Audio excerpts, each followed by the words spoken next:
Alright, welcome back everybody. I know it's been a minute since I've done a stream or even uploaded anything, but I've just been kind of watching other people stream and other stuff like that, kind of taking a break. I know I was doing Fallout 4 the last time I was on here, so I think I'm gonna go back. I don't know, sometimes I end up playing a game for like a month straight and I just completely drop it one day. I want to go back and finish it. I just gotta find the motivation one day. But today I really feel like playing Craftopia because the last few days I've been watching some people really struggle with this game on Twitch. So I just really wanted to get back in here and kind of help people like understand what they should be doing and like how to achieve stuff better, basically. Because like this game is really cool. Like there's so many ways you can go about doing stuff, but I wanted to kind of come back again and show everybody like how I like to do things because a lot of this game is meant to be done like quickly, so you can reach the end of the fighting the good stuff, the harder bosses, the higher level stuff, all that. Because like you want to be able to get yourself strong gear and weapons and all that kind of stuff. Um, so yeah, so I wanted to show you guys kind of how you get there, and hopefully the music wasn't too loud while I was talking. But let's go a new character again. Let's go guy this time. These are the eyes.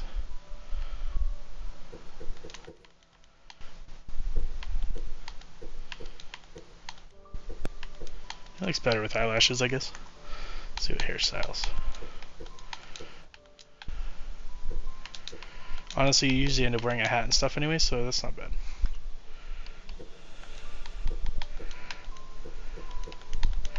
And you don't really see their eyes or anything really that much, so it doesn't really matter too much. Just comply with red eyes, I guess. And, well, the red looks nice. Okay, so with this character, I don't really plan on taking it super far, but I guess I can show you guys like how you can start off as like an attack user, and then you can switch back over to like magic or bow or whatever else you want, because skill resets are very cheap, and it's pretty easy to reset your skills and switch up your enchantments on your gear. So that's pretty easy to do. So that one. Oop! I accidentally opened my live chat instead of the content part. Okay, it does say I'm offline, but that shouldn't be. That should be live. Okay, so I'll probably start as a dual wielder melee user and then maybe switch over to magic. So in the beginning, it's okay if I go. I'll just still be a guy. I can go elf and still go melee. It means I'm gonna get like a tiny hit to life and physical damage dealt, but it's not that really big. You'll also like gain XP a little bit slower, which isn't that big a deal. But since I'm gonna switch over to magic or something, I can just go elf. Big ears are fine. Cool. Great. I'm the worst with naming things, so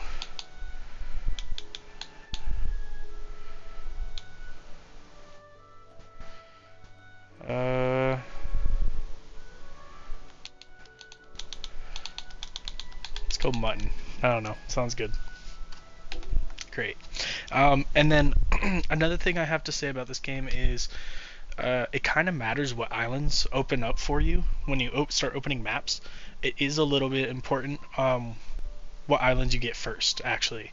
So the way that the monster system, like their levels work, you really want to have an island that spawns a level 30 or lower dragon, which means you need a level 1 island that spawns a dragon. So I did this yesterday while I was bored, and you basically do a manual save, turn off autosave, and then you open the first 3 islands you can, and if one of them doesn't have a desert or something that spawns a dragon, you just restart. And then keep doing that until you get something that spawns a dragon, which I did. So it only literally took 2 tries, which isn't that bad. So what I mean is the very first island you open is a level 0. So if you look far left, it's just the island of beginning. It's a beginner island. It's where you learn how to do everything basically. It's a level 0 island, not a level 1. So that means that enemies are literally level 1 to 5, and that's it. The very first set of islands you can open up are level 1 islands. So that means that stuff can be up to level like like 10, 12. I know it says enemy level 8. That's kind of an average. That's not like a true, like everything is going to be level 8. That's just like it's about that. But the bosses that spawn on the islands are actually their level can be higher than the enemy level. So they're actually more like in the 20s and 30s. And on the desert, in the open, there spawns two types of dragons. There's a regular dragon and then a bone dragon. But the regular dragon is what you're looking for. So you want to either a desert island. There's another type of desert island that can spawn one. There's Island of Variety. That one has a volcano on it. That spawns a dragon. And then there's also Island of Fire and Sand, which should spawn a dragon. So there's a few options, but a lot of the time you get stuff that looks like these. These do not spawn dragons, not even in dungeons, so your best bet is just try to get like a desert or something. So when you make the gear from this beginner island, which has like a bear, deer, there's cows, there's the beginner boss, which is an ancient golem. He drops iron with decent enchantments, so you can actually make yourself really good beginner armor. So fighting bosses on higher level islands is not hard. So like this level 20 something dragon will be a piece of cake. Because a lot of people make the mistake of focusing too much on like trying to make a weapon and stuff like that, and like not understanding that your true strength is just getting as many good enchantments as you can onto pieces of gear and then equipping them. So like you have 2 accessory slots, you have a auxiliary slot, like more than just arrows can be held here. 2 sword slots, so dual wielding is a great way to like increase your strength very quickly. You have your glider slot, your armor piece, and then your head piece.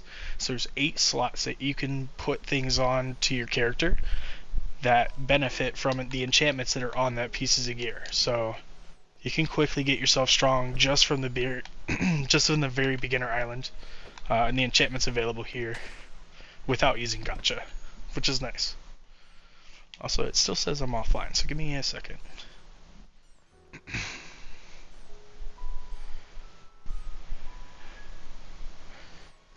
Close that.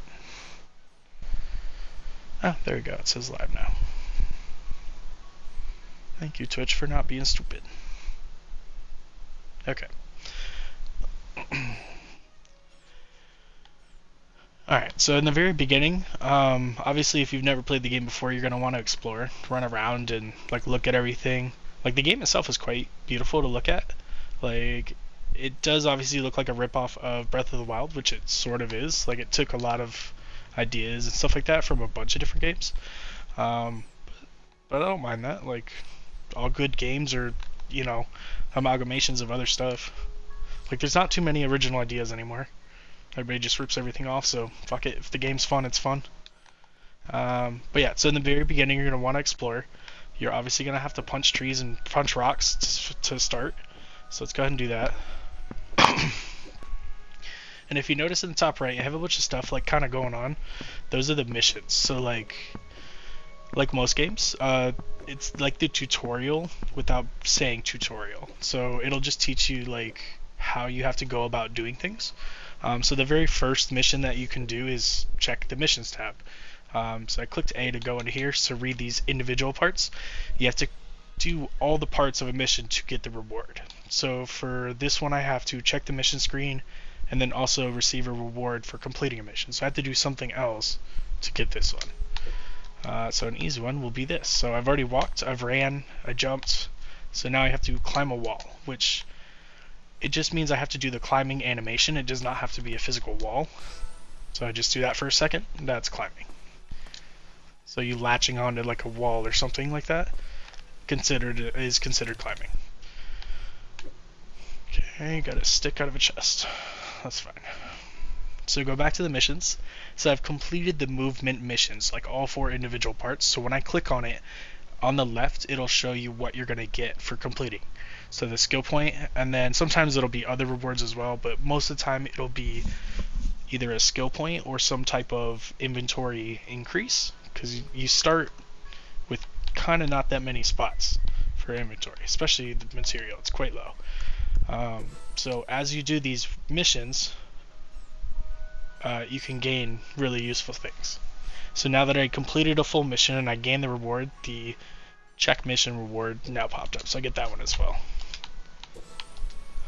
So I just got 2 free skill points basically for just playing the game and then checking that screen, which is nice. So those go now towards the bottom because they're completed, so they'll be down here. And as you complete more stuff, they'll be shuffled down here, so you can kind of still look back and see if you kind of forget how to do certain things. You can still go back and look and be like, oh yeah, that's right. To make copper, you have to put it in a furnace, stuff like that. But for now, because I started the tree gathering one, let's go ahead and do that. So I punched tree 5 times. I got some logs, so you can tab over to the crafting screen. I can now make basic wooden axes and stone pickaxes. And of course, as soon as I start streaming, they started mowing the lawn outside. I live in an apartment, so like I thought they started that shit like at 7 in the morning like they usually do. But apparently today they're doing that at 4:15 in the afternoon. It makes no sense. It's hottest part of the day and they're out there right now. But hopefully it doesn't pick up that noise. So, okay. So now that I got the axe, obviously, very simple, you equip it. Oh, and this is something I noticed the streamer was doing. Especially with the point and clickers on PC. So you can actually equip things from this screen. He was doing this whole thing where he took it, put it on his hotbar, then came out of the hotbar and then clicked on it to equip it. That's like too many buttons. Just press the equip button like this and then just click down to the hotbar. I mean, it's the kind of same thing. It just, I don't know, little pet peeve I noticed. I was like, damn, bro, he's doing twice as many steps as he needs to. Plus, not all pieces of equipment can work like that, so you have to get used to equipping from this screen. Like if you're dual wielding, you have to physically unequip the offhand weapon, and then come over and equip the actual weapon that you want. So if you're gonna dual wield it, you're gonna have to do it that way anyways. Okay, so I think I got enough logs. I have to get 30. Okay, there you go. So the mission was to get 30, make the axe, equip the axe, get 30, get some straw from bushes. And the reason I keep crouching is because there's usually a skill I grab. Everybody should get it. Dodge action. Like most games, it's a dodge roll, and it has what are called iframes, which means invincibility frames. So in the middle of the roll, my head's like on the ground, so about when I stand back up, I can't be damaged. So like if I was fighting something and I knew a big attack was coming, if you time it right and you roll at the correct moment, you can just take no damage at all. Which, I don't know, some people call it cheesing, but hey, it's part of the game. There's even skills that help you make that dodge actually easier. The ninjutsu skill, which I don't take it, but some people like it, it increases that window of being invulnerable to being even longer, like a full half second. So from like here to there, you're like completely invulnerable, so it's a much wider window. Okay, and one more bush. And if any of you have watched me before, I do have a couple like speed runs on this game. So what I'm doing right now is very, very slow compared to how fast I usually do this. But I like taking my time sometimes and showing people, because that's the whole thing. Is like this game is got a big learning curve, so I like to help people out when I can. And I know going too fast like doesn't really help anybody. Yeah, so what I'm doing right now is being really dumb. When you have a tool equipped, you're stuck to doing just this attack. So like just a really slow setup swing. If you have an actual weapon like a stick, you swing much faster. So I actually was able to hit him without swinging. You swing really quickly. Plus if you do a sprint attack, you have another type of attack. It's like a jump slash. If you jump, you can slash straight down, which I think is really nice. And this is just a one-handed weapon as well. There's spears, bows, katanas, there's other stuff. There's guns, which they suck. Guns in this game are bad because in the beginning they seem really strong, which it's kind of a trap. because they have such a decent base damage that when you equip them, you get like a boost of like a few hundred to your attack, so it seems like you're hitting very strong, but it's only because you're still fighting really weak stuff, like level 1s and 10s and stuff like that. Once you start fighting actual bosses on higher level islands, guns are pretty bad because they don't use enchantments like regular weapons do.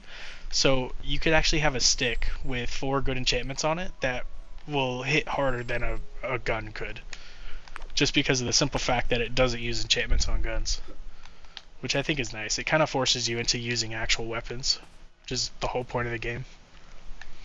Okay, so I got straw, I got bushes. So now I just gained 1 more material inventory space. So by material it means like these are all grouped by category. So this is the equipment box, this is the building box, so like walls and floors, consumables, all your foods and potions, and then material. So I just gained an extra square for doing that mission, which is nice because you get a lot of materials when you go out in the field.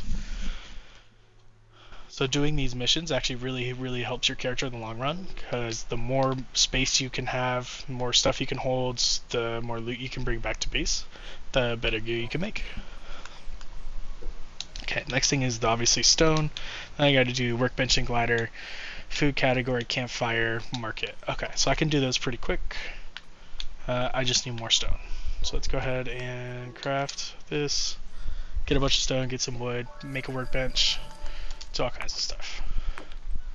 So as you complete each step to the missions, they'll just pop up on the top of the screen. And see how I'm getting individual, see how it just says experience plus 10? As you complete each individual parts of these missions, you'll get other rewards, not just the overall arcing like material inventory. That's for the whole category when you finish it. When you finish each individual piece, you're going to actually start getting like experience plus 10 for that part, plus 10 plus 5. I'm gonna get 5 stone and 20 experience. So how, doing these missions early will benefit you the most. It'll just benefit you the most because you're gonna get that experience quickly, and you'll be able to level up a little bit faster, so you can fight things that are a little stronger. Like this, 10 experience, you get more logs, stone, experience, plus the overarching equipment inventory. So that's why these are all really important, is because they'll just give you free stuff for playing parts of the game.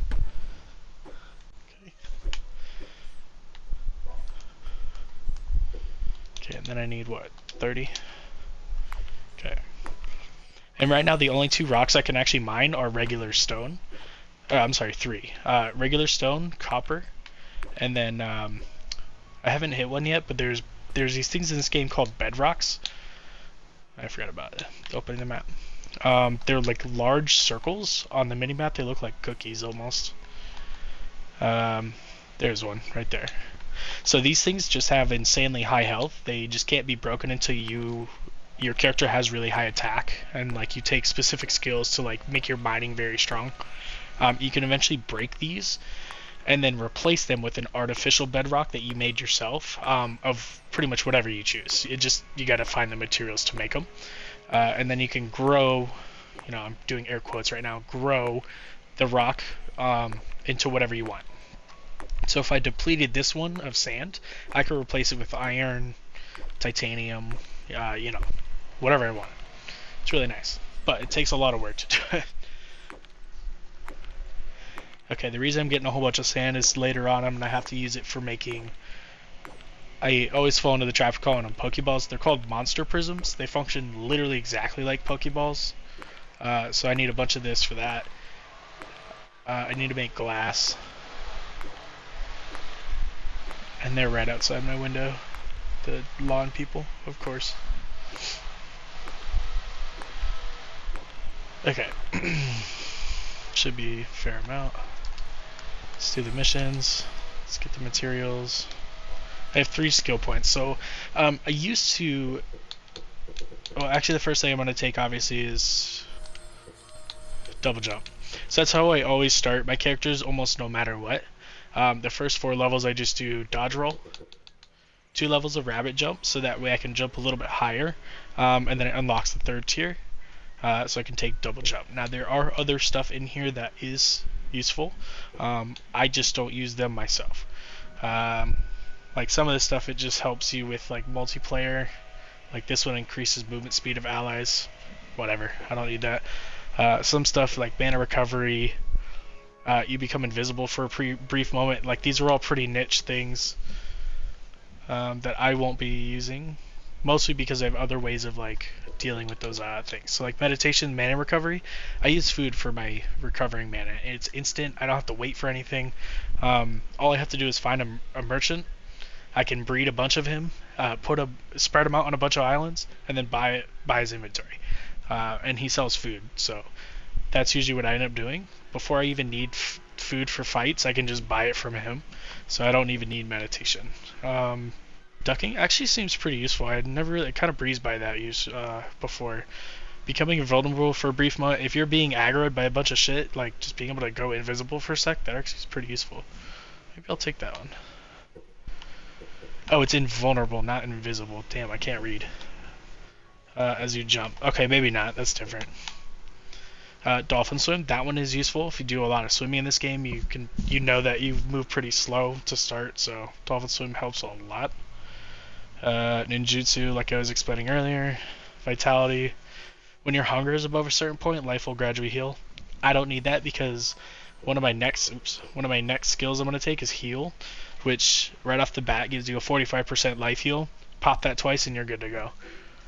So I don't really take passive healing skills because it's kind of a waste. At least in my opinion. I mean, other people could say I'm wrong, but whatever. Okay, so some stone, get some logs. You always need a lot of logs and stone in the beginning of the game, so chop away.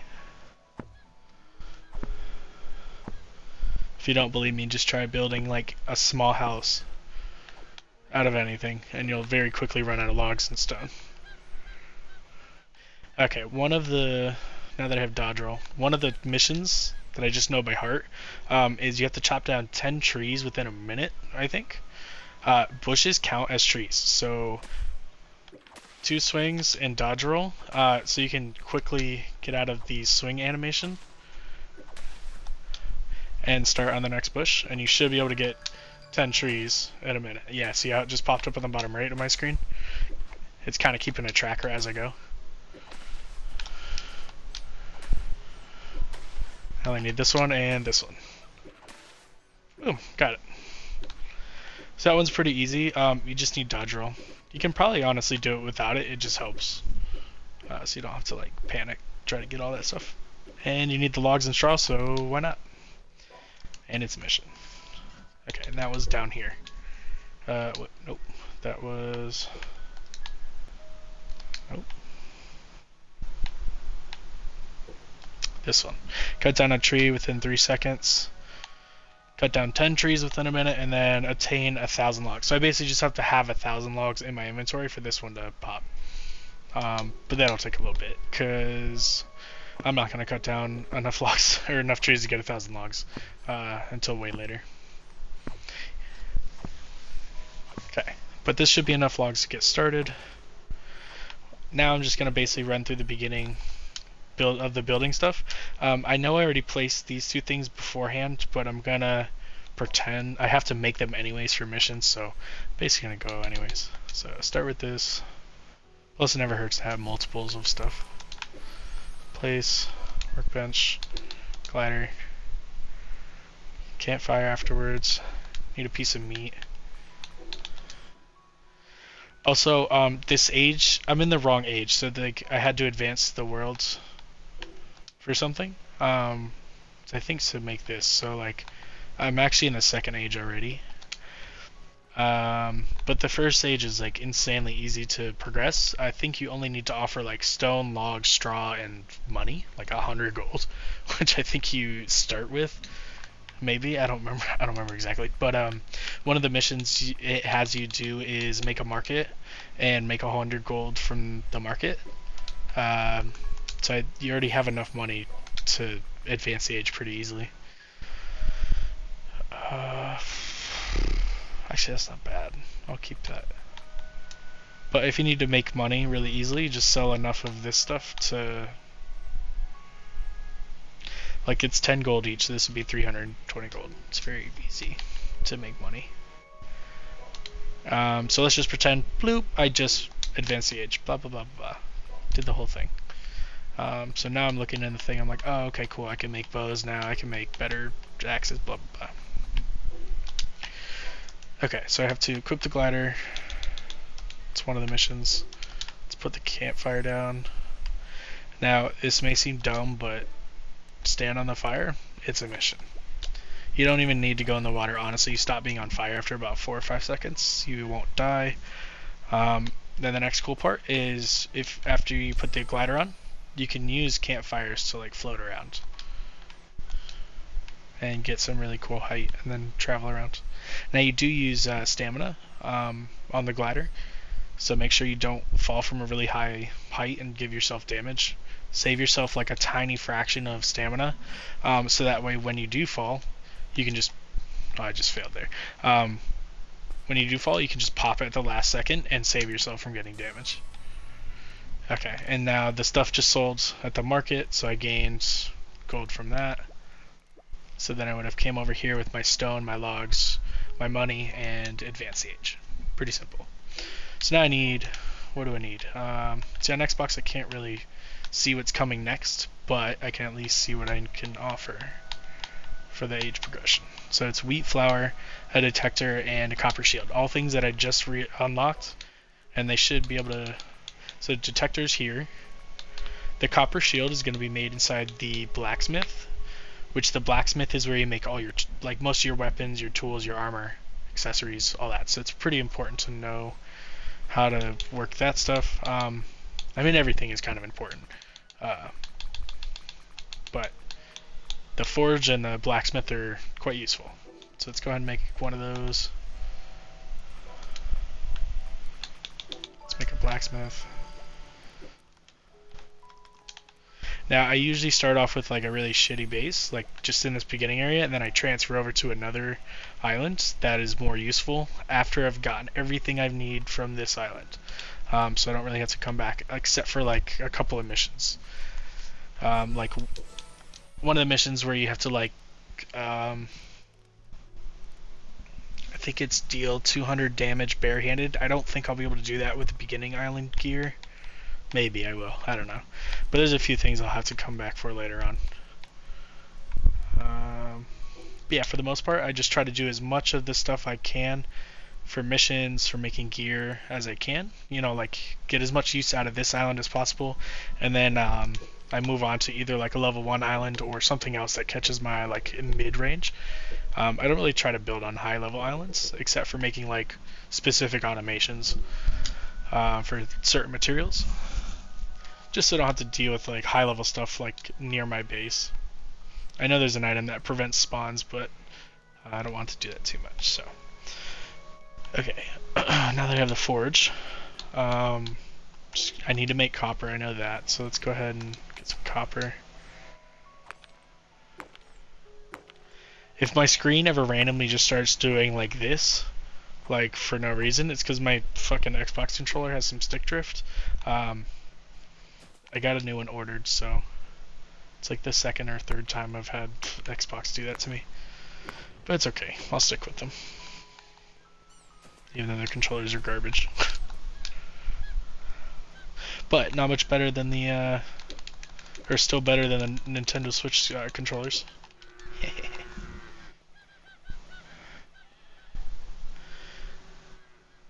Okay, so I just need enough copper for the mission. 30. You honestly don't need a lot of copper for this game. Kind of breeze right by it. You need it for like a few beginner island things, but that's it. And then maybe some decoration stuff. If you ever want to know what something's made for, actually, here's a really good tip. If you click an item, or if you hover over it, hold on, how do you do this? Okay, just hover over it. At least this is on Xbox. And then in the very bottom right, in the description box where it says details, it has like a little magnifying glass. If you click that, that'll show you what that item can become. And this thing, so copper ore can make two things: copper ingots, or it's used to make a bedrock of copper. So really not that much. So if you click on the copper ingot, it'll show you what copper ingots can be used for. So it's basically just a one-handed sword, some tools, bow, shield, one hat, furniture, workbench, stand, hatter, chest, a very basic chest, the altar of transportation, and then some other random stuff that isn't very, like, you're not going to really be hand making electronic circuits. Maybe engine parts you will, but it only takes 10. You know what I mean? It's like not for very many things. So a lot of people end up making an automation to gather copper. You really don't need it, unless you're trying to set up a late game thing for missiles and stuff like that. But at that point, you'll know what you're doing. So at least I hope so. You can set up a very simple mining drill, and then a chest with an absorber setup. Okay, this should be enough copper though. After this rock. So as soon as you get enough copper for the mission, that 30, you can honestly just make yourself a copper pickaxe, go get some iron, advance the age enough to where you can get steel, and then you can just skip silver altogether, and then go straight to having steel pickaxe and stuff like that, and then you can get titanium with the steel pickaxe. So you can basically just skip the silver step altogether, because it goes stone. Stone can get you copper, copper can get you iron.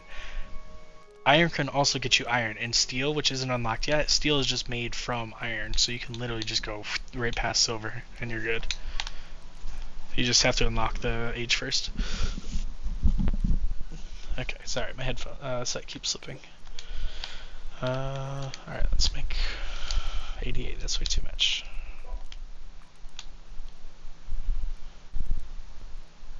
Let's do 27, because I already had 3.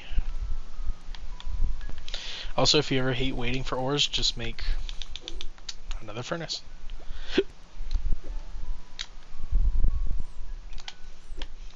Come on. Okay, let's go ahead and make this.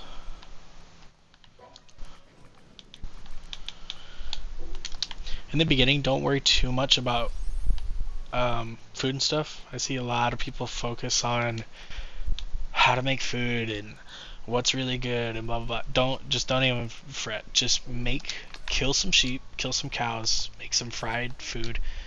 That's all you have to start with.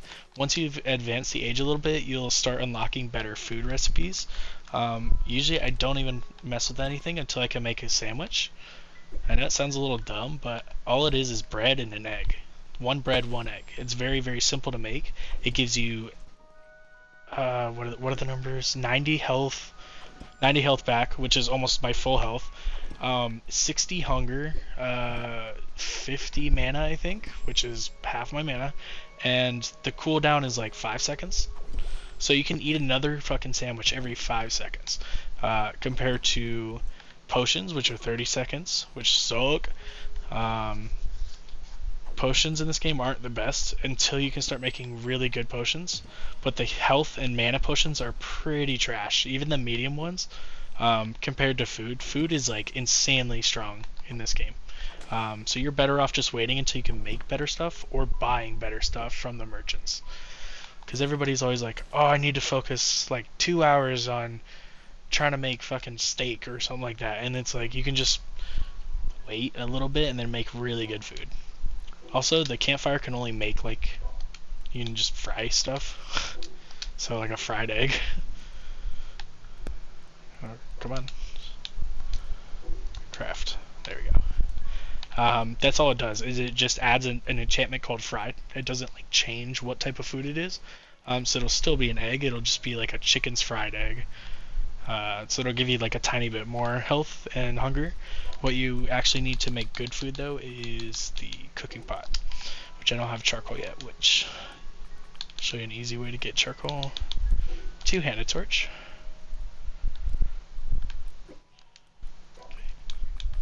Equip that bad boy. Now, I use a two-handed torch so you don't always set yourself on fire, but if you do accidentally set yourself on fire, I'll just do it on purpose. If you happen to set yourself on fire like I just did, just dodge roll and touch another tree with your body, and that'll just set 2 trees on fire. And if you're still on fire, just keep touching other trees. It takes less time than swinging in the torch. And then after you've set a few trees on fire, sometimes their tops will touch and like catch fire for you. So you can just kind of stand back and let a forest kind of burn down. And then boom, you've got pretty quick charcoal.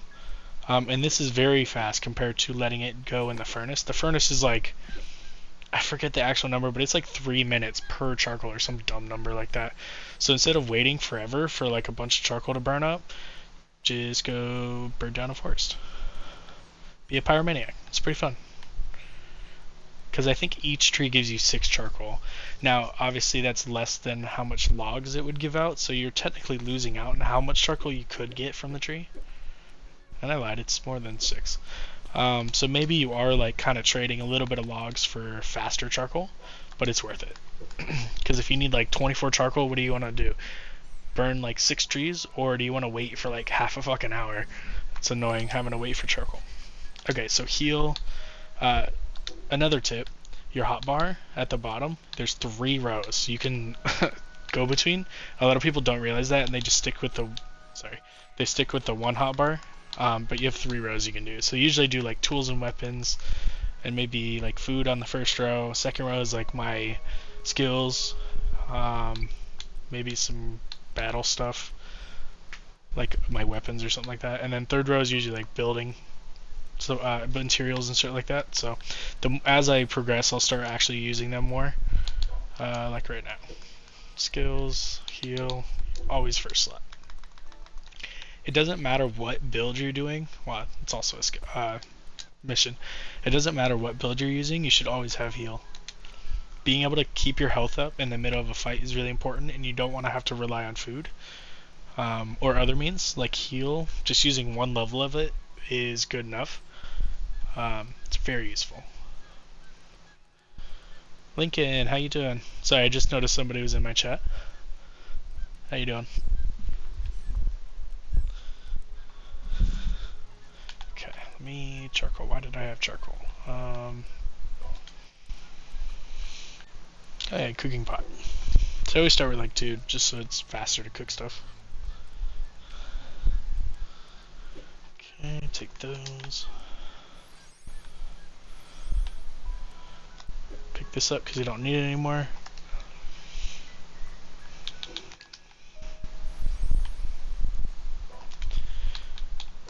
Okay, this can cook the rest of that. Do I have glass? No, I don't. Alright, I gotta advance. So I need wheat flour, so let's go ahead and build some wheat plots. Now this is actually where you can start your automations.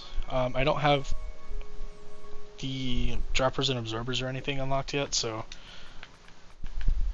that'll be later. I have to make all these for a mission. Hold on.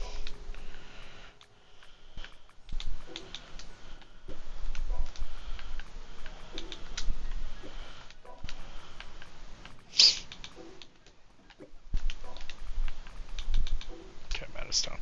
That is fine. But as far as the wheat goes, go ahead and make yourself like... I'm gonna start... I have to make 5 for a mission, but I'm gonna stack 4 to start, because on Xbox we're limited to how many things can be on the ground at once, so I can't like make a whole bunch and have it work correctly. PC, you can just literally have like 30 fucking stacks of wheat plots going at once, and it will all work. Okay, so anytime you're building something... Actually, hold on. It's already there. So let's do the mission first. So you had to rotate the diagonal wall and place one. And I think place this. Nope. Okay, no worries.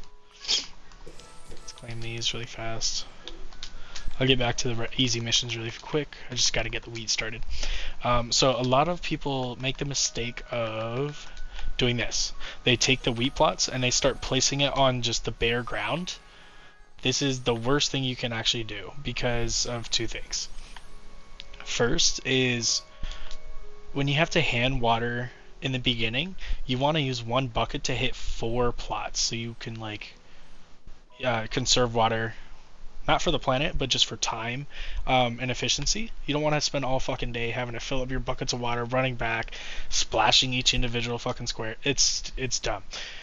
So instead, you want to start with floors. Seems very dumb. It seems weird, but trust me. If you start on floors, you'll actually have better results. So then come back over here, pick up your plots. Because everybody makes this mistake every single time. Even I did in the very beginning until I saw videos on what to do. Okay, so it's appealing to just build straight on grass. Never build straight on grass, except for like, you know, the teleporting pads or something like that. Most of the time you're going to want to build yourself some sort of floor to start. You know, everybody wants to build their first house. I totally get it. If you want to do that, definitely start with the floor first. Get your layout of the floor of what shape you want your house. So if I wanted a 2x2 house, and this is how I wanted it, start with the floors, build your foundation.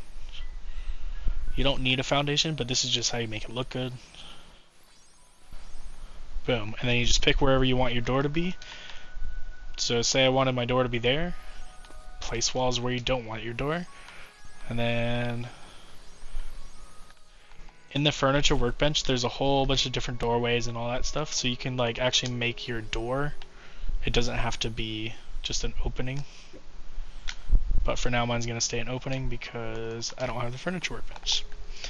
So that's how you would like start your house. And it's a little easier to do it like that because a lot of people, the first thing they do is they come up here to this hill and then they equip a floor and they see this. They're looking around. They're like, why don't I have a good spot for a floor? It's because they don't notice that it's on a grid system like this. You know, everything's snapping to an invisible square somewhere.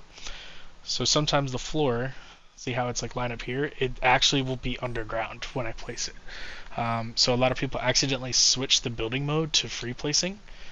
So it actually can place anywhere, and then they try to build a house like this. So they start doing this stuff, and they get super frustrated. They're like, I can't place things right. And then there's like weird gaps, all that kind of stuff. There's, you know what I mean? Save yourself some time. Don't place like this. Just press up. Start with the floor. Start with the square. Oops. You know what I mean? And then go from there.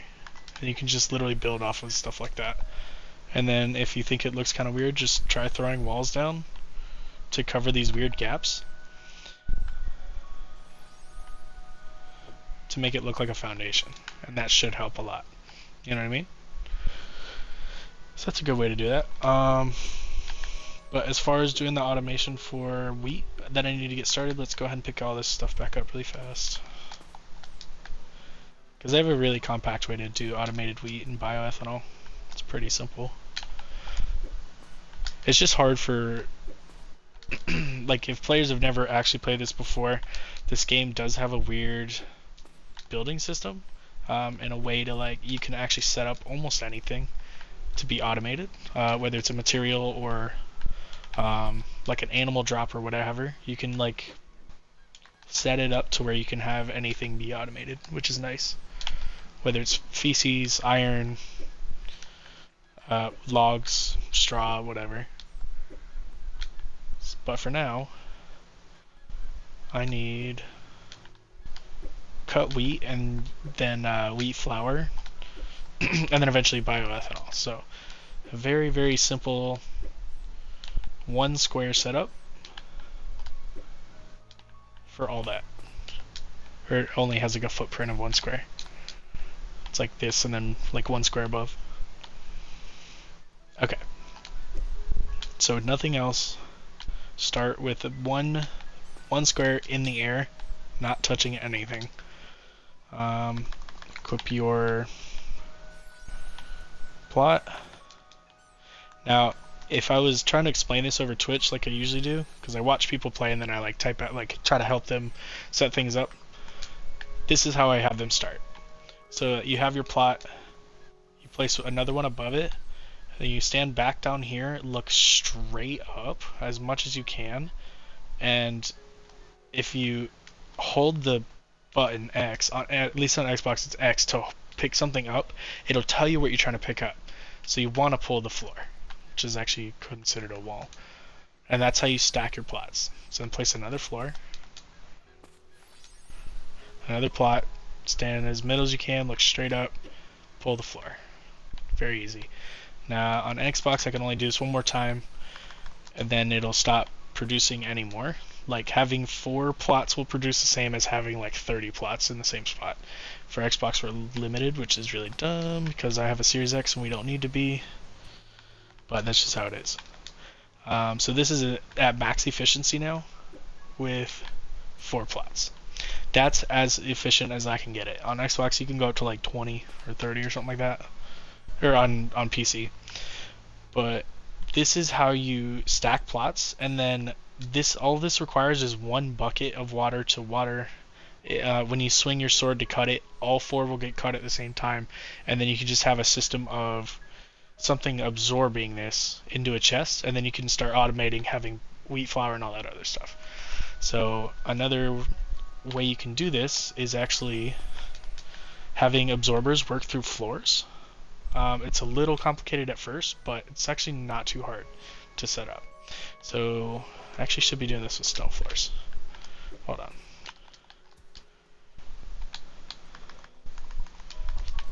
I highly suggest building with stone floors, the basic ones, because you can actually use it to like measure and like count. I'm a little bit of a math nerd, so being able to do that stuff in games is really nice because it helps you line things up very straight without like you know it's straight. Like you don't have to just guess with your eye. You can just count and be like, okay, yeah, that's in the middle. And what I mean is the stone floors have literally a pattern on them, and it's a 10 by 10 square of squares. So there's literally 10 individual squares across, and then 10 individual squares down. So it's a perfect, like, there's 100 squares on this individual thing. So you can literally count, like, alright, the leg is on the 3rd square from the right. Situation like that. Where if I was trying to place, like, cooking pots or a fence or something like that, I know that that's dead center. Right there. Because there's 5 squares on this side, and there's 5 squares on that side. So stuff like that will help you in when you're building. Nope, that's fence. Especially for what I'm about to do. Okay, so if I wanted to have a chest absorbed from straight above, it's going to be sitting on there. Yeah, okay. So I'm going to use a rotating saw, like sitting here, to cut the wheat for me, so I don't have to do it manually. So I need the floor to be 2 squares high. Because rotating saws, you need to box them in, but you have to box their head in, like the top of the saw, not their feet, because their feet have wheels. And if what I'm saying sounds very weird and ridiculous, you'll see what I mean in a little bit. So you want to block their head from being able to escape, not their feet, because their feet can grab corners like this, and then if you have nothing above them, they'll climb out and then escape and go cut down trees and stuff. So you want to leave a gap on this first floor, like this, so that way they can't literally get up. Let me kill this mono, he's trying to fuck me up.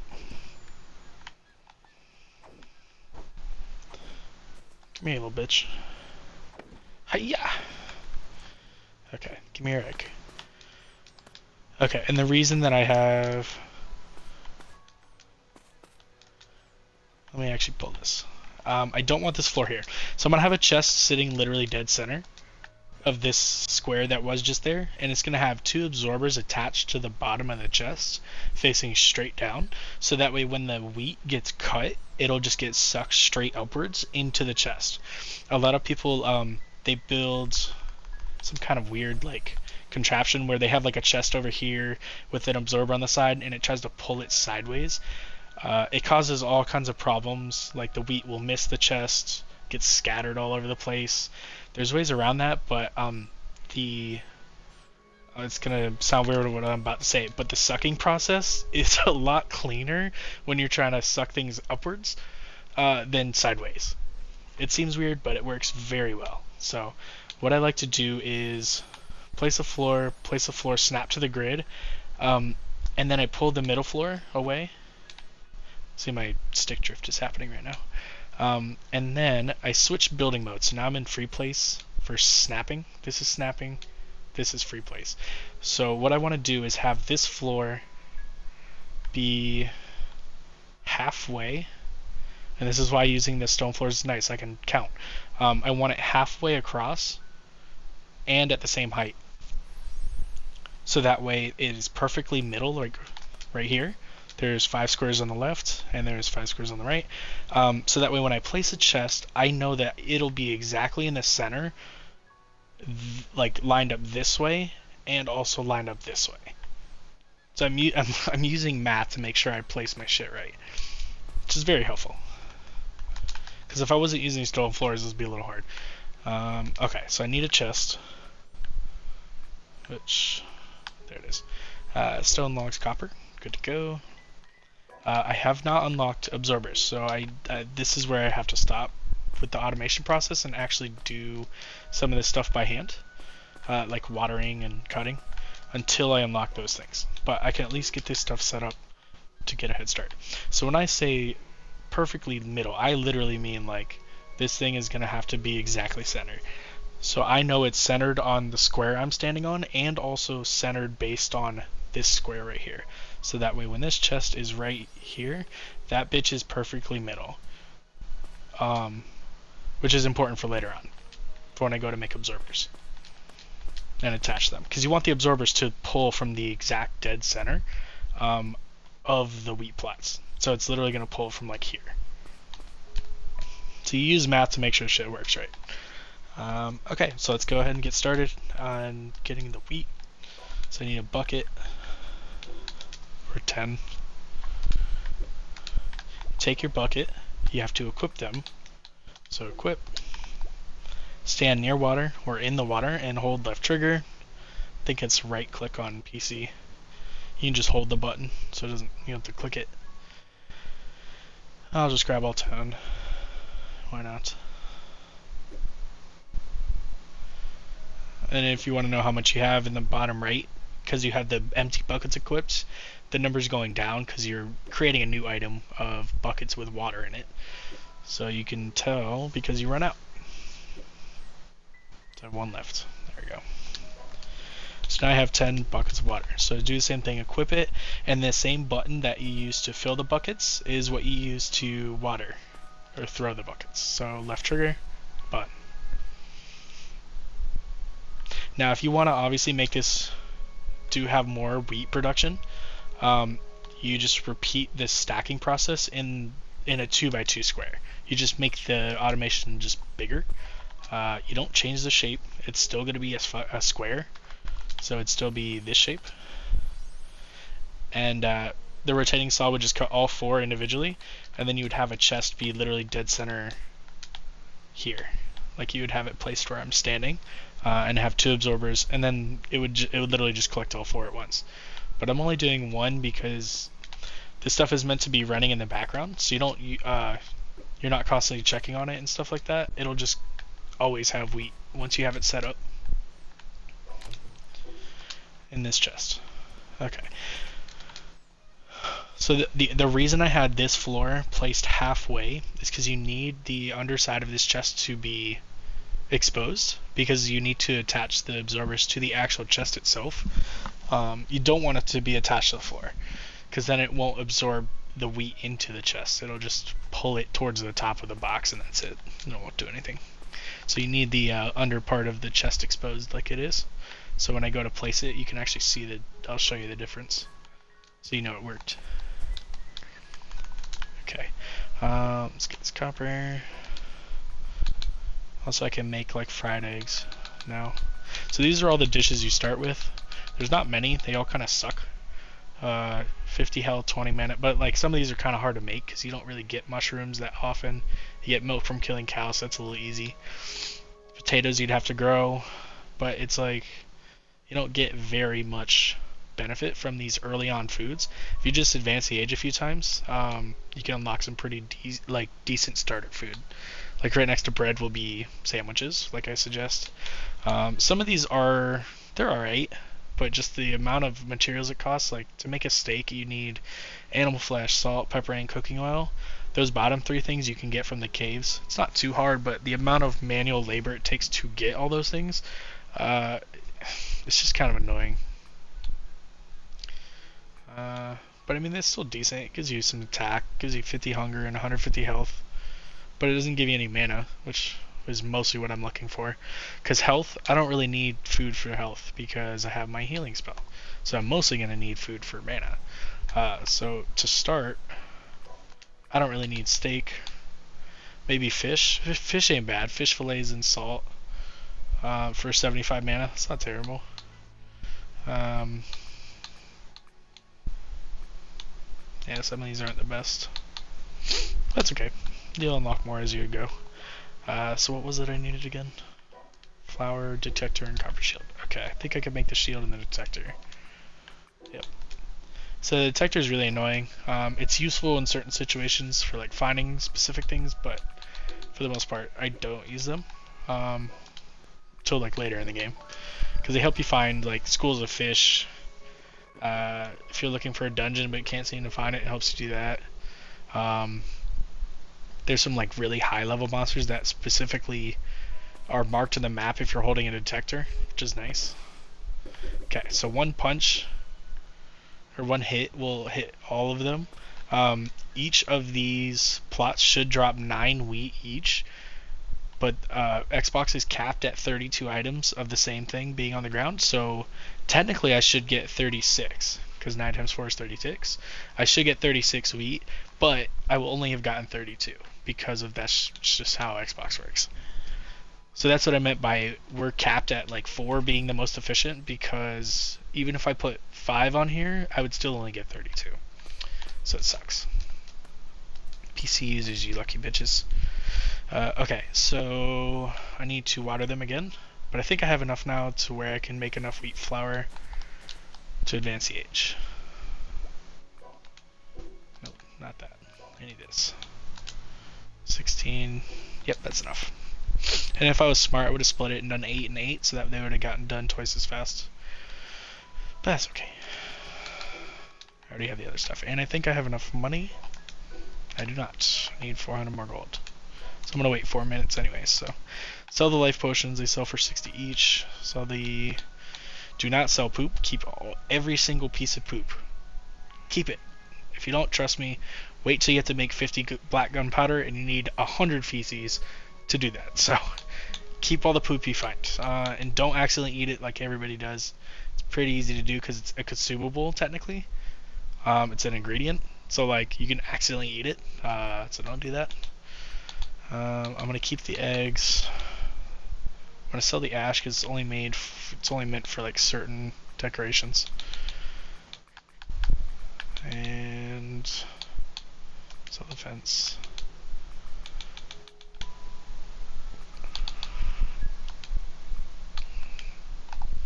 Okay. Alright, and if you just caught what I just did, it's pretty important. It helps a lot. So there's a sorting function in the game. So when you go to your inventory, if you click, okay, before you click anything, look bottom left of your screen. There's a whole bunch of buttons that are just listed there. The really important one is the operation list. It's my right button, like my right click.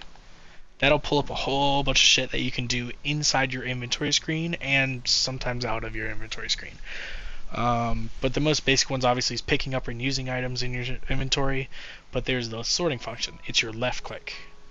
And on PC I believe it's your scroll wheel click. Like you can click your scroll wheel in. That's your sorting function.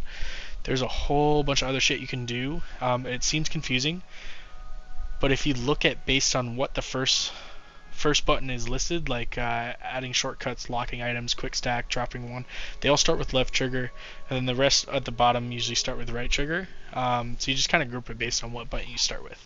So like dropping stuff is like dropping a whole stack, you can right trigger Y. Dropping one individual item, like say I needed to drop one wall for somebody. Oh shit, that was the wrong button. Really? That's half. Oh, okay.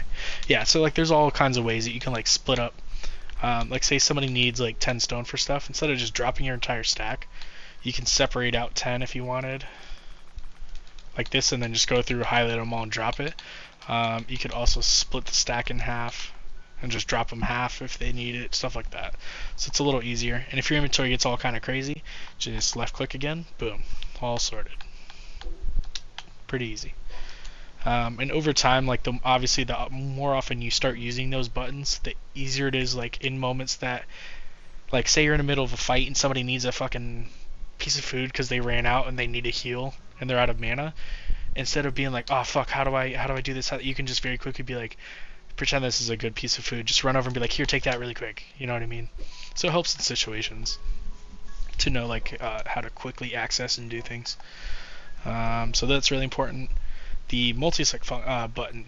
See right next to where I'm kind of highlighted at, to the left of it, it says multi-select. If I press Y, it'll pull up the multi-select function. So now I can sit here and highlight a bunch of things and do a bunch of stuff with that. So if I wanted to drop a whole bunch of stuff to somebody, instead of individually dropping, like pressing right trigger, like doing this, I could just go multi-select, click and drag, and then press Y all at once. It's just a little bit easier. It's sort of the same thing, but also I probably shouldn't have dropped so much shit. But yeah, so it's like multiple ways you can do stuff.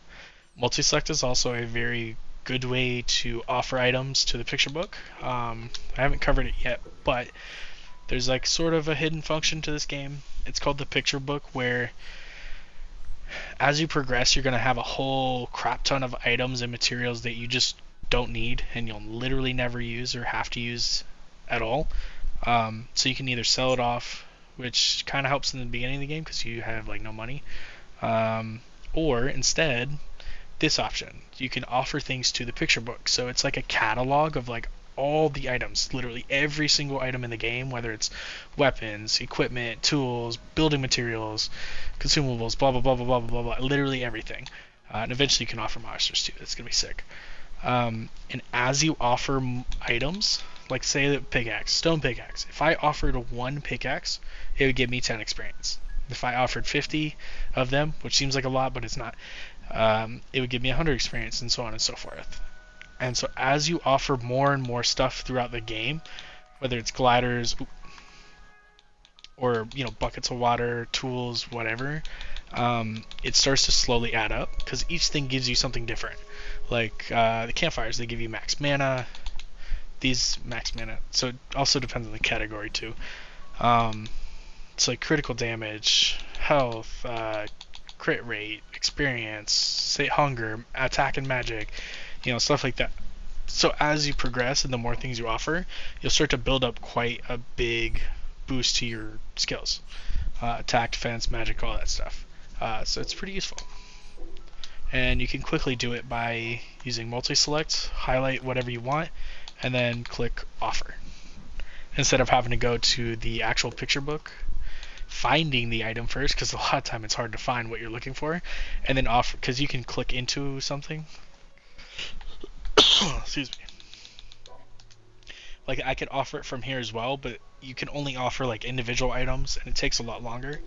Just use your multi-select, it's a lot faster. Alright, let's get the suite. Shit, did I make enough money? Yes, I did. I have over 2,000. Okay.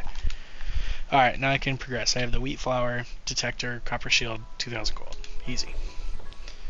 And I'm pretty sure I unlocked all the absorbers and stuff like that. So, let's go back to here. Shoot, that's the next one. Okay. That should be fine because it shouldn't be that hard to advance. Yeah, steel, it's nothing. Okay. I think you need like it's 5 iron per steel, so that's 100 iron just for the steel right there. Plus it's 2 iron per cog, so that's 20. Plus 3 iron for the cogwheels or for the conveyor belts. So I need something like 123 iron-ish. Something like that, for this age, and 10,000 gold and fish fillets. It's really not that much. Okay, so if I didn't want to leave this island, a very easy way to get iron is to just kill the boss a few times. He drops 40 iron every time, so it's 3 kills. Plus some of the iron that's just around the island already, like right here. So yeah, let's go ahead and get ourselves prepared to do that and just go do that. I already have copper, so let's make a copper pickaxe so I can get iron.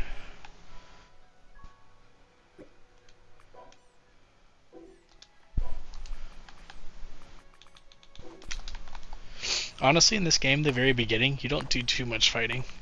Or you don't have to. Like, a lot of people end up spending all their time fighting low-level stuff, thinking they're progressing really far because they're gaining, like, minimal levels, but you're actually slowing yourselves down. If you just kind of get your base set up first and get yourself some decent starter gear, the enchantment system helps you get stronger way faster than getting like 10 or so levels. Because levels really only correspond to how many skill points you have, which only helps you so much because your skills are meant to augment how strong your character already is. So if my base attack is very, very low, my skills aren't going to help me out that much because they're going to boost it by a percentage. So even if I have a skill that boosts my attack by 200%, which sounds like a lot, if my base attack is just very low, that plus 200% ain't going to do much. Like it'll maybe take you from 50 or 100 to 100 or 200. Seems like a lot, but it's not.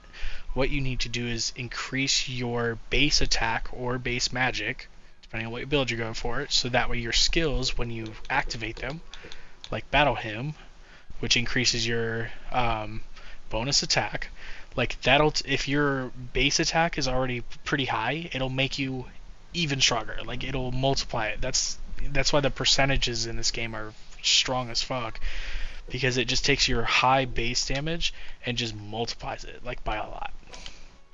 So your main goal is to increase your base attack or whatever category you're trying to make a character out of. That's the category you're trying to get very high. So because I'm gonna switch over from attack to magic.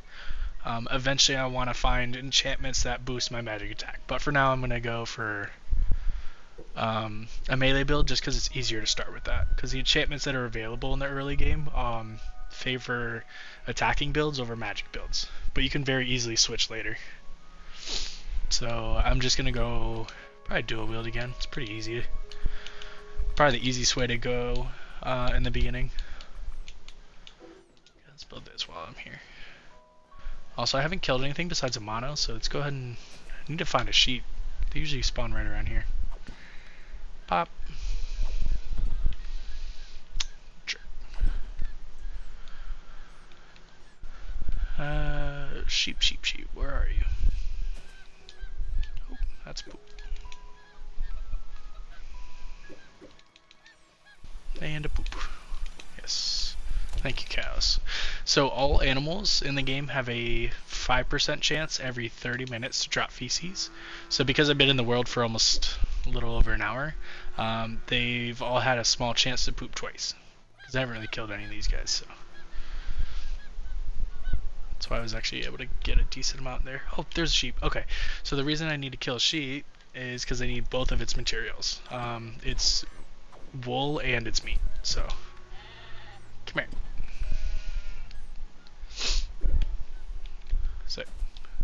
So I need to learn my lesson and eat a raw piece of meat for a mission, because the game wants you to like realize that it's not good to eat raw meat. You have to cook it first. So that's just part of the mission. There we go. Now I gotta cook a piece of meat, and then I gotta eat a piece of cooked meat. Which, oh yeah, I probably shouldn't have taken the campfire away. Because that's how you cook pieces of meat regularly. There we go. Okay, what else? Repair wooden axe, make a wood stick. Okay. Oh, that's right, because I got my wood stick out of a chest. I didn't make it. So I gotta make one. And then there's two ways you can repair weapons and tools and stuff. The easiest and best way, obviously, is just going to be in your inventory. It's very fast. And I think it starts costing money depending on what star level your tool or weapon is. But because it's such a basic thing, it didn't cost anything. It's almost instant and you can do it anywhere you want. Now the only thing that is bad is it just gave me the message that my overall durability for the axe got lowered. So at the very bottom right of the details box, it'll say durability. Max durability is 60. So eventually you can have weapons go too far down, and then you basically can't really use them. That's where the repair station comes into play. It's made in the workbench. It's right here. So this can then, it does the same thing that your inventory repairing does, except for it also fully repairs durability. So to save yourself time and headache and ease and blah blah blah, when you're in the field, use your inventory to repair. If you're at base, pop it in that, and then you're good. So they both are useful in their own right. It's just that one is obviously better because it doesn't break your weapons, it repairs them. Or at least it doesn't lower the durability, it repairs the overall durability. Okay, missions, claim that, claim that. Next thing I had to do is craft an altar and place one. So I'm just going to pick this one up. I still have to make one, I'm just going to place just one of them down. It's right here, I need more logs, of course. So I'm already out of logs, which ain't that great. So let's cut down a few, because I'm going to need it for other stuff as well. I also have 5 new skills, so you know, in the early game, usually what I do is I start doing my builds for combat, because I have to fight like the beginner boss, but the beginner boss is so fucking easy that you don't even really need skills to kill him. So I can actually make my life a little easier and start taking like efficiency skills to help myself gather stuff faster, which is pretty good. Also, I'm not using Gacha because I personally don't like the system, the Gacha system. If you don't know what it is, basically the game, it doesn't happen on this island, but the game will start giving me coins for like killing monsters, bosses. They'll start popping out of chests. You can buy them from merchants, all this stuff. It's basically like a random chance game, like mini game. You throw the coin into a gumball machine and out pops a prism that could be, and depending on what type of coin you put in, it'll be either a gear piece, a material, or one of both, or a chance to be both. So it's just like a RNG game, which I just fucking hate because a lot of people rely on it, and it's just like the worst way to get gear. Like, it's such a random chance. Like, you don't know what's gonna pop out, obviously, and a lot of the time it's not even good. Like the gear and stuff that pops out. So I prefer to make my own gear because I know exactly where to get the materials for the enchants I'm looking for. Now, if you're new, obviously it's a little harder because you don't know that info, but at least on the first island, it's pretty easy to find the gear or the materials I'm looking for. It's basically just going to be enchanted iron and then enchanted leather and then a few other items, and that's going to help me a lot to increase my attack, my health, my mana, all that good stuff. But to start, I need to kill some deer and I need to kill some bears before I actually go inside and kill the boss.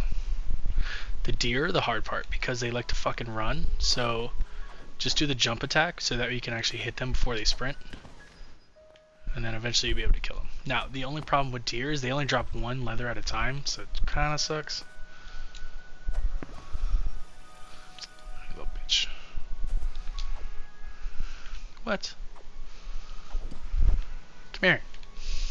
Also, I need to use one of my skill points to unlock dual wield so I can hit faster, so I can actually kill these things. Okay, skills.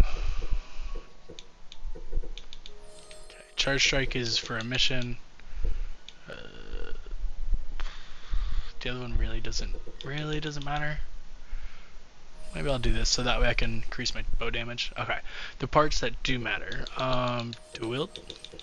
And then the first 3 skills I'm going to even touch are going to be Battle Hymn, increases your attack, and then Backwater Formation also increases your attack but lowers defense, and Berserk, same thing. You gain attack speed, attack at the cost of your defense. But the cool thing is you're going to be hitting so hard that stuff will just not even be able to kill you. because they won't be able to even swing. Dude, deer are probably some of the worst enemies to face early game because they just run away from you. It's so annoying. However, bears, everybody's scared of them. They're quite weak. You can just kill them with a stick, a fucking stick. The only thing that is scary about them is they can stun you a little bit. But that dude didn't even attack me once. So, and he also drops 5 leather at a time. Not every time though. He doesn't always drop leather, so it is a little bit of a grind. And there's only 2 bears on the island, so you kind of have to run back and forth. But at least with the 5 leather, when he does drop leather, is kind of nice. Because I need, at the minimum, I need, I think 25 leather. 20 for the iron armor, and then 5 for the beret. I could be wrong. But I'm going to at least get 25, so. Also, I just accidentally did it, but there's a mission to get Charge Strike and then also use it. So you just hold your attack button, and it charges 3 times, and there you go.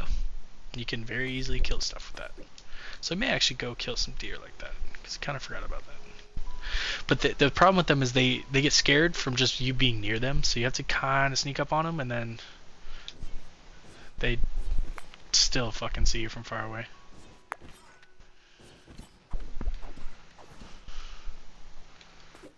Oh, you little dickheads. There we go. But the only problem with deer is they drop 1 leather at a time. So it takes... You'd have to kill 20 deer. It takes forever. Do I have a bow? Yes, I do. I do not have any arrows, but that's okay, because you can make a workbench wherever the hell you go. So all it takes is some logs. Don't forget you can make that in the field. And then you can just make yourself some arrows. Pretty simple. 20 arrows. And then this can let you get like headshots and easy shit. Okay, equip, pick up the workbench. Boom, easy peasy. Now, you can charge your bow 3 times, so it does more damage. There's an actual like curve to the.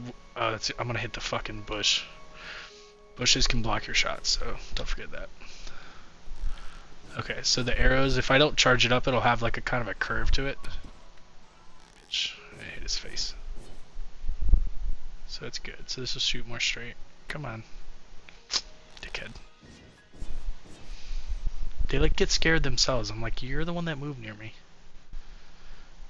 I'm not the best with archery. This is also why I go melee. Dickhead.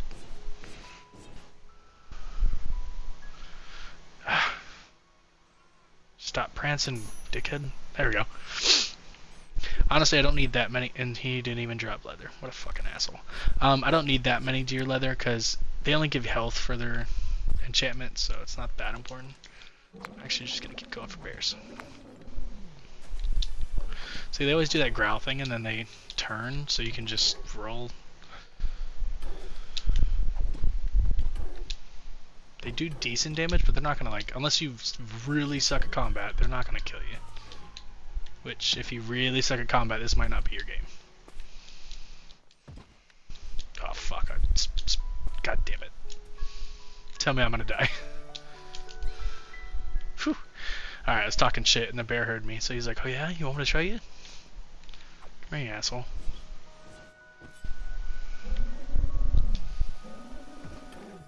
Oh my god.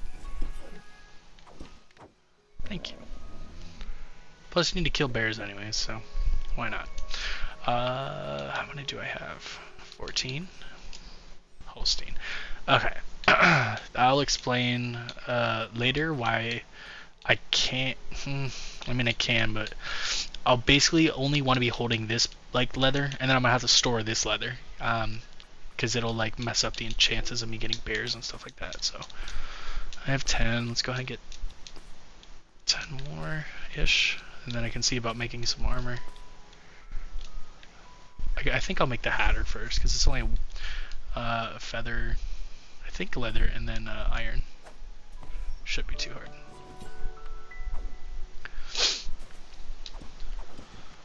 I wish I had my ice moves for my mage. That would have killed all of them in one hit. That would have been sick. Everybody doesn't want to fight the bears, but they're not that strong. You just land consistent hits, you're good. And I have dual wield, so I should actually use multiple weapons. There we go. Okay, so as you unlock weapons, or not unlock weapons, if you equip different weapons, they all have different movesets. So one-handed swords, as you saw, you can do like a simple slashing motion, you can do a jump slash, the charge strike works with it. Dual wield has a completely different set. So my main attack is this. So I have, that's just clicking once. Now if I click it 3 times, it'll do like a combo. It's actually 5-hit combo. One, come on. 1, 2, come on. You get what I mean. So that's just my right trigger. Then my left trigger is something completely different. It's like a dual slash and followed up with like a right swing. And if I click right 5 times and then follow with that, you can chain them together very quickly. And I might die. Hold on. And then there's 3 or 4 more moves I gotta show you. Hold on. Just gotta heal first. Okay, heal. Okay, so that's the left. You can chain that together with the right. Then you can also press both at the same time. This is a completely different moveset. And it finishes with a slam. So I accidentally did my ultra move on accident. That's fine. Okay, so both swings at the same time, followed by a slam. Then, as you saw, if you hit an enemy 10 times with dual wielding, see how there's like a counter above where my money's at, the far left, bottom left corner? See how it says 2, then 3, then 4, then 5, then 6? As you land hits on enemies with dual wielding, it gives you a counter. It's a boost to your damage and attack speed, and when you get the counter to hit 10, it turns rainbow. And when you do your slam combo and then press attack again, you do a finisher move after that. So it's a few things you have to do to set it up, but that finisher move is very, very, very strong. So you have to land hit or hit 10 enemies 10 times, then you have to do the slam combo followed by another attack, so it does the finisher attack. But it's so worth it, because when you go to face bosses, you can hit them with that finisher move, and it does like a lot of damage. It's very nice. It's probably one of the easiest ways to quickly gain strength in the early game is just go dual wielding to start, and then switch over to whatever you want later once you have access to better enchantments, so you can make yourself a more specific build, like for archery or spears or whatever. It's just, it seems that early game, dual wield is just naturally stronger because you get to hold 2 weapons, so you can just increase your damage output very fast. Plus you swing like hella fucking quick, so you can just DPS the fuck out of monsters like that. Cool. And you draft leather again. Also, I just did it. The lock-on ability is very helpful for hitting that slam combo, because normally it just, whichever way you're facing is kind of the direction that your person goes. But if you lock on to something, that's exactly where he goes towards. Sweet. It's actually able to get some tears. Just helpful. See how just whatever direction he's facing is the way he's fucking going. But yeah, that lock-on ability on Xbox, it's left on the D-pad, and the same thing to turn it off. As far as PC, couldn't fucking tell you. I think that's under the options. You just gotta look at what the button is. Okay, so that should be a decent amount of. It's 20 bears. That's perfect. 4 deers, 1 Holstein. That's fine. Okay, I think I have enough leather for now. Let's go ahead and get a roll on killing the boss. This dungeon is just a speeding dungeon, I think. So one of the dungeons will always be the ancient golem. The other one will always be some sort of trial. So they kind of give you a puzzle and also a fight. And this one's obviously is a trial of speed. You get from point A to point B as fast as you can. There's a time limit. Don't fuck it up. And it doesn't start until the game opens the doors and the timer starts. You basically just have to wait for her to finish her speech. So these are pretty straightforward. You just get to the end. I'm not even pressing anything. These dash pads are pretty useful. To here. I don't like hoverboards. They're really hard to control. Especially on controller. Because the fucking direction and the speed are the same input. So like while you're trying to turn, you're also like having to control your speed. So it's not the easiest. But once you finish, you get to go to the prize room, you get to open the portal, and you gain something called a Slate of Growth, which is pretty useful. So this, once you've gathered 4 of these things, you can take them up to the floating island. On every single island, there's a floating island in the middle. On top is a boss monster called Anubis. Okay, don't worry about anything I'm picking up, because most of it I'm probably not even going to use. The Anubis is who you turn in Slates of Growth for boost to your stamina, your health, or your mana. You get to choose. And you can always reset, so if you change your mind later, you can always just tell them you don't want to, you just want to reset, and that's it. Doesn't even cost anything. I always like to start with stamina, so you have more of a stamina bar to work with. Actually, I am going to use what I picked up, because these weapons are stronger than what I was using. There we go. Dual wield blades.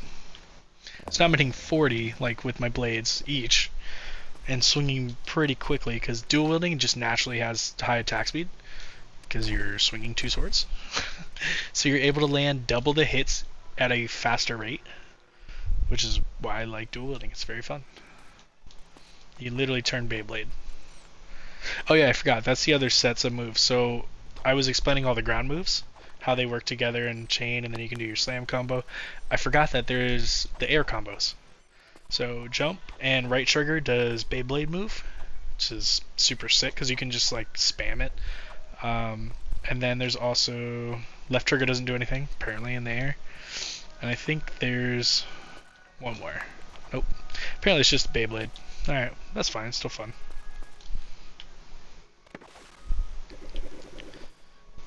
Okay. Wait. Did I make...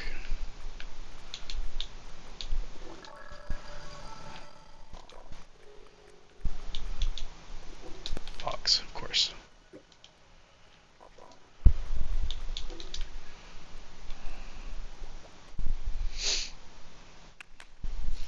Summoning Jutsu. Cool. And if anybody in chat wants to know like anything or has a question on whatever I'm doing or anything in their world, let me know because I can definitely help. I'm just kind of playing like the beginning again because I like to show like how I start. But if there's anything you guys want to question or have a question on, let me know. Okay, so I definitely need to go fight the main boss now because I need iron, and a lot of it. Unfortunately, the beginning island doesn't have that much iron, like nodes, like the little rocks. So you kind of are stuck fighting the boss a few times, which isn't, it's fine. You get experience and iron and all that good stuff. Okay, and I'll come back and show you guys how to set that up completely once I have the absorbers and droppers, which I need like 126 iron and fish fillets. Let's go ahead and get some fish first then, since I'm over here. For fishing, pretty straightforward. In the beginning, you need a fishing pole, and then like little fishing areas. See those little bubbles? Those are fish. So you just cast the fishing pole, wait for the bobber to go down, press A, good to go. Fish will pop out. Later on, there's like net fishing with a fishing cannon on schools of fish. It's like a whole bunch of fish, so you get a bunch in one go. But I have to unlock that first.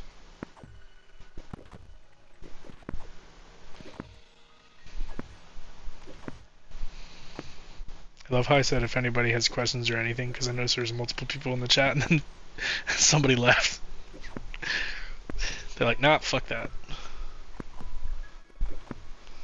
He just texted me. Health care. Yes, I do. I do want my shift.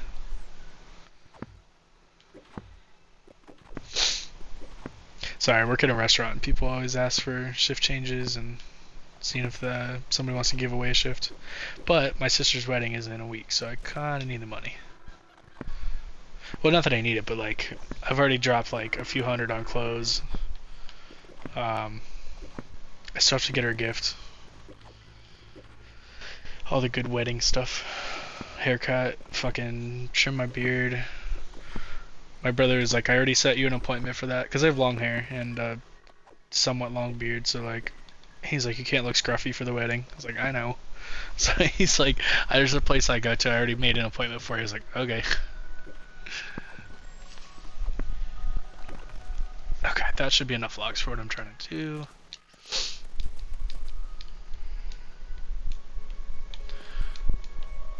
But it's cool. I got like a really nice blue shirt, obviously black slacks. I got these fucking hella expensive shoes too. They're really comfy though. Water. I needed a new belt anyway, so I got a belt. Boop. Oh shit, I missed. That's okay. Those will grow.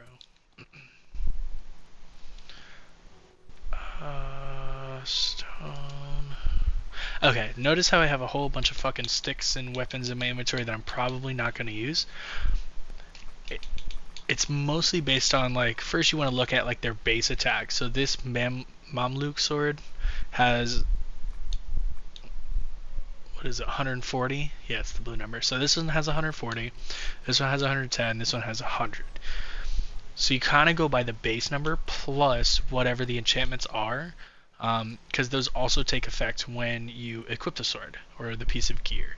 So when I equip this, I'm going to gain 8% attack, the 140 base attack, and also I'm going to lose 15% of my health, which is not that much. It's only like 10 or so. 20. It's 20. Okay, so you got to kind of take both into effect. So you don't want to just straight up equip your, quote unquote strongest sword. You also have to kind of take into effect what the enchantments are. And if you aren't sure what those are, on each piece of gear or material or something, if there's a colored word above the name of the item, so like the name of this weapon is Machete 1, it is just a Machete 1. Those blue words, Snow Demons, is an enchantment. So because I got them out of a chest, they just had random enchantments on them. It doesn't have to make sense where they came from. It's just random. So when you pull things out of chests, you have to check what those enchantments actually do, because sometimes they're not as good as some, they're bad. Some can be bad for what you're trying to do. Like if you're trying to be a melee attack character, Snow Demons actually isn't the best for melee builds because it has nothing to do with attack. It's a magic attack enchantment, so it increases your magic attack by 10%, but you lose max life as well. So literally by holding these two swords, I'm losing 40 health just out of the gate. So like my health naturally sits at 124, so I put this sword on, and then I put this sword on. Now I'm at 80 health. So I literally just lost 40 off of 120. I lost like 30% of my health just by equipping two semi stronger weapons compared to the sticks. So I mean, it is still a decent boost, but you have to take those into effect. So in my head, I'm like, should I equip this sword or should I equip this sword? Even though this one has a 10% attack, like lower than the machete, I'm gonna probably want to use this one over the machete so I don't lose a bunch of health. You have to just kind of think of those things like as you're holding gear and deciding what you want to wear, blah blah blah. Now another thing to think about is some weapons and gear can have skills attached to them. So like this machete has the Berserk skill attached to it. It also has the full level 5 Berserk attached to it. Because right next to it says Combat Tier 3 Level 5 Berserk. That just means that when I equip this sword, put it on my hotbar, I can then activate the sword and that skill will activate at level 5. So if you go over to your skills, go to combat, down here at Berserk, go to the 5th level, so level 1 would be 20% bonus attack speed and 25 bonus attack. So 1, 2, 3, 4, 5. 5th level is 1 level away from being at max. So I'm gaining, so when I activate the skill off the sword, I'll be gaining 33% bonus attack and 36% bonus attack speed, but I'm also going to lose like 40% defense. So I'll be gaining a whole bunch of attack, a little bit of attack speed, and losing a bunch of defense, which is good. That's okay. I don't care about losing defense, because I'm basically just going to be focusing on hitting the boss as fast as I can, as hard as I can, and not trying not to get hit.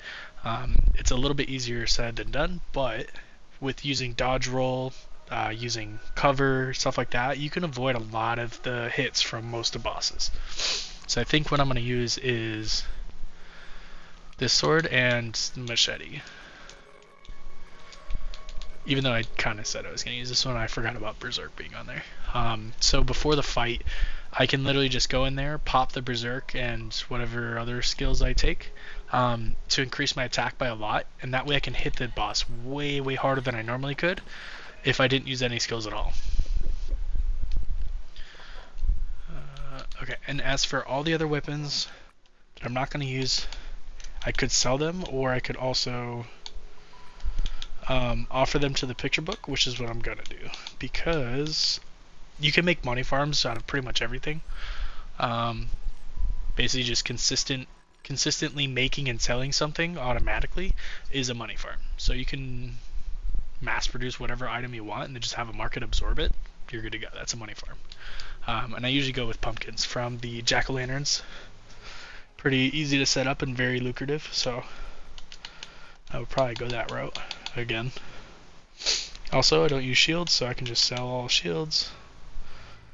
And I have better stuff now, so I can offer those. Why do I have 2 wood axes? Oh, one guy came from a chest. Also, I got this ring out of a chest. Kind of trash, because it's only applying, it's going to give me max mana, magic crit chance.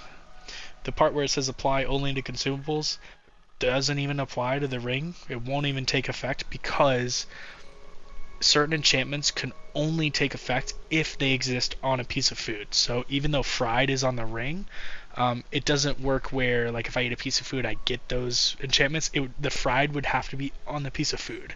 So if you get an enchantment on your gear that says applied only to consumables, you just wasted a slot for an enchantment. So don't do that. So that basically doesn't exist there.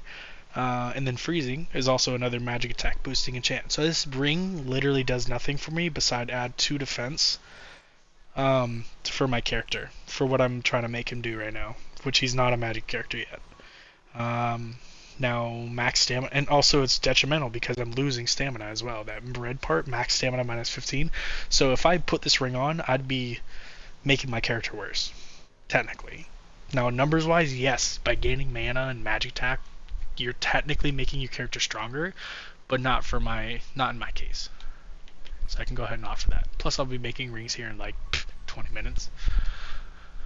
That are going to be better anyways. So, offer. Boom. Look at all that extra space. Bunch of weapons I didn't need, stuff I didn't need, all that good stuff. It's better to offer them or sell them if you don't need them than just chucking them in storage and taking up space. I also have gotten food out of chests, so those will be helpful a little bit. Feces, I'll just hold on to all that because you need a lot for later. And then materials, I'm starting to get a little full on. I'll start sorting that out once I start making gear, because you need to be able to store excess materials that you're not trying to use when you're trying to make gear. And I'll explain that whole process in a little bit.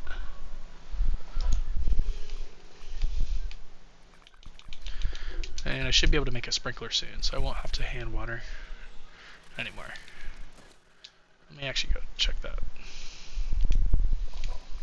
Actually, I think I have to make a well first. Ingots, of course. Sweet. Yes, and I can. Let's go. But I need copials, so that's iron. Will I have enough? I need 2 more iron.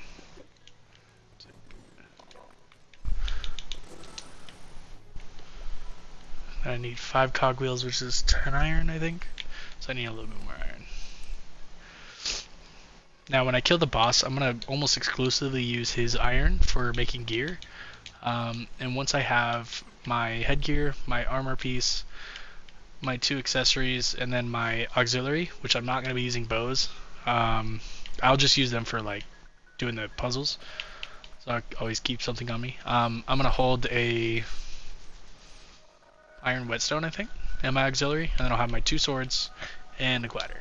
Which my glider will probably be the last thing you upgrade because you need enchanted wood and stone to make a glider. And you don't get enchanted stuff until you switch islands, so or enchanted stone and wood until you switch islands. So that'll probably be the only thing that isn't enchanted. So a lot of people they breeze right by the enchanting system just because it is a little confusing, and the game doesn't make it clear like the enchantments on your build is how you make your character stronger. It's not really about your skills. I mean, your skills help you get stronger, but it's mostly about what enchantments you're using. Because each slot can hold 4 enchantments. So you can have a headgear piece with 4 very good enchantments on it. Same thing for your chest, your glider. Your 2 weapons can all have 4 enchantments, everything. So you have 32 slots to build a character with. And then you go through and figure out what skills complement that build. And I just know beforehand that for now I'm going to go dual wielding, so I'm going to go as much attack boosting enchantments as I can get, or attack speed, critical chance, that kind of stuff. And as I unlock more skills, I will just keep going with that style of build and grab Berserk, Backwater, Battle Hymn, Bloodbath for critical damage, Expert for crit chance, Wrath, so that way when my life gets lower I'm just hitting harder, etc, etc, etc. Backstab, so when I hit things from behind they're just taking more damage. You want to take things that complement the build style you're going for. If I want to hit hard with a 2-handed weapon, I'm not going to take fucking, archery skills. I'm not going to take a whole bunch of martial arts skills. I'm not going to spend 1,000 points in basic stuff because almost none of this stuff applies to actually fighting stuff. A lot of the basics tier or tree is just like it says, it's basics. It's more about movement, existing in the world versus actually doing damage. Because a lot of your skills towards the end game are going to be geared towards making your main stat, whether it's an attack stat, your magic stat, or whatever. All your skills should be focused on how can I make that stat stronger, and then use that strong stat for certain skills. Like, once obviously I have my Battle Hymn, Backwater, and Berserk, my attack boosting buffs, I'm going to then take my crit chance buffs and stuff like that. But I'm also going to need a couple skills that use my attack skill to cause damage. So in my case, that's going to be like EI slash. That's pretty much the only fucking attacking skill I'm going to be using, because dual wielding is one of those few classes. It attacks so fast on its own, you don't really need attacking skills. So all your skill points can basically go towards just boosting how hard you're hitting and how often you're hitting critical hits.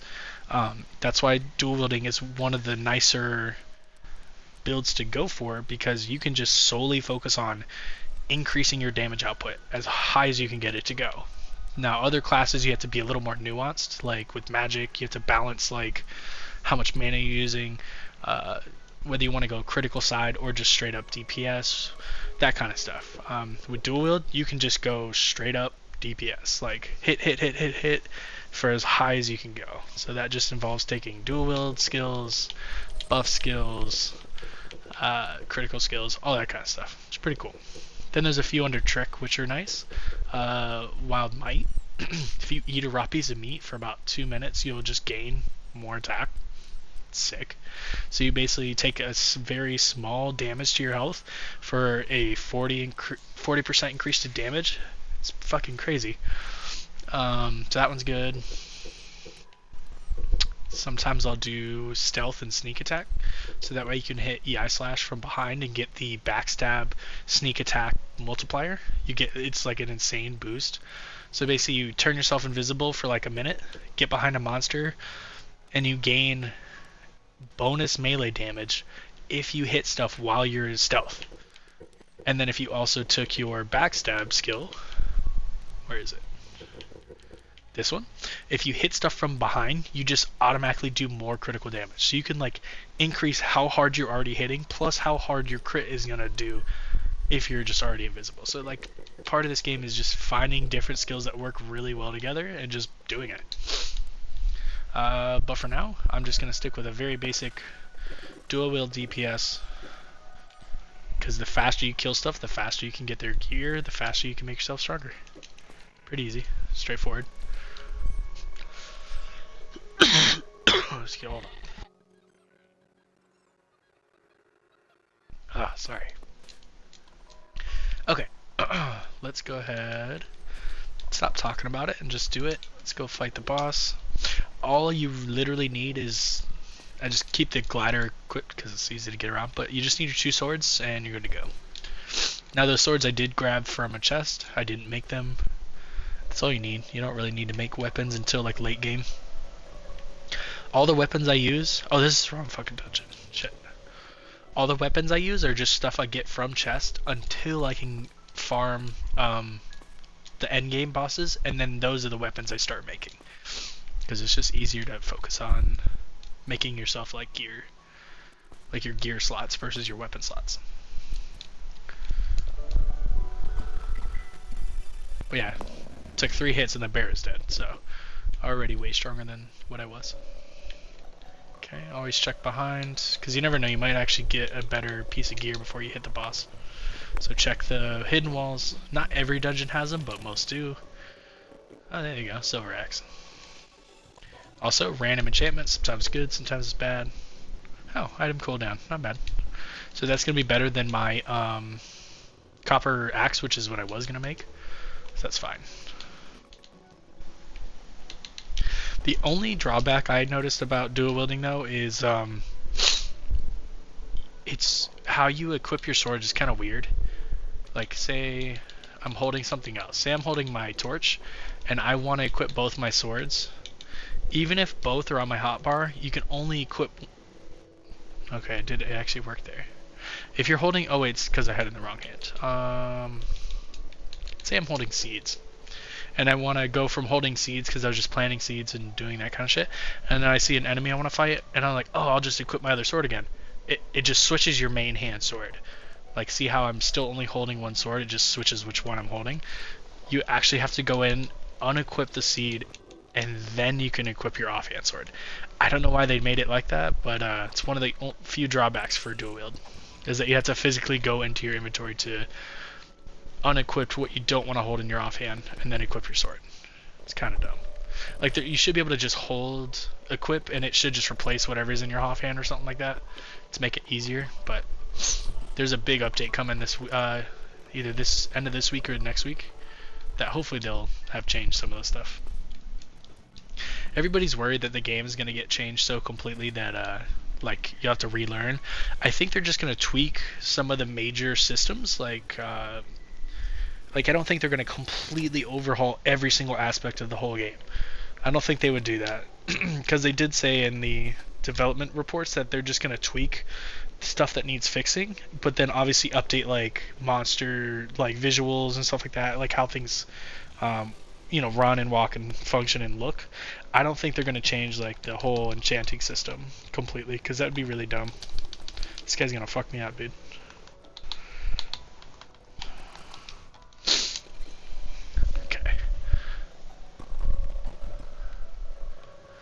Ugh, I hate when they do that, when they like roar, because it stuns you. Come here. Level 5, bitch. Sweet. Okay. Also, another thing that people do a lot is they accidentally hold on to items that they don't ever need or going to use. So I'm never going to use spears. So I don't need fangs. Sorry, it makes a blade and some random shit that I'm not gonna use. Not gonna make bracelets or killer bow or none of that. So if you need space, just check to see what something makes. If you're never gonna use those items, just dump them. Offer, gone. keep your inventory clean, especially because like a lot of these are kind of bad enchantments anyway. So I would never use like kids or foxes in a build. So there's no point in really even keeping those enchantments, let alone the item itself. Like talons, they only make a couple basic level weapons and a couple of armor that I won't use for this character, so if I'm never going to use it, I don't need to hold on to it. Boom. Easy. Oh, also I missed a chest. Nice. Bones are nice. They're a little annoying to get in the beginning. I think deer drop them and maybe bears. Yeah. Naturally, they're dropped by skeletons, deer, perhaps bears, I don't remember. But you need a lot of them for beginning stuff. You need to make like the aging facility, there's the talisman flags, a few things. Cool. Can you open the door? Oh, I had to open the door. Okay, so there's a few things to know before you start your first boss fight, or really any fight. If you know you're about to face a boss, this is a good time to make sure your health is topped off, your mana is topped off, you have all your gear equipped, you have your skills ready on your hotbar, you have your weapons on your hotbar, all kinds of stuff that you need to check first. So because this is going to be a fight, my weapons are equipped. I don't have any gear yet, so anything that was useful, so I'm just going to leave those all empty. Food, I don't have too much in the way of healing foods. Let's go ahead and put you there, you there. This won't be a very long fight anyway, so I don't really need too much food and preparation. So let's make sure my skills are ready to go. I battle him now, so that's good. I have one skill I can use, so let's go battle him, make my bonus attack go up a little bit. So instead of 30, it's now 50% extra. That's good. Cool, so I'm all ready. So as soon as before you jump in, this is when you activate your skills. This is when all your buffs are supposed to be done, so that way when you jump in, you can just start the fight right away. You don't have to wait for your character to buff up and possibly get hit in the process. Also, I forgot I had Berserk, so let's go ahead and do that while he's doing his move. If you want to know how long skills last, it says it in the skills page. You also have, like, next to your hotbar, there's a little... So that's told you it wasn't going to be that fast. Or that long. Next to my hotbar, right above my money, there's like these little symbols. Those are the actual timers for your skills. So Berserk, as you can probably see it, it's a little hard, small. It's slowly going down. That only lasts for about a minute or two, I think. Battle Him is like a full 5 minutes. And the Dual Wield Blade, I think, is a 2-minute last thing, as it goes. Okay, so the boss, he drops some really important stuff right away. So the first thing and the most important, he drops 40 Ancient Veteran Iron. This is important because it's actually 2 separate enchantments. The Ancient part, if you look in the description box, there's actually 2 lines that match up with the Ancient and the Veteran part. Ancient is the magic attack enchantment, and Veteran is the attack enchantment. So if I went and made some ingots out of just this iron, it would have Ancient Veteran on it, and then if I made some gear with it, I could possibly get gear that would have both of those enchantments on the gear. So when I went to wear it, I would gain attack, max life, max mana, magic attack, and magic attack. So it's good. I mean, the magic attack part doesn't really matter as much, but it just helps with the max mana a little bit. So once I start getting more skills, stuff like that. But this is how you start building your character up. Is you start with the basic island and the possible enchantments you can get from here, and then that helps you fight stronger stuff, so you can find better enchantments, so you can make better gear. And then you just continue that loop until you're fighting level 100, 200 stuff. And using their enchanted materials to make really good enchanted gear. And of course, as always, the chests are just random. Each island level has its own loot pool for the chests, so as you get up into the higher islands, like higher level islands, these chests will start dropping better stuff. But basically I just got like coins, research samples, some leather, some straw, shit like that, a couple basic weapons. This one has shamans, which is a terrible attack enchant, so you definitely don't want to use this. So this is why reading is important too, because a lot of people would see this and they'd be like, oh yeah, it's cool, it's a weapon, and then you go to use it, it's actually not good. You're losing attack by holding it. So yeah, so you always want to make sure you're reading the enchantment, see what they do. Blue is a really good enchantment for magic. This one's nice. I can actually wear this now, even though it's for magic users. It's an auxiliary slot. It's a combat support tool. So basically, it gives you a little bit of magic, and whatever the enchantments are, those take effect. So I'm just gaining a bunch of magic attack and gaining a little bit of mana regen. But the important part is the actual skill that's attached to this thing. And it's a magic shield. So if I use it, I use a magic shield. And this shield stays up forever until I take enough damage for it to go away. So like I think it's like 100 damage or something like that. So yeah, this will just literally stay up until something hits me hard enough for it to crumble. So it's cool. It saves me from taking a really hard shot. Let's go ahead and equip our swords again. And I kind of just did it without explaining it. So if you ever want to fight a dungeon boss again, if you just go to this back area, see where these stairs lead up, like right here. All you have to do is touch this area right here, and then you're good. So they'll be respawned. You do not have to leave the dungeon for them to come back. It just takes a lot less time to do it this way than it is to leave the dungeon and then run through those first 2 rooms again. That shit just takes a long time. Unless you have like stamina potions and stuff like that, but at that point you might as well just use the scrolls to force respawn bosses. But early game, this is the quickest way to get bosses to fight again. Okay, for this guy, jump into his chest, lock on, and then just swing.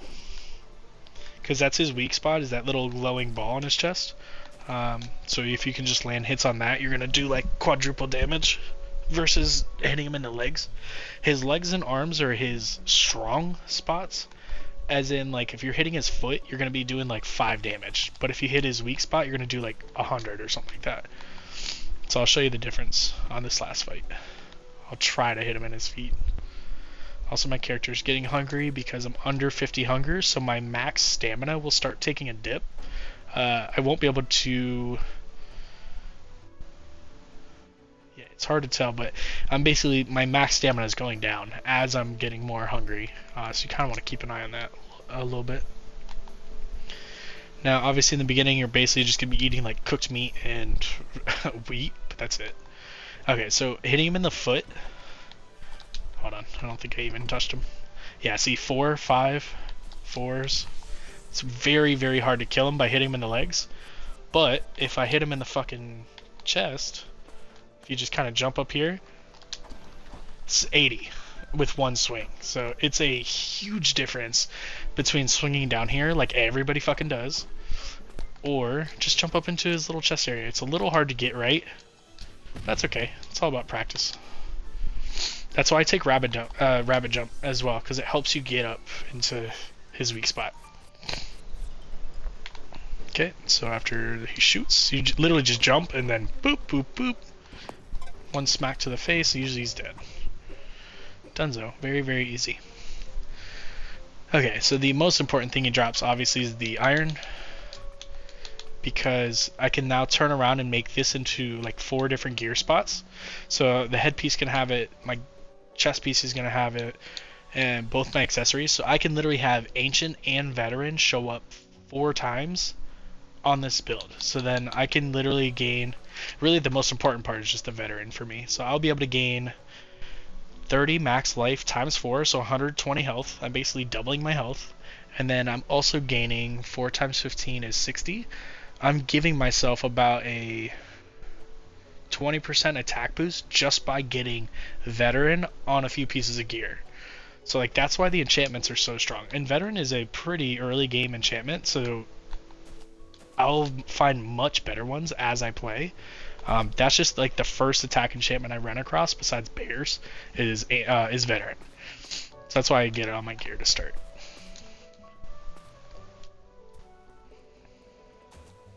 And for those who say like, oh, Gacha's better, you know, be able to just get random items with somewhat decent enchantments, like yeah, you could possibly get decent stuff, like somewhat decent stuff out of Gacha, but it's not guaranteed. You have to. Plus, you also have to get the Gacha coins, which aren't easy to find. Um, and then you have to get lucky and then actually get a piece of gear that you can use, and is also got decent enchantments. But at least doing it this way, you're pretty much guaranteed. Like if you somewhat know what you're doing, you can make yourself really good gear. That is much stronger than what Gacha can produce. Because Gacha is limited. They can only get like 2 enchantments out of the Gacha coins on a piece of gear. Sometimes you'll get 3, but usually one of them is very bad if you get 3 enchantments. So it's like you're kind of getting a trade-off. Like yes, it's easy to get Gacha gear, just because it's there, but you don't always get the best stuff. But doing stuff by hand, making your own gear, you're pretty like there is still RNG involved, but you're almost guaranteeing that eventually you're going to get three or 4 enchanted gear, which is very good. Another tip for anybody who's in here right now. So if you're climbing and you run out of stamina like I just did, let's just pretend I ran out of stamina. Equip floors to your hotbar so you can do this.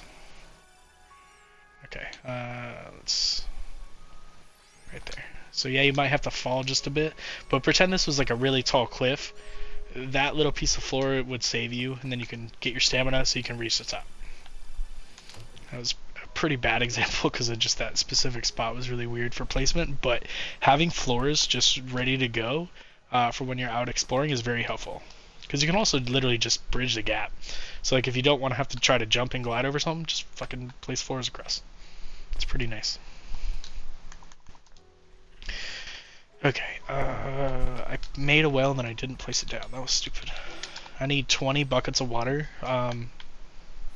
so I can make a sprinkler, so I gotta let this build up. Okay, so I have his iron. I need a chest. Another chest. Okay, one of the other basics that's involved with crafting gear is basically doing inventory management before you start crafting anything. Like even smelting the fucking ores. Put away your stuff. I don't want to sound mean, but like stop just coming from adventuring and having a bunch of shit in your inventory like this. See, I have all kinds of different ore, and I have a bunch of stone that's different, and then I have silver that's all different. If I just kind of came over here and went over to the iron and just clicked max, you're gonna fuck up your iron, and you're gonna mess up your all that time you just spent gathering the materials with specific enchantments. And here's why. So when you just click 100, the game doesn't care what iron it's grabbing. It just grabs the first 100 it can find, and it takes it. So if you have in your inventory 26 regular, and then the next stack is 100, it's going to take this 26 and then 74 of the Ancient Veteran, and it's going to skew the chances that the iron's going to even have Ancient Veteran. So you can accidentally make 100 ingots with no enchantments on it, so you basically just screwed yourself out of like 70 something enchanted iron. Because if I go in here, although it is a pretty good chance I'd get it, when you make something, there's always a chance that the materials can transfer over to the finished product. And so to see that screen on Xbox, right below the floating picture, that detail of enchanting chance, you can go into it. Oh, I didn't click 100. You can actually see what the chances are. Now, if I only wanted to make 20, it's not going to have anything, because it's just going to pull the first 20 iron in your inventory, and the first 26 are blank. So there's going to be nothing on it, so it's okay. But the reason I say just store everything is so you don't mess up on accident. So only pull out what you're willing to actually turn into something. So I'm going to make 20 ingots, and I only have 20 iron ore, so I guaranteed, because each piece of the ore has the enchantments I'm looking for on it, so it's going to guarantee that it's going to be on there. So enchant, or not enchant, click max, click yes. Now when I go and get, the reason I made this island beforehand as well is for the dragons, because they drop iron under level 30. over level 30, they stop dropping iron. You can't get it. So you have to have a level 1 island for that dragon for you to drop iron. So what I'm gonna do is once I've made a few pieces of gear with the enchants, I'm gonna go off and fight the dragon. They drop 30 iron with 2 enchantments, Crimson and Dragon. Both have something to do with attack. So then I can come back to base, and I can take that iron and combine it with this iron, and then I can make iron ingots with 4 decent enchantments on it. 2 that are actually good and 2 that are just decent.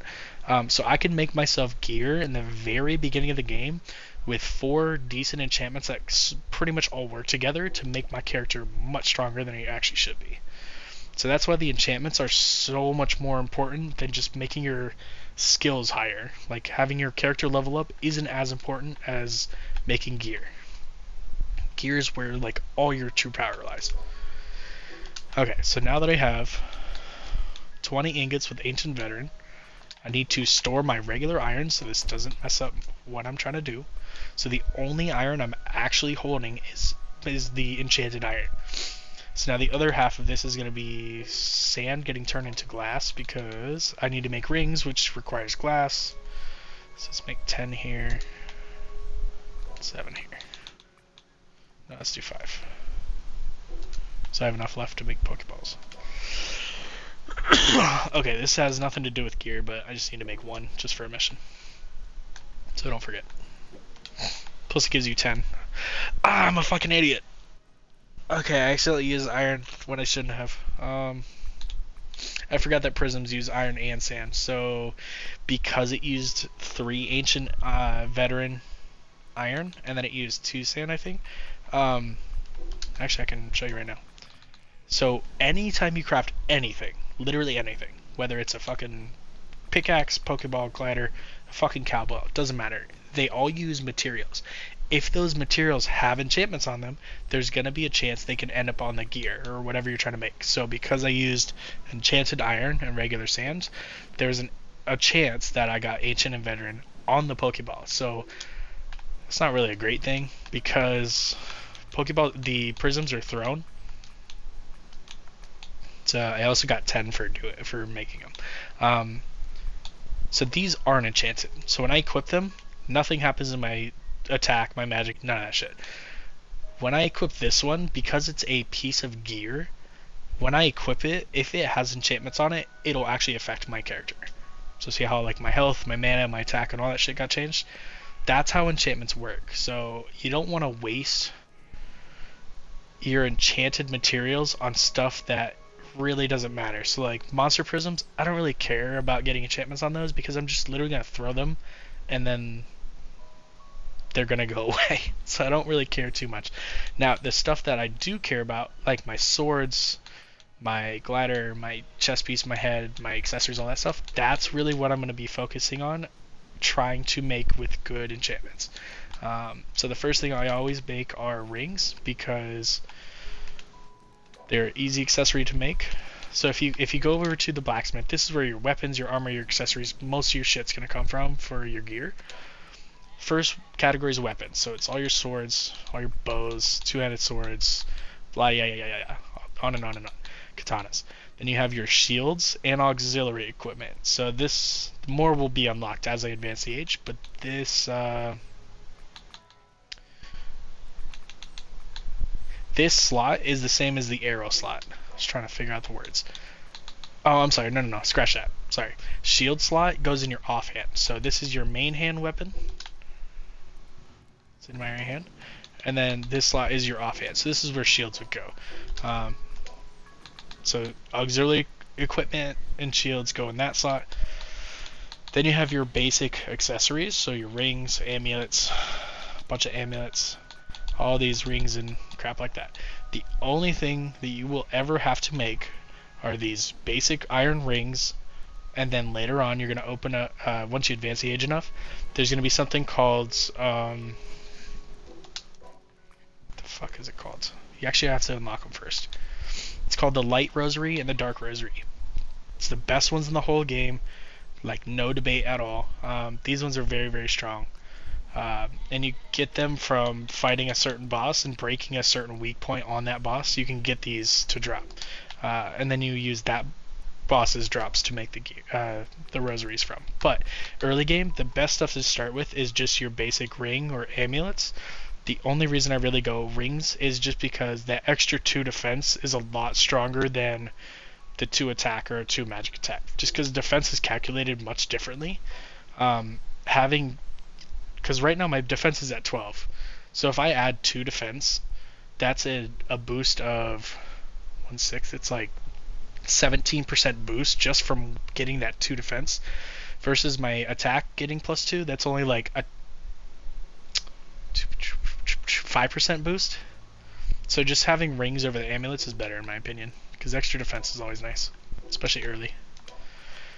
So in my opinion, first thing you should always build 2 iron rings from the ancient iron or ancient veteran iron, and then you can make 2 of the rings. So if I click details, because 5 out of the 8 total materials being used have ancient and veteran on them, it's a higher chance that it's going to be that they're going to get transferred over. Now, if only one piece of iron, like say I was holding 4 regular pieces of iron and then only one of the iron had ancient and veteran, this would be much lower because it only shows what 1 out of 8 times.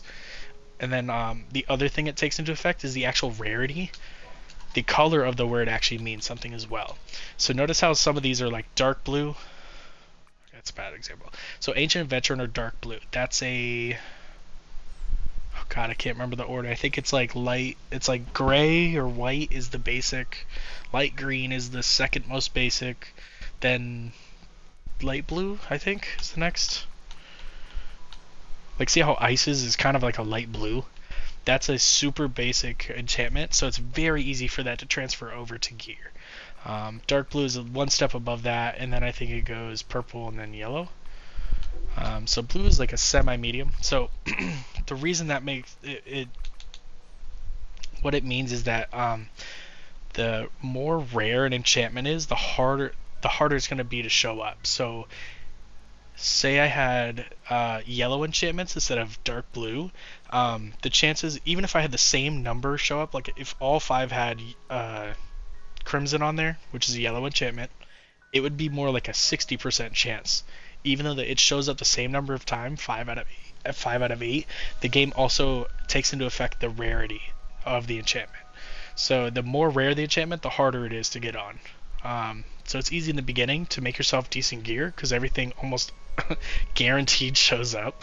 But later on, it starts taking a fucking lot of RNG to make really good gear, and that's just the grind of the game towards the end. But yeah, so I'm gonna make myself 2 of these rings to start from the iron that you get from the ancient golem. It's pretty easy, and I just got lucky and got what I wanted the first time. So same thing, I'm gonna try it again. Hopefully I'll get another ring with both enchants. Now, I just accidentally pressed it. You can force an enchant to show up. Now, if I really wanted veteran to be on here and I didn't want to take any chances, I could force it. It costs enchantment points, which I don't have enough of because I have 0. And it also forces one of the slots to take the reinforced enchantment, which doesn't seem that bad in the beginning, but late game reinforced is such a trash enchantment compared to like the gold enchantments that it's a bad debuff. So early game it doesn't seem that big a deal, but later on it will be. So early game, don't really worry about enforcing or forcing enchantments because I can very easily get more iron if I needed. But I got lucky, so both had what I wanted. So here we go. 2 rings, both with veteran, ancient, and so I basically went from with no weapons attached. My attack is 26. Then I throw on the 2 rings, my attack went up to 56.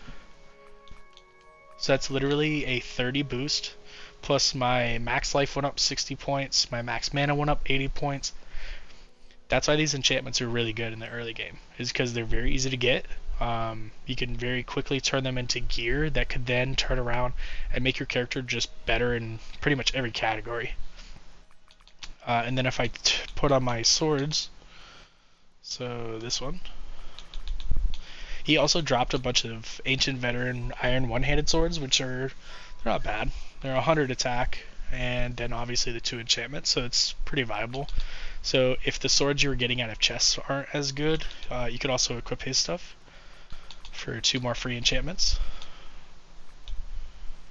But this one's actually not bad. Terrifying is decent. There we go. So yeah, just by adding a couple swords and a couple pieces of gear, my attack is now 300, which is pretty decent. Because then if I activate all my skills as well, you can then come back. So like right below the sword is where my attack, my magic attack, and defense numbers are at. You can actually see the difference when you unequip swords and all your gear. Your basic character is very weak, like very weak. But just by adding a few things of gear with enchantments, you can actually make yourself pretty strong.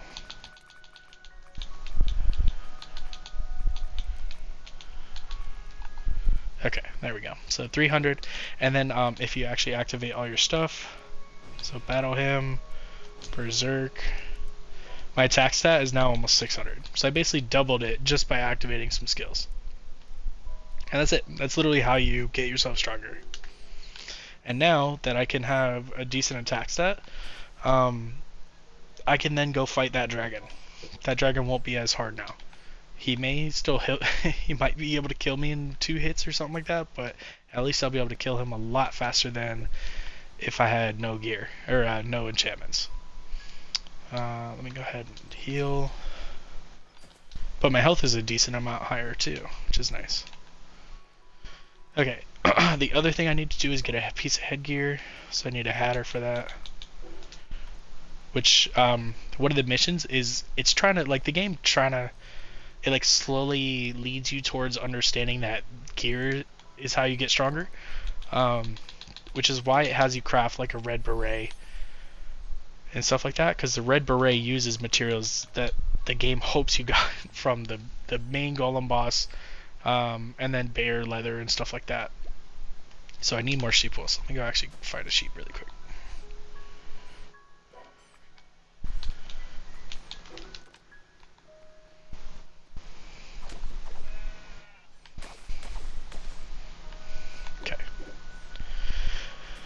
Okay, so one thing to know about sheeps though is the sheep enchantment is actually kind of bad for gear, because if you go to the sheep wool,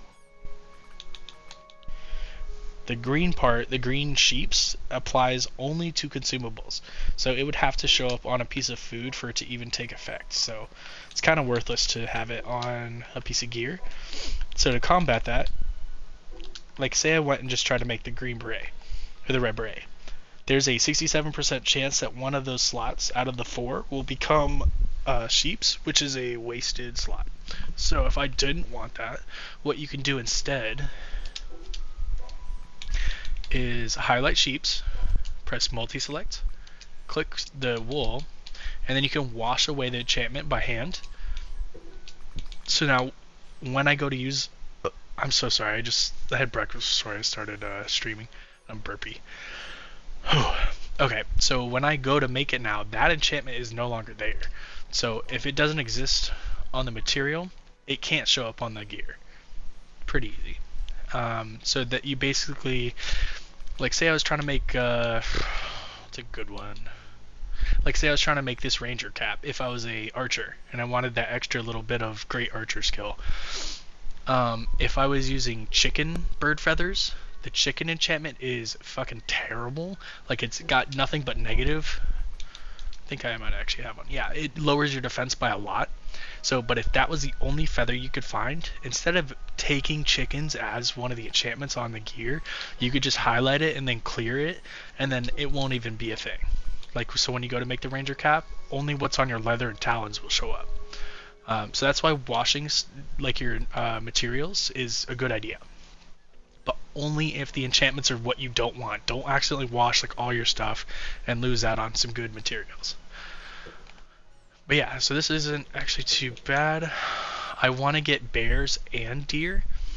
So you can actually hold a combination of both in your inventory to then possibly get both. So because it only takes 3 leather to make this hat, I want to store all my leather except for a combination of 3. See now Holstein, okay, so this is a good example of why you need to read. So Holstein, as an example, the attack plus 10 will take effect if it ends up on the red beret. The part where it says applies to consumables will not take effect. So this actually is still a decent enchant for me to try to get. I just only have 1 piece of leather, so I don't know if it'll work, but we can definitely try. I don't want Cyclops, it's not that great. I do want deer, I don't want fox, and I do want bear. So because I need to have only 3 leather in my inventory, I need to store everything and then pull out a combo of 3 leather. So because I want to try to get Holstein, I can go ahead and just grab that one. And then I'll probably just do 1 deer and then 1 bear. And if it doesn't work, then I'll just do a combo from there. So 1 deer, 1 bear. So now I'm only holding the 3 leather. So it's forced to try to use all 3. And so that's going to give me a chance to have those 3 enchantments show up. Now, in my perfect world, I would want to get Holstein, Veteran, Bears, and Deer. I don't really care so much about Ancient because it's more geared towards magic attack builds, which right now I'm not a magic user. So I don't really care if this shows up or not. So if I had to pick, it'd be this, this, this, and this.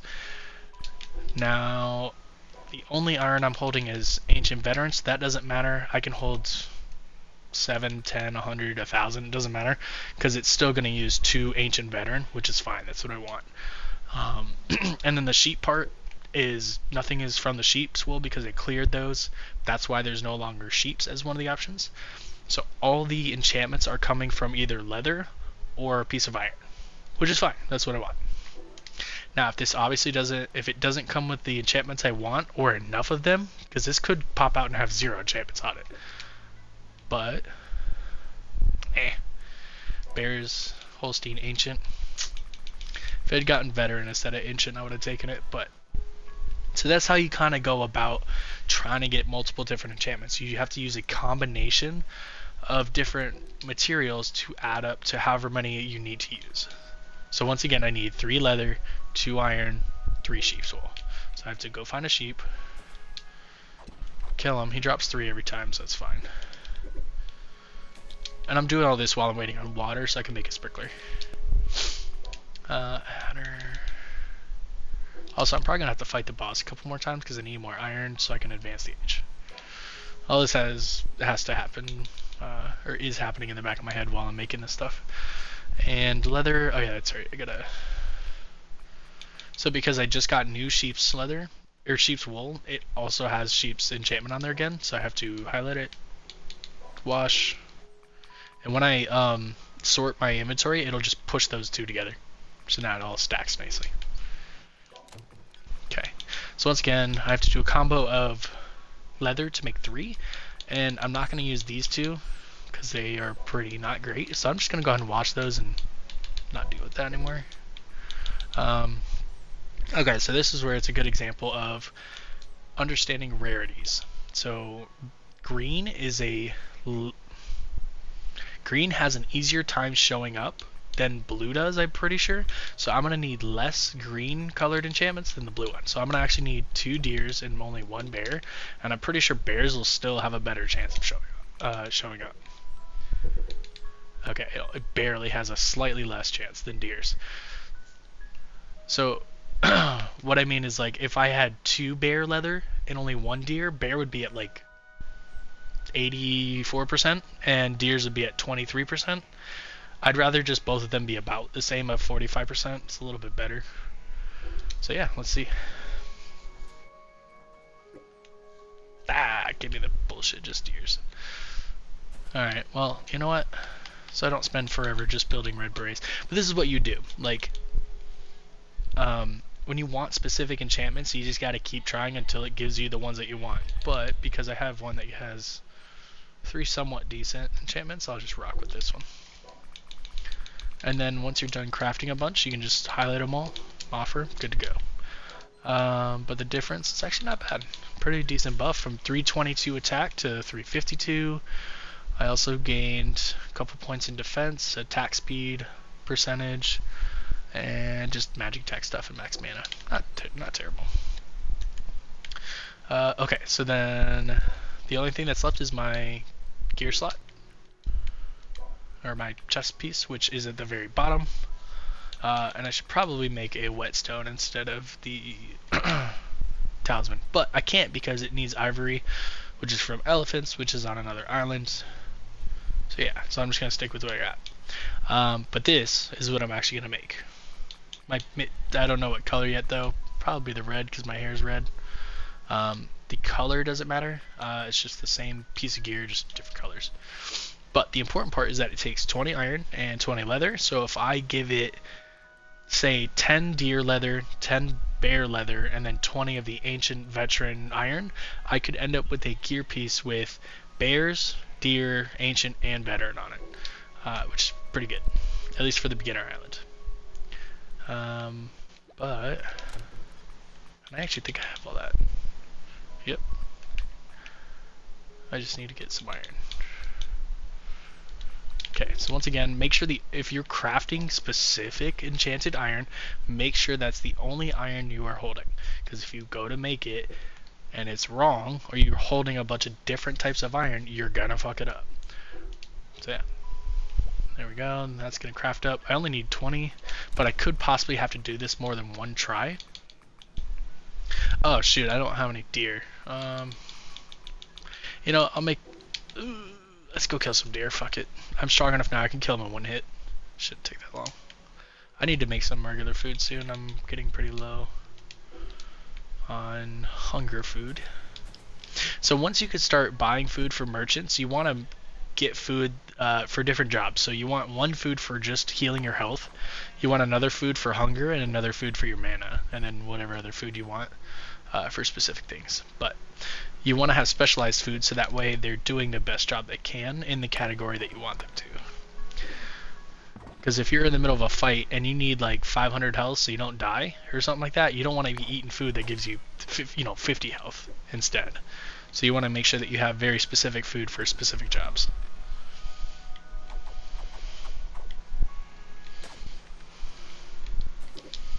Okay, these deer aren't that hard anymore now that I can basically kill them in one shot. It's just the beginning when you do no damage that really sucks. Oh, come back. I also have a couple skill points, I think. I do not. I had missions to turn in.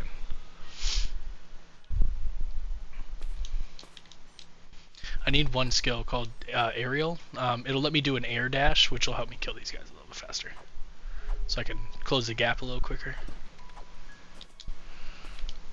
I'm almost level 9, so I should get a free skill, or get a skill point from that. There we go. Come on. Ah, no leather. How much leather do I have? 1. That's fine. If I can get 10 deer leather, that'll be fine. That's all I need, really. Stop running from me.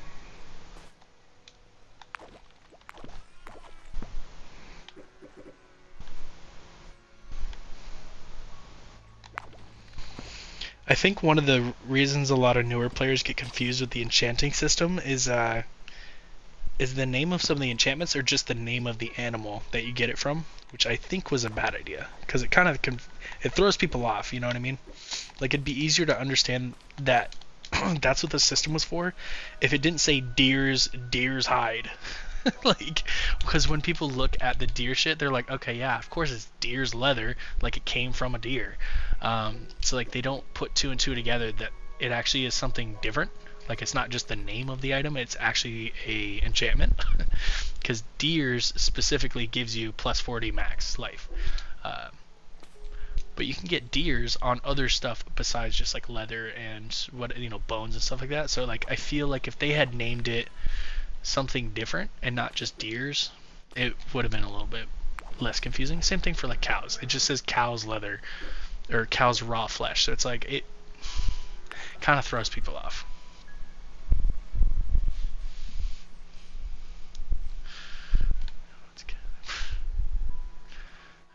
Okay. Alright, I should have enough buckets Water. Sweet. I need some regular iron, not the ancient veteran iron, because I need to make some cogwheels, I think, so I can make a sprinkler. So I can just auto water the wheat. But like I said before, there's really not that much iron on this island.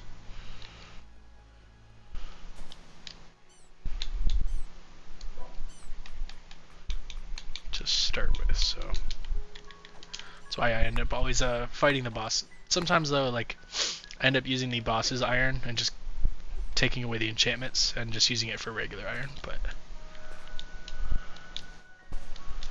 we'll get there. I keep forgetting I don't have the air dash skill. I keep trying to press it. Got so used to it from the last character I had. Okay, pretty sure I got most of it already. That's over.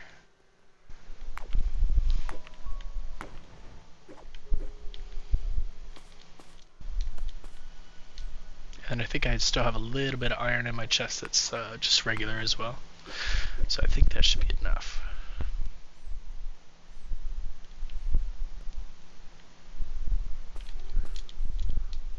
Because if I can make a gear piece, or a chest piece with at least 3 enchantments that I like, then I can just stop using the ancient veteran iron for making gear, and I can just use it straight up towards like building things like chests and other shit, so I can stop worrying about it being enchanted. Okay, let me grab this and this, put away enchanted stuff.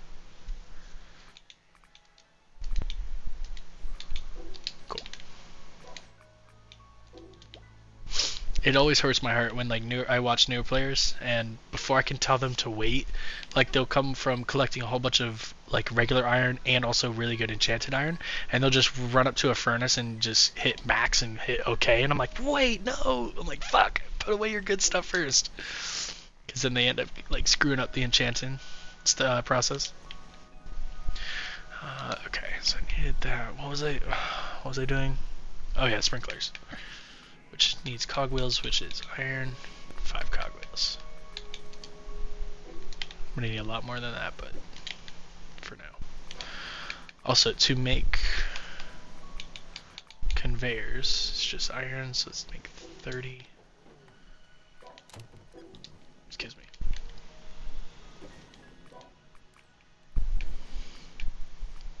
In case anybody was wondering, I had hash browns, eggs, sausage, and toast. It was really good. There's like a diner nearby my place that's like fucking, like the food itself is really good, but the waitresses are also pretty hot, so it's kind of a win-win. Like you would think, like most diners, it's like, you know, older ladies and stuff like that. Not this place. And it's funny because I like also work in a restaurant, and but like out on an island because I live in Florida, so they like recognize me because they've been to my restaurant before, and they're like, yeah, we took shots together and we let you hit our dab pen. I was like, now I definitely remember you guys. And they're like, do you work? And I was like, I do tomorrow. And so I'm really excited. Hopefully they come out, take shots again, because this stuff is fun. I love when customers are like, yo, get yourself a shot, and I'm like, fucking don't have to tell me twice. And my bosses really don't mind as long as I don't get crazy with it, which they can go fuck themselves. Bosses are annoying. I've been there longer than all of them anyway, so whatever. Okay, so that sprinkler. Okay, so instead of hand watering the fuck? How did I get hunters on the sprinkler? Anyways, must have accidentally used iron. Whatever, don't care. Doesn't really matter if building materials have enchantments. They don't actually do anything for you, so it doesn't matter. The only other thing I have to say about sprinklers is do not put them near monos. If you want to see something funny, watch this.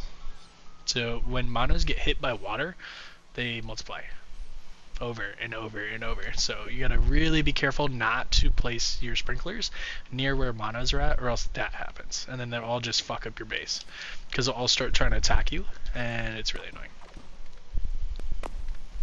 So there's a few things that you can do to prevent that whole situation. Just build away from where monos spawn, so they don't get near where you're trying to sprinkle. Sounds really weird. Or there's an item in the furniture workbench that can prevent monster spawns in a smaller area. So you can literally just not have the monos spawn nearby, which I think I'll just do right now. I think I have a furniture workbench. Yeah. Okay, in the furniture workbench, go down to the decorations. There's an item called Talisman Flag. This, if you read the whole thing, the very first line, a flag that prevents monsters from spawning nearby. Super easy. That's all you need to know. Well, that, and then there's 3 modes. Once again, it had an enchantment because it had the bones from deers. So the area is actually larger than that little circle looks like. When I place it, look in the top left corner of my screen. You'll see on the mini-map a blue square pop up. That's the radius of the Talisman Flag. And there's 3 modes. So when you first place it, it's black. Come on, show up. It's black. And then you can switch it to white, which is passive spawns. Or you can switch to blue, which is all monos. Don't respawn inside that radius.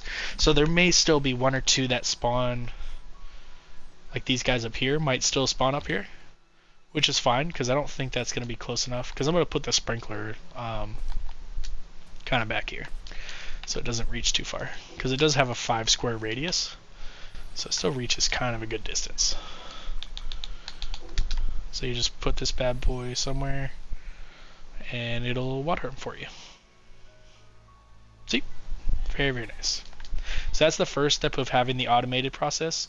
I now no longer have to water this ever again. And the next step would be, obviously every time this grows I have to come over here and chop it down. That'll be the next step you automate, is figuring out a system to automatically chop the wheat for you. And I use the rotating saws. Now there's another option, but it's slower, so I just like using the rotating saw. But yeah, let's keep going on. Oh yeah, I was trying to advance the age, that way I can unlock absorbers and all that stuff. Okay, steel, 4 more cogs, and fish fillet still. Let's go ahead and knock out the cogs. Oh, that's right, I just sold some coins in the market. And one of the missions is you had to save up a certain amount of money, so. Aha! First supply pod. Okay, only took 3 hours exactly. Okay, so in the game, there's these things called supply pods that fall randomly on the island somewhere. It can literally be anywhere on this map. So in all this blank space is water. It could fall anywhere in the water, on land, in the mountains, on top of stuff, behind stuff, wherever. Most of the time, because a lot of maps are a lot of water, it'll be in the water. So what I like to do is, I haven't been up there yet, but see Anubis up there? See the floating island?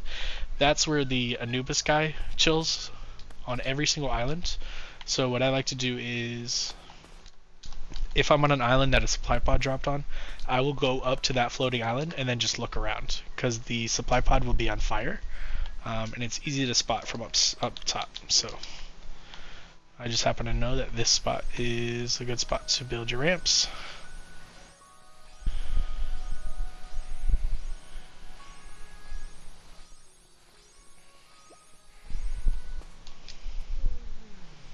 So this is who you give your slates of growth to. What do you wish for? And it takes 4 slates of growth to get a stat increase in either life, mana, or stamina, so can't do it yet. That's okay. But the really cool thing, he doesn't fight back, so you can actually lower his health and capture him, and then bring him to base, so you don't have to come up here to talk to him. You can just leave him at base and then talk to him at your base. Oh nice, I hit for more than 500 damage with 1 attack. That's good. Oh shit! Oh, that sucks. Whoopsie. Okay, let's go back up there. I still want to capture him.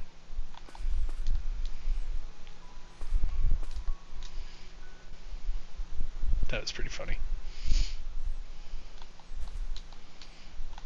Ah, there it is. Okay, I can see it anyways. But yeah, that's why getting up high is really nice, because you can literally just scan the whole fucking island. But the supply pod, I'll go, once I'm done capturing this guy, I'll go grab it. And the reason I'm trying to capture him is because when you want to talk to him, you don't want to have to always travel up really far. On the beginner island, this floating platform is pretty close to the ground. On almost all the other islands, it's much further up in the sky, so it takes a lot longer to like reach him. So it's just less time you have to spend trying to travel up to him. You can just put him in your base somewhere and then leave him there. Okay. Purple health is a 90% catch rate, so there is still a small percent chance that they can pop out. So just be prepared with another ball. Okay. 2 modes to your glider as well, I forgot to mention that. Slow speed, click the sprint button to go faster. But it also uses stamina much faster as well.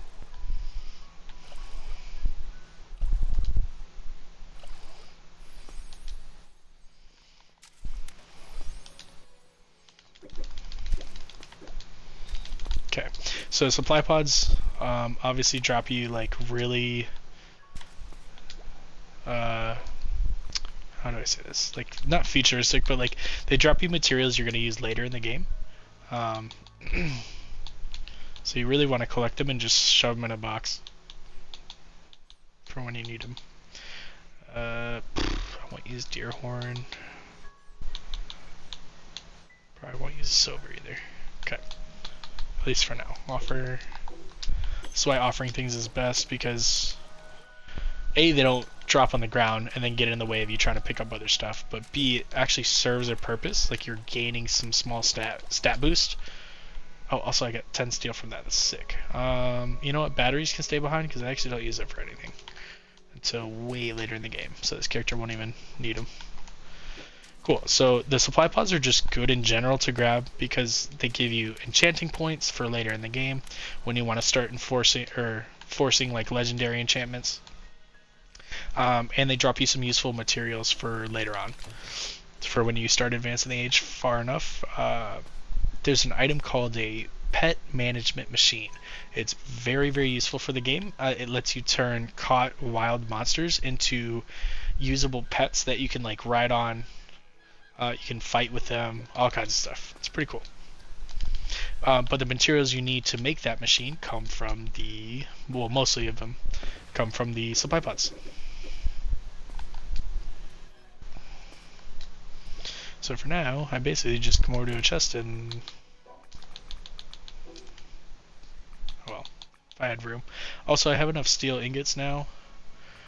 I have everything besides the fish fillets. So make a fishing rod. I'm also going to need to make a fillet table because that's how you get fish fillets.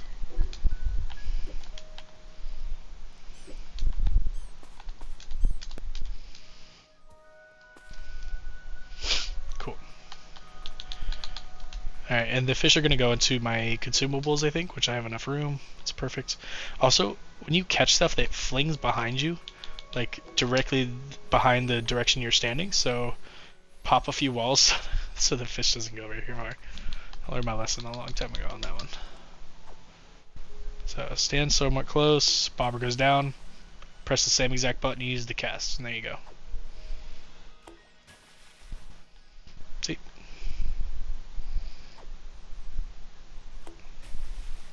Dunzo. You only get 3 fish per fishing area, and then it takes a little bit for the fish spot to come back. So you can actually just leave that wall up. And then move down. Oh fuck, now I got hiccups. Move down the beach, and there's more fishing spots.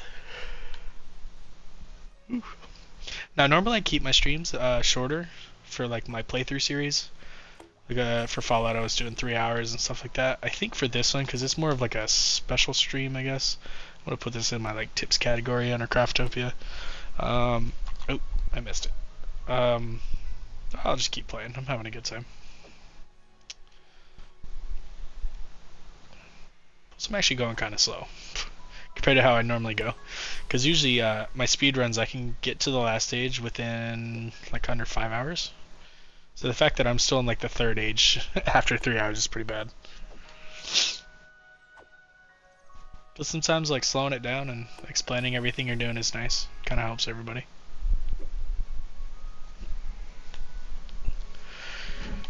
Alright. Okay, I'm pretty sure I have enough fish to make 10 fish scales now, or fish fillets.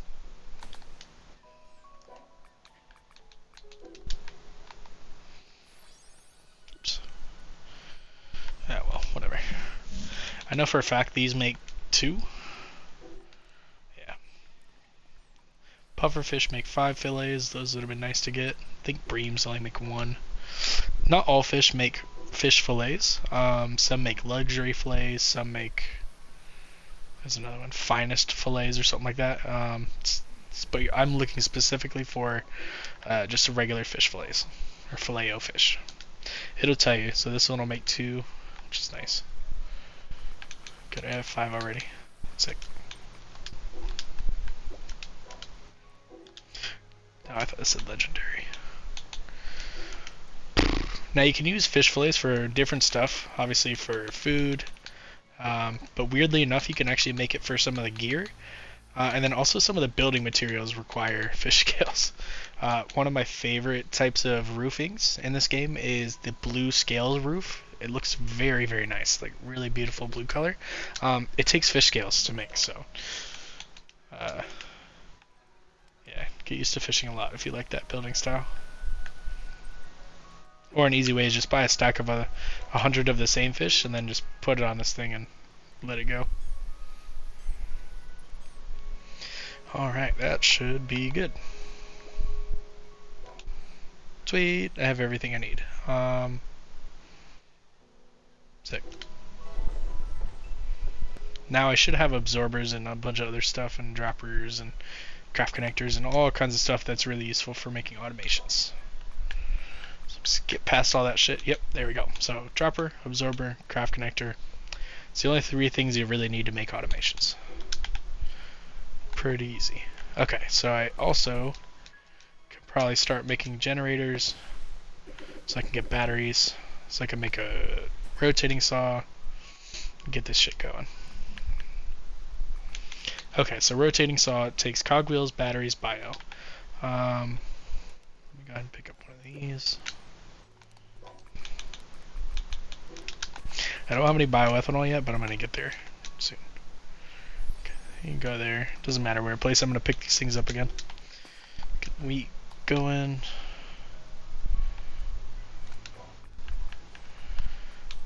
Aging facility. I need a couple of these. Just do 2. So the whole step, or the whole process from wheat plots to bioethanol is you cut the wheat, you take the cut wheat, make wheat flour, take the wheat flour, make an aging facility, or make bioethanol. But the conversion rate is a lot, so you need 2 cut wheat to make 1 wheat flour, and then 10 wheat flour to make 1 bioethanol. So it's a 20-to-1 ratio. So 20 wheat to make 1 bioethanol. So it's kind of a lot. Which is why you want to start setting up an automatic system, because doing this all by hand takes so fucking long that like you're gonna want to not play this game if you do everything by hand. It sucks. And the reason you need automatic bioethanol is, well, the main reason is for maps. So in the beginning it only costs, well, these first ones just cost logs and money. Then it starts costing logs and iron, which is fine. Then it's like, I think it's logs, wheat flour, and iron, and then it starts being logs, bioethanol, and iron, and then it, like, I think 5 and on, all the way up to level 7's islands, which are the max island levels, it's logs, cogs, and bioethanol, and some money, but it's like a lot. It's like 50 logs, 20 bioethanol, and I think 20 cogs, if not more, to open 1 map, and there's well over 100 maps to open. So you need a fuck ton of bioethanol just to open the maps to play the game. which is one of the main reasons why I set up a full automation for it, so I don't have to spend any time besides just setting it up to make bioethanol. So after a while, this chest will literally, once I have everything set up, this chest here in the middle will just have cut wheat, bioethanol, and wheat flour just always in it for whenever I need. See? So I can only make fucking 4, and it takes so long for it to age it, so another reason why you need to have it automated is it takes a long time for it to just work. So while you're doing other stuff, that shit will just be working in the background, and you always have bioethanol. It's pretty nice. And I do that for like a bunch of other stuff too, like water farm, money farm, the bio farm, log farm, sometimes a stone farm, for sure an iron farm, all kinds of stuff. And pretty soon, now that I have the droppers and stuff, like these items unlocked, I can start setting those up as well. I just need to get myself some more basic materials so I can start making like breeding facilities, start capturing myself a bunch of shit, start really getting stuff popping off. Oh, today I just accidentally turned on my headset. Whoops. Okay. Trying to think what else I should do next. Oh yeah, I need a generator. There it is. Steel. Okay.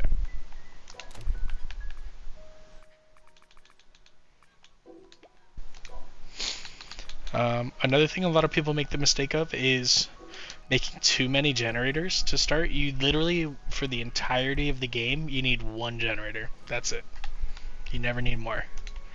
In the very, very beginning, it may seem a little slow, but once you get past like 100 batteries, you really don't need that many more.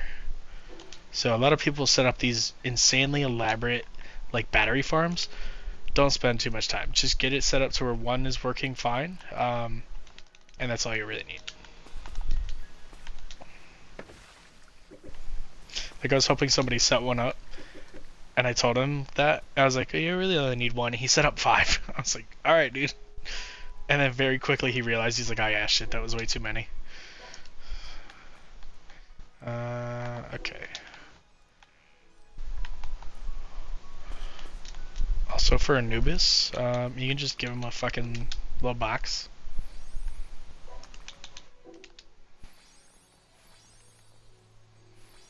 And he happy.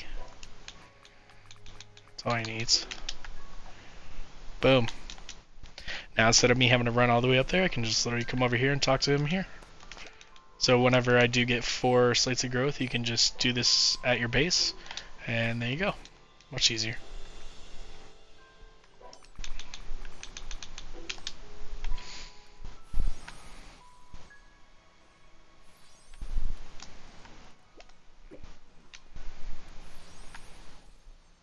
Cool. Take this one away. Alright. What was I doing? Generator, steel, generator. That's what it was. Okay, just the 1. That's all you really need. And as soon as I have enough batteries to make like absorbers, I'll do that. And then I'll go to another island just to capture a couple things that I need, and then I'll come right back. Okay, just put this over here for now. I could have sworn I only made 1. How did I make 2? Oh, I think with the mission it gave me 1 as a reward. Right? Nah, whatever. I won't think about it too hard. Okay, so for this thing to work, you can just sprint on it. Your stamina goes down a lot lower, or a lot less when you're on this thing, so you don't have to worry too much about regaining your stamina fast. The other way is you can throw caught animals on here. The only problem with that is that they start taking damage over time. So you can quickly like have an animal die off and you only have a few batteries. Early game, that's a decent way to get batteries, but what you want to eventually do is set up a automated battery farm so that way you don't have to constantly be replacing the animals. And to do that, you could just make a healing area. with a certain monster called the Green Mono. It's pretty easy to do. So I'll do that next. But now that I have a couple batteries, how much for a rotating saw? Oh, it's 5 batteries, duh, and bioethanol. I knew that.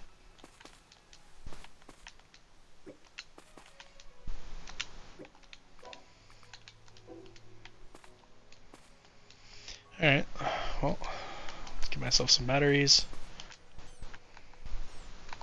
Alright, hold on. Let me get stamina back.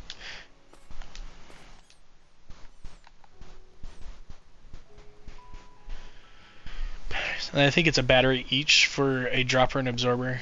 So I'm going to need at least 3 batteries to get the rotating saw, and then at least another 2 so I can get the 2 absorbers. And then and after that I'll probably set up the healing area for a battery farm so I don't have to run on it myself. But that'll also take a few batteries to set up because I need 2 absorbers for that. So I'll probably just make like 10 batteries on this thing before I do anything else. Does take a little bit though. Actually, no, I'll make 3.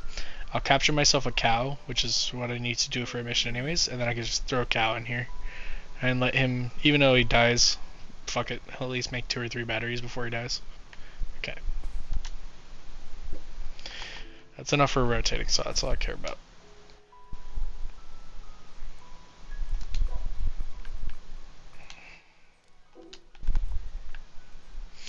Also, another tip, if you're building sort of away from your base, kind of like I am, take a fucking workbench with you.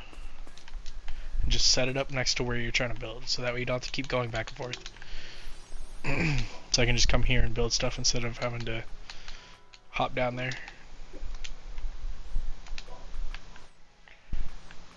Okay, rotating saw. That's the next step in the process, is to cut the wheat.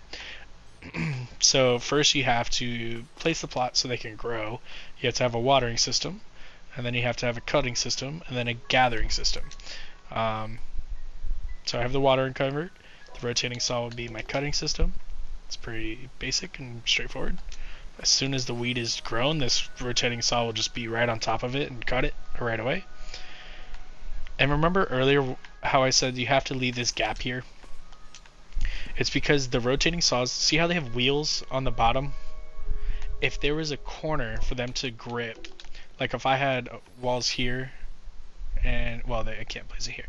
This would create a corner that those wheels can literally grip the sides of the walls and just go straight up. If I didn't have it trapped in here, it would literally climb out and get out and go and try and cut trees and all that other shit. That's what it's trying to do, is it senses that there's bushes and trees nearby, and it's just trying to go cut them. Also, those fucking chickens are annoying. So that's how I came up with the solution of leaving the gap where the wheels are and just keeping the head blocked in, because he's got a fucking giant head. Look at this thing, fucking all forehead, this guy. So the forehead gets blocked, but the feet do not. So he cannot go anywhere. So he's stuck in this 1x1 square. He'll literally just stay in that corner. And as soon as that wheat is grown, the saws themselves will just cut it. And as soon as I can make the 2 absorbers, the absorbers will just pull it straight up. It's pretty useful. So let's go capture a cow. And you know what? Because I keep pressing the fucking button, let's go to skills, trick tab, aerial. It's an air dash. It's hella sick. Alright, Mr. Cow.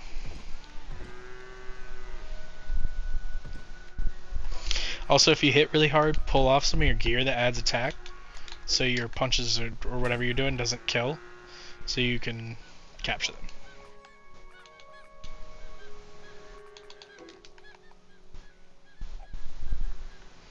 Always stand like right next to where it is, so that way if they pop out you can just throw another one before they even touch the ground. Because some monsters try to run away from you, so it's really annoying if they pop out and just kind of scurry away. Just be ready. Oh shit, I tried to kick, not throw. if you throw Monster Prism and it misses or it bounces like that, you have about 4 or 5 seconds to pick it up, or it'll disappear forever. So just be ready. Also, they try to run in whatever direction they can, so sometimes they'll run directly into the water and then die. Because water damages monsters in this game. So you can't let, if you're trying to capture something, don't let it run into the water. A little harder. Easier said than done, but okay. So now I have an automatic watering and cutting system. I just now have to somehow gather this wheat. So a lot of people put a chest off to the side and then absorb sideways. That isn't very good. Like, it does the job, but it misses a lot of wheat. It doesn't always work very well, blah, blah, blah, blah. So after years of playing and testing and doing all kinds of dumb shit to figure it out, I figured out that if you absorb upwards, it's a lot cleaner than trying to go sideways. It gets almost all the pieces. All the pieces usually get absorbed, blah, you know, etc., etc. So it's just better, in my opinion, to go up than sideways.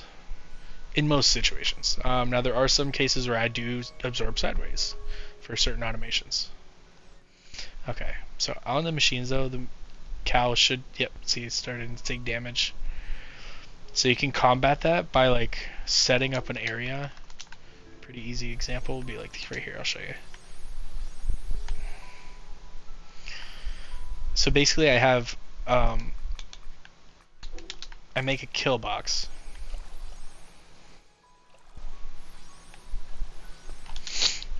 Then I have a breeder like sit right here facing this box, and I have green monos breed into this little pool because they take damage from water, and when they die, green monos will heal literally everything in a circle around it, whether it's pieces of floor, machines themselves, and then also other monsters. So it can keep this cow alive if I have this generator close enough to where the monos are dying, and then that's how you make automated battery farms. Because the cow will never die, so he'll always be running and he'll always make batteries. You just slap a dropper on the side of this thing and it'll just continuously shoot batteries out, and then you just have a chest collected. Pretty straightforward. It's a concept that, like, if somebody doesn't really show you though, it's almost impossible for people to have figured it out on their own. Just because the game does not do a good job of explaining how to do that. It's just one of those, like, you just have to notice that, hey, when I kill these green dudes, there's like a healing effect. Maybe I can force that to work on other things, and then like maybe that could, yeah, see how the cow died. But to figure out naturally, like, that's how the game functions, like, is pretty small chance. So this is another reason why I like to show people, is because it's a pretty hard game to figure out. The learning curve itself is fucking insane. Yeah, watch. So it grows, gets cut immediately. That's why I like using the rotating saw and not the Reaper machine, because the rotating saw is just continuously cutting, so as soon as it's available it will. The Reaper machine just activates every minute or so, so it's just, sometimes the wheat can already be ready to cut, but the Reaper isn't. So I just like to use the rotating saw for that reason. Okay, do I have enough batteries? Yes. 2 absorbers. Iron charcoal batteries. Sweet. Alright, so we're almost there. Okay, but first I need to pick up the rotating saw. Because I have to get myself closer to the bottom of the chest.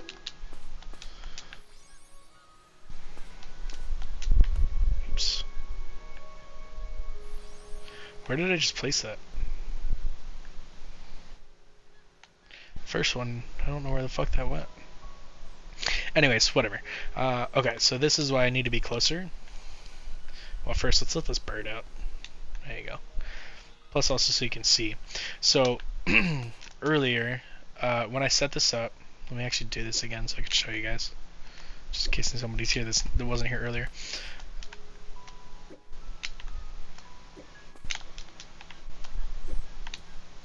Okay. I'm gonna go ahead and pick up a cooking pot as well. Alright, so they have just built Like I had everything ready instead of having to progress through the ages. So I just stacked the wheat plots. I just placed my sprinkler, and I'm like, all right, I need to have the chest up top to absorb. But the thing I've learned is that the chest needs to be fucking damn near dead center for it to get all the wheat correctly. Because when you hit the wheat, if you've noticed, not all of them go in the same spot. So some kind of go off to the corners over here. If the absorbers are not dead center of this square, it'll miss some of the corner pieces. So like you'll always just have a few pieces of wheat just chilling that never get absorbed. I cannot stand that. Like it's just my OCD, I guess. So I figured out mathematically how to make sure that your absorbers are dead center of the square, so it gets all of them. And it requires you using stone floors. So start with one off to the side, so that way you know that from this side there's 5 squares to the left and there's 5 squares to the right. So this center line that the cursor's on right now is the center line of stone squares. So this is the middle, like right there, where I'm lined up with it. So what I need to do is now switch my floors from snapping to not snapping. And I want to line it up to where it would normally sit. So it'd be right here. And I'm going to slide it over so that way it is exactly in the middle. So that way half is covered and half is not. And the reason you need to do that is the chest that you place up top needs to be in the very dead center. So make sure it's snapping. Line it up on the middle line on the stone floor that I'm standing on right now. So it's that line it's lined up with. And it's also lined up with the middle of this stone floor. So that's how you figure out that this is dead center. And the reason you need that is because... Okay, the next part's a little hard. Place the floor so you can stand a little closer to the bottom of the chest. So I also take a wall away so you can see it better. So if I place it on the floor, so just for an example, if I place this on the floor and not the chest, you can see the gap. See how there's a fat gap between the absorber and the chest? That's not what you want. What you want is for the absorbers to actually connect to the chest itself and kind of, not glitch, but, what's the word I'm looking for? Kind of like, see how it's connected to the actual chest and a little bit of it is like going through the floor? That's what you want. Come on, pick up the absorber. No! Fuck my life, I picked up a wheat field. Okay, you know what, hold on. Let me do this again. So one of those was correct and one of them is not. See how this one's connected to the floor? That's what you don't want. There we go. Okay, so if we do this right, put the chest, snap it, line it up to the middle. So half the chest is available from underneath. And then when you go to attach the absorbers, make sure it's kind of like glitch to the floor a little bit. That's about as close to centered as I can ever get absorbers. So that is now almost exactly in the middle of this floor piece. So now when I cut the wheat, it should go into this chest. But there's one last step I need to do. Well, I need to put this wall back so the rotating saw stays where it needs to be.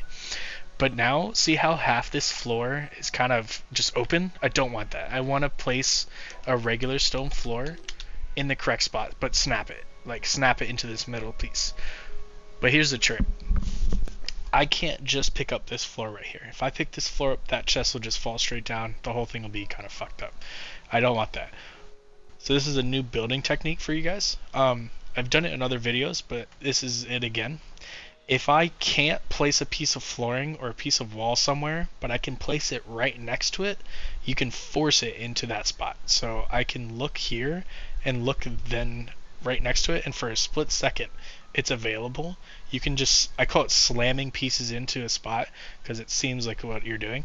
If I click, it just went below me. If I click place at the right moment, it'll just force it into the spot that it technically shouldn't be able to.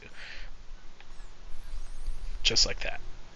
So now that absorber is still attached to the chest and it still works through the floors. So I pull this stone floor so it looks nice, and this one. So now boom, I have a chest with 2 absorbers, and the reason I use 2 is because 1 is not strong enough to pull straight up. You need 2. So that's why I use 2. And now when I cut this wheat, or when I punch it really, come on, come on, that wheat will get absorbed straight up. See? And the only reason it didn't get all is because I was standing there, so my character collected a few. So that will now forever collect the wheat. So I just pop the rotating saw back in. Jump place is nice. And there you go. So now I have automatic water, automatic cutting, and automatic absorbing. So now this chest will just always have wheat in here. And the next step of the process can start, which involves using craft connectors, cooking pots, all kinds of shit. So I placed my pot there. Oh, that's not supposed to happen. Put it too far away. Yeah, so this is like a very, very basic auto wheat automation. Is I guess the word I'm looking for. But yeah, so this is what you'd start with, and then you take it further by adding in the auto wheat production. Oh, see, the mono's getting close. I don't want that. And then from there you add in the auto bioethanol production, and then you have a fully automatic bio production. And it's really easy for the last 2 parts. You literally just connect chests, or the cooking pots to the chests with the craft connector. So let's actually do this. Hold on. Slide this closer one more. This might be a tad close, but it's okay. Basically, you take a craft connector, attach it to the chest so it beams over to the cooking pot. You have the cooking pot auto make wheat flour for you, and then have it drop back into a chest. Pretty easy.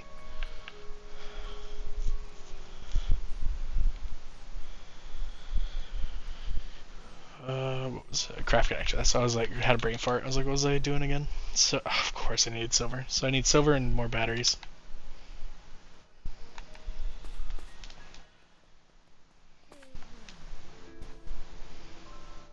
Alright, well, since I'm going to need batteries, I might as well just go ahead and go off and get some green monos so I can set up a healing area. Get all this poop.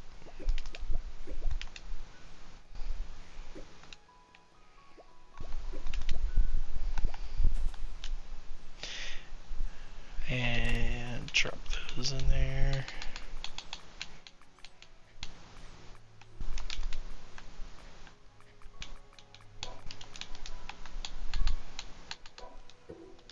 Nope, not offer. Wash. There we go. That way they stack nice. So just from playing the game for a few hours, you can actually just pick up a decent amount of poop. You don't even really need a feces farm for later when you're trying to make black gunpowder for advancing the age. If you just collect it from the start, you'll have 100 feces by the time you get there. Okay, so what I need is going to be on this island. I need green monos to make a healing area. So I can have automated batteries, log farms, all kinds of stuff.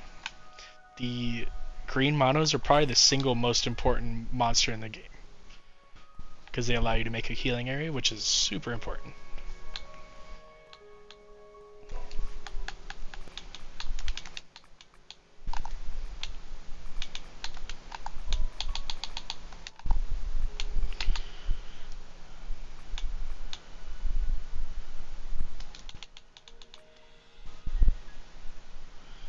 Okay, I want to use that sword and this sword. Every other sword can go away. Shit, I didn't mean to do that.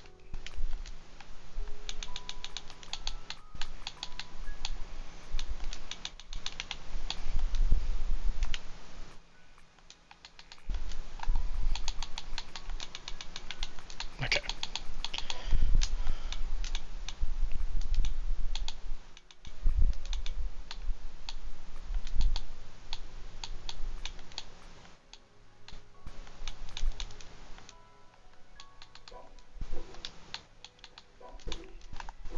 There we go. Flawless clutter.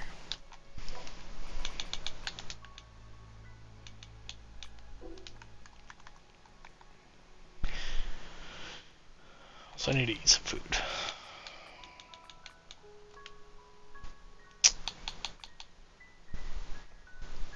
Oh, nice. Seafood. Sick. Okay, so the closest green mountains that I know of on this island are right here, right next to this thing. On the map, it's right next to this little yellow house, F4. So try to get at least level 10s, but level 9 and 10, that's not bad. Fuck. Didn't mean to kill him.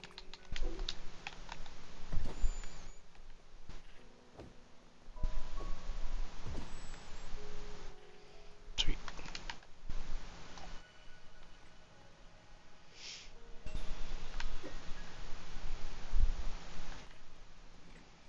Ah, they respawn.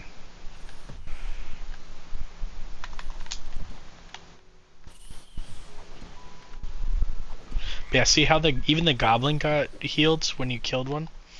They affect everything around them. So if you take that idea and you make like a breeding spot for them to then breed into water, they die in water. So like you can basically just force them to die over and over and over and over, which you can then obviously use to your advantage by healing stuff that take damage. So like monsters take damage in machines, so you can have the batteries, the livestock machine, all kinds of stuff getting healed by the green monos, which is really helpful.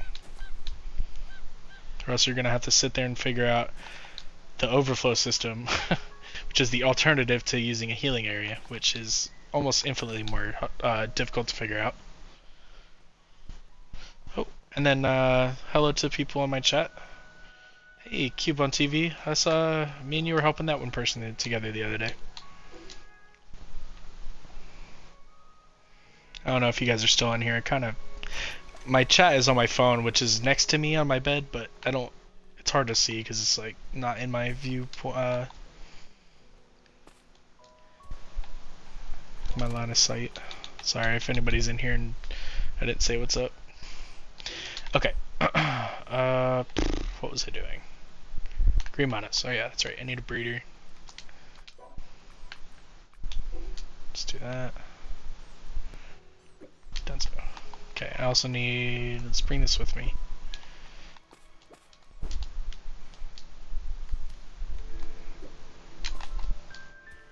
Okay.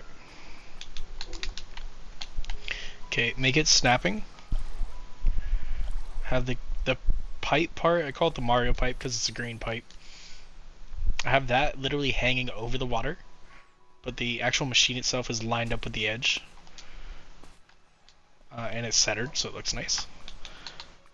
Now, when you're making a new monster, it only matters what's on this left side. When you're facing the front, the left side is what is reproduced. The right side doesn't actually matter.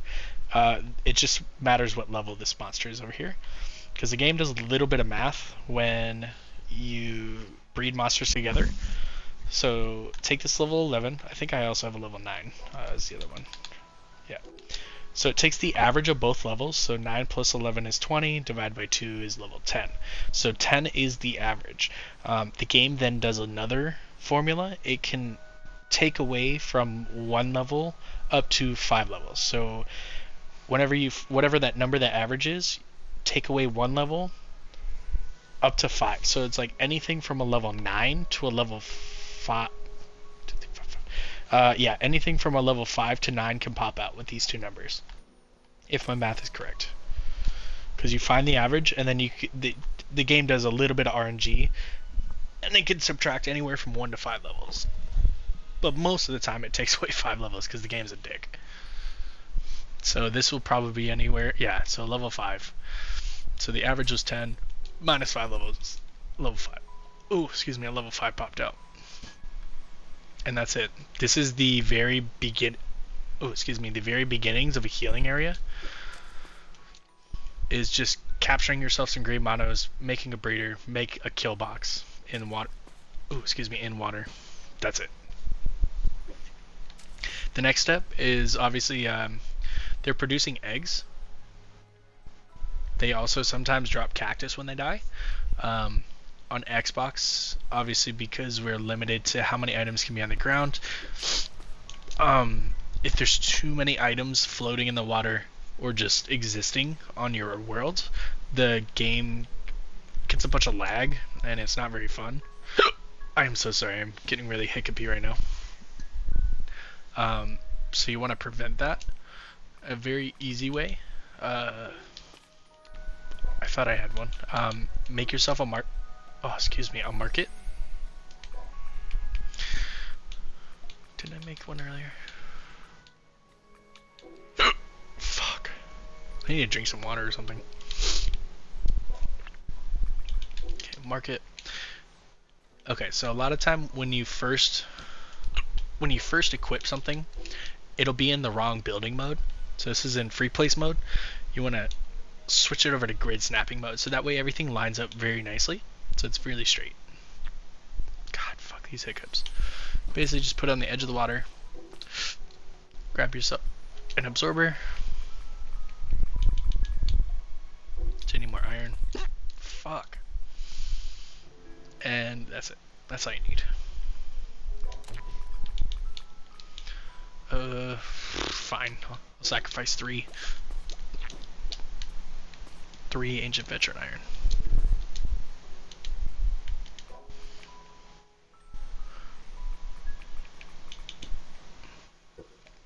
Yeah, it can end up being ancient veteran absorber, which doesn't really even do anything because building materials don't benefit, or building supplies don't benefit from enchantments. There you go. Easy peasy. One of the few times I actually do absorb sideways is this. Just because it's easier. Now you can absorb upwards. I could do that. But that also involves doing this whole thing.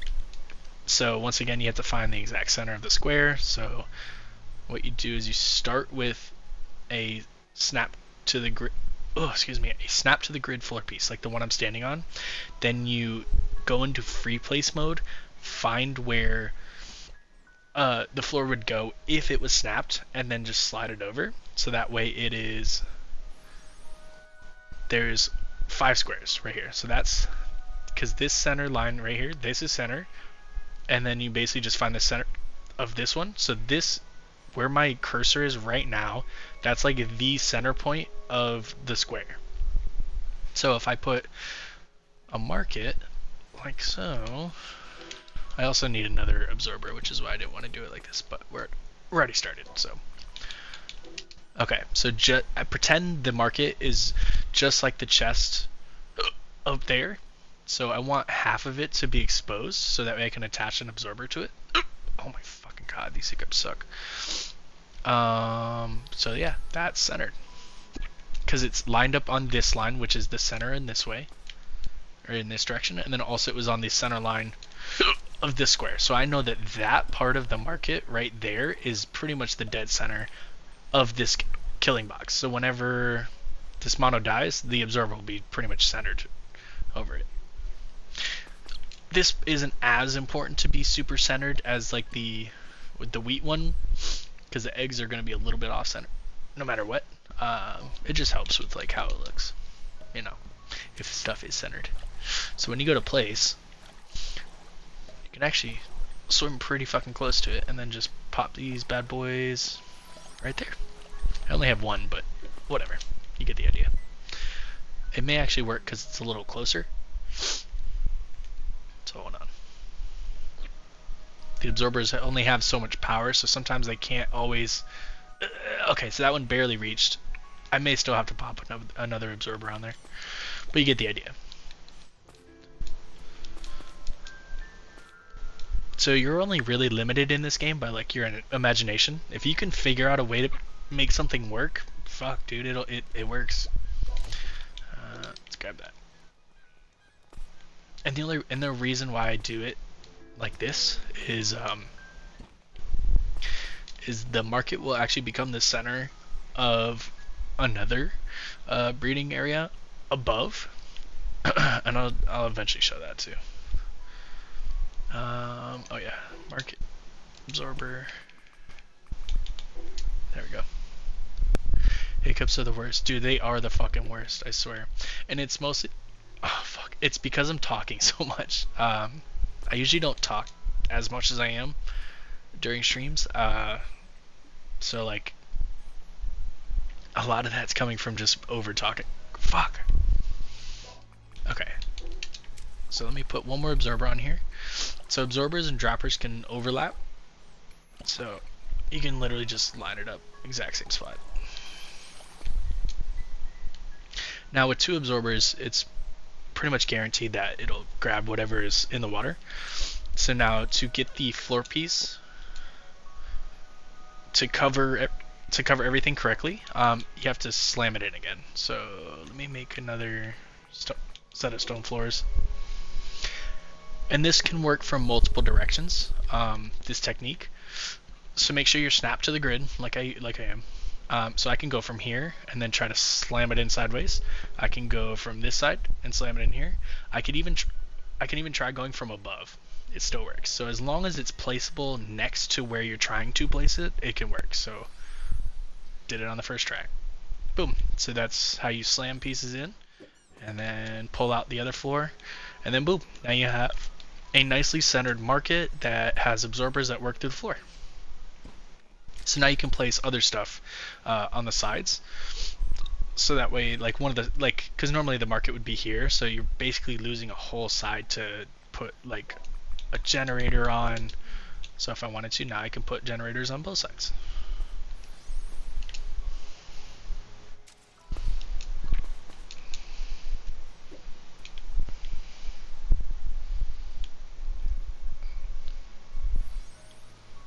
Boom. So now anything that's in the generators will get the healing effect because they're close enough, and they will forever make you batteries.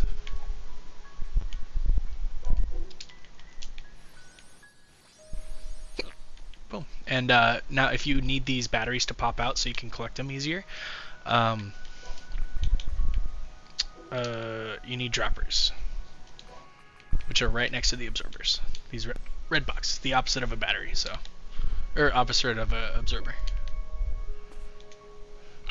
Fuck, dude, Jesus Christ. I need some peanut butter, some water or something. Okay, so take your dropper, which it hurts my soul. I'm using ancient iron on this. There you go. Automatic batteries. Now I just pop some walls down. Now how you get them to absorb is just purely up to you. I could actually put some conveyor belts down there and have them lead to the center, so a chest can grab them. I can put a chest like right where I'm standing with absorbers on either side, so it gets batteries from both sides. Pretty much whatever you want to do. But yeah, honestly, I don't feel like setting up another generator, so I can just do that. I'll make a small chest.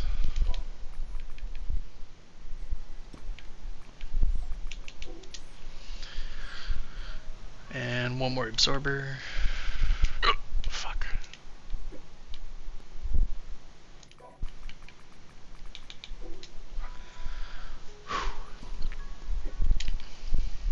Okay. Here's another one of my patented tricks. A lot of people make the mistake. I'll just pretend I'm newbie for a second. If they actually make it to the part of having the generator spitting stuff out continuously, they make the mistake of putting the chest really far away. Because they're like, okay, the batteries shoot all the way over here. I need the chest to be all the way back here. That's the worst idea. Because this is just giving you your dropper another chance to like spit it just like fucking way over here for no reason. The closer you get your chest to where the items are dropping out of, the better. So to fix this mistake that I've set up right here, let me actually put the absorber on, I'll show you. So sometimes like this will work, like, excuse me, the absorber will still actually do its job. It'll pull what you're trying to get into the chest, yes. But sometimes the dropper, like the cone of range, can spit all the way over here. It can spit it all the way over here. It could even spit it, and then the absorber can like pop it over the chest, and it'll go way behind it. It sucks. So what you can do to combat that is take your chest and physically just move it way fucking closer. So find out where a wall will naturally go. Put the wall there. Take your chest, snap it so it lines up very nicely. Have it so that way it's pretty much touching the wall. Like it's got just enough of a gap. Take the wall back. Slap the absorber on. Put your wall back. The wall acts like a glove. It stops the battery from flying super far, and if the absorber sticks through the wall, it'll work. And then it'll pull the batteries or whatever you're trying to absorb perfectly. So now the batteries can't fly off in any random direction, and the chest is almost guaranteed to pull the battery in. See? Much better. So it literally works just like how through the floors, because it's connected to the market and not the floor. This absorber is connected to the chest, not the actual wall. So that's how it's still working. Cool. So now anytime I need batteries, I can just come over here and boom, batteries are in there. And I can actually just pull this away now. That's it. So this is a pretty, I wouldn't say basic, but this is probably like a medium, intermediate like setup for auto batteries.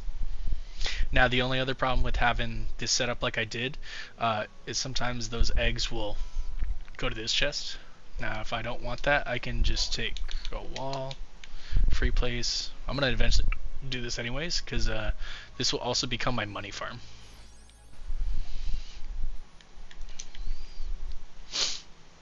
Actually, it's a little bit too far forward.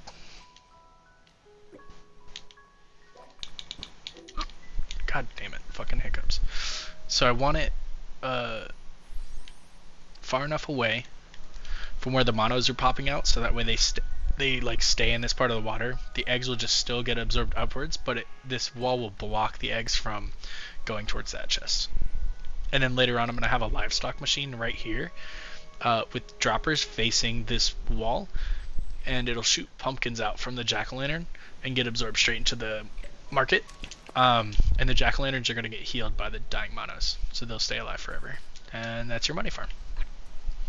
So money farms are actually quite easy. You basically just figure out a way to auto sell any mass-produced item that they can figure out how to mass produce. And it just so happens to be that livestock machines produce some items very quickly. Okay, so now that I have auto wheat, auto batteries, pretty soon I'll have auto bioethanol. So for me, just not doing anything, the fact that I have 300 wheat in here is pretty sick. So I actually need more cooking pots.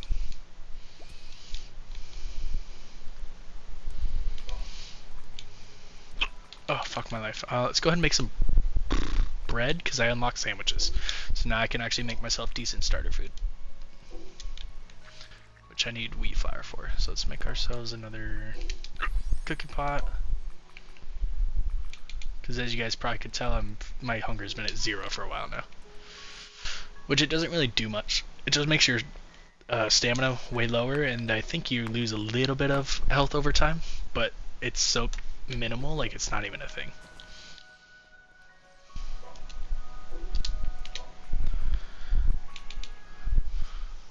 Fuck, I may need charcoal soon.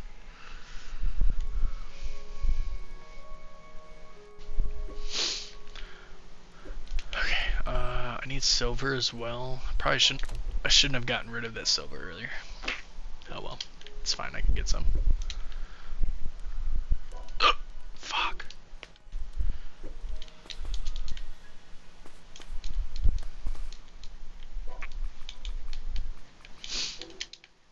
Goddamn hiccups be fucking me up. After a lot of trial and error. Oh, excuse me. So eventually I'm going to put a craft connector onto the chest and have it beam over to the cooking pot. Cooking pot's going to have a dropper on it so it can spit the flour back out. Chest will have an absorber so it can pull the flour back in. And it's funny because the cooking pot, when you go to place an absorber or dropper on them, the way that the absorber faces, say I put the pot like this it wouldn't the dropper would face a weird angle. So after a lot of trial and error, I figured out if you rotate it 2 times to the right, so that big arrow faces off to the right a little bit, the dropper will face directly towards the chest if you place it here. But I think I need to make more floors because it's going to fall off the edge. Yeah. That's okay. Those two right there are good for right now.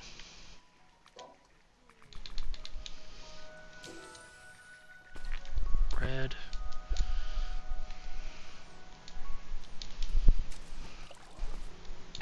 Excuse me. Yeah, see, 15 batteries for literally nothing. I didn't, other than setting everything up, it doesn't take very long for you to start getting a good amount of batteries without doing anything. Okay, so let's take that. I really need to eat because this half stamina bull crap is really annoying. So as soon as I get some bread, I'll make sandwiches. Because sandwiches are very good for early game.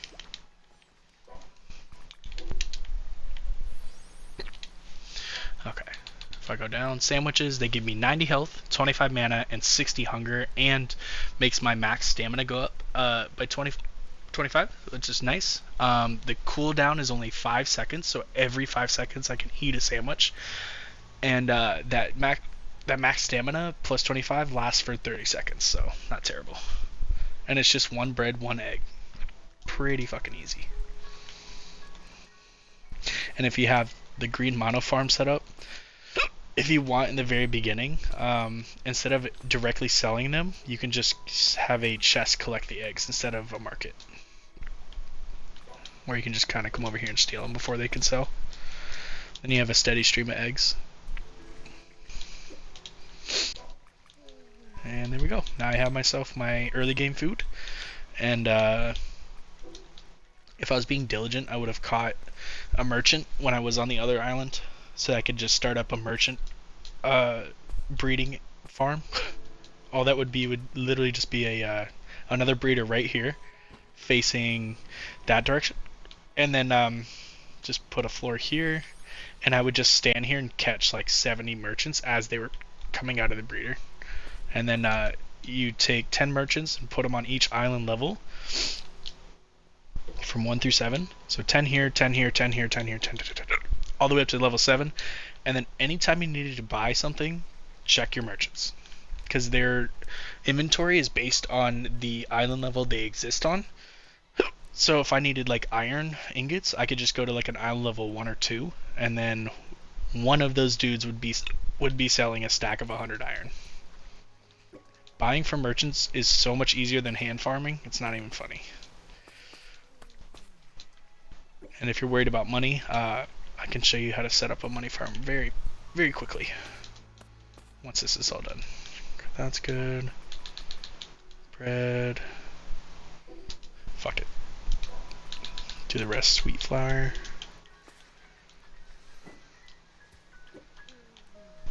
That. Where'd my aging facility go? Oh, I picked him up. Duh.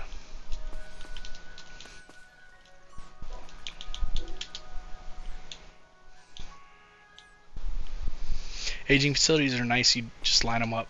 You don't have to rotate them for the thing to work.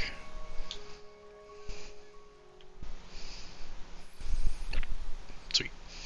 And then once I make 4 craft connectors and 4 droppers and 4 absorbers, I can come up here and make auto bioethanol farm, and then we're done. But for now, these guys can just kind of do their own thing. Okay, silver. Let's make an iron pickaxe.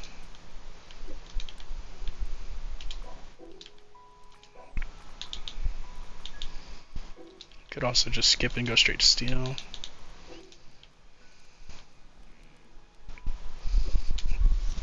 Okay. So you don't even need an iron pickaxe. You can go straight from copper to steel. Skip all those other ones. Okay. Sweet. So now I can get up to titanium, but won't really need titanium for now.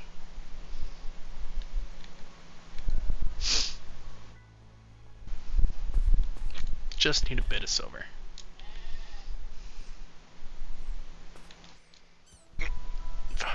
Still got those stupid ass hiccups.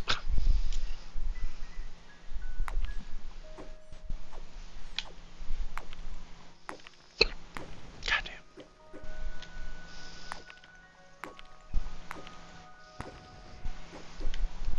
Also, if you're ever gonna mine a bunch, activate your attack increasing buffs, because the higher your attack skill, the higher your attack number, the harder you mine.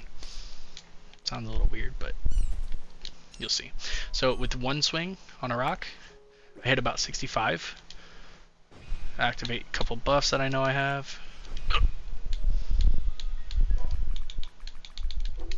That back on, and now I'm hitting for over 100. So you're able to mine and chop down trees much faster with your attack buffs activated.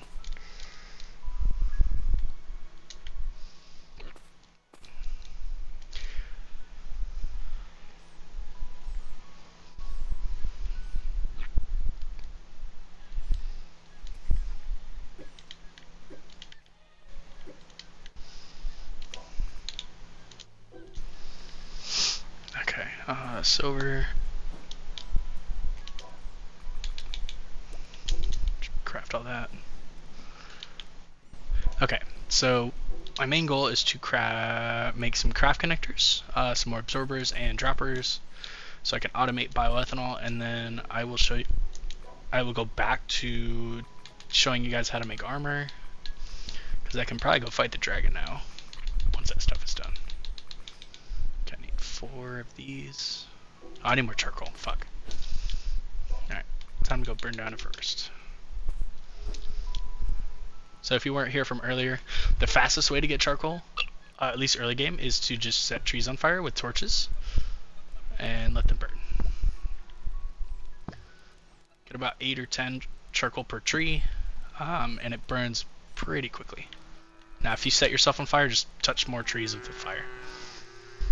Might as well use the best use the advantage, or use the situation to your advantage. If you're already on fire, you might as well fucking help. Okay, and look at all this charcoal.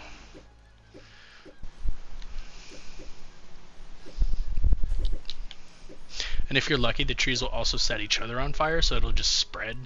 So you really don't have, all you have to do is set a few on fire and then just watch it go.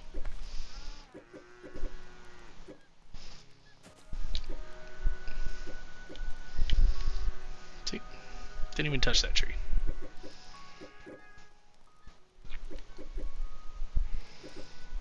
Oh, set myself on fire. Fuck. Yeah, damn, it reached all the way over here. Holy shit. Alright. Alright, that should be definitely enough for what I was doing. Sick. Because if I had just put it in a furnace, like logs into a furnace and let it cook that way, that I would still be on like 3 or 4 charcoal versus 50. So anybody who tries to say that's not as fast, they're wrong. Silver. Iron, go away. Okay, craft connectors. I need 4. Oh, I need more bio. I need 20 bio. That's fine. I shouldn't have put the iron away. Put those in there for now. Probably gonna need more iron. It's fine, I'll fight the boss again. Craft connectors.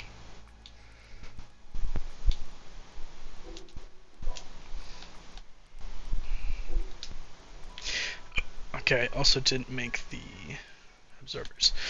Alright, I'm at a good point where I need to make the retriever rod. This thing is really helpful for building. If I wanted to, you could just... Oh. I'm gonna grab that. Anything that you've placed, you can just point and click and pull it.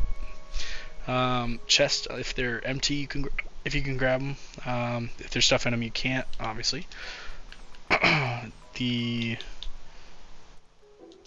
doesn't really have a range, so you can literally be at the edge of the map and look across to the other side of the map. If you can see something, like this altar or this altar or like a wall or something that you need or something like that, you can just point, click, grab it from literally across the map. It's so sick. So like that's useful for that teleport thing that I just grabbed, because say you're on Hell Island and you just want to get the fuck out of there and you don't want to run all the way across the map. If you can just see this thing off in the distance, you can just grab it and place it right next to you, and then you can get the fuck out of there faster. So it's still pretty useful outside of just like building your base and stuff. Okay, I can only make one of those. I need more bio.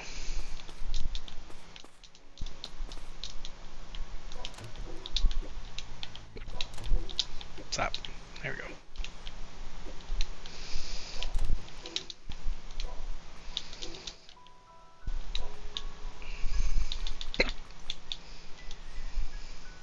Sweet.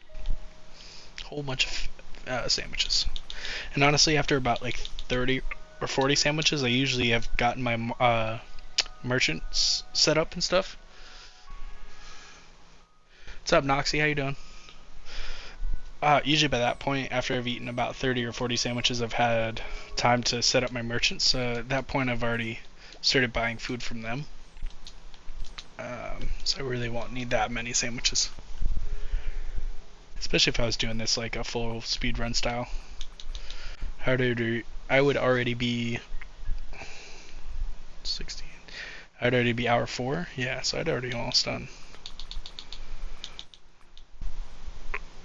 What did I need? These? Oh, I need more batteries.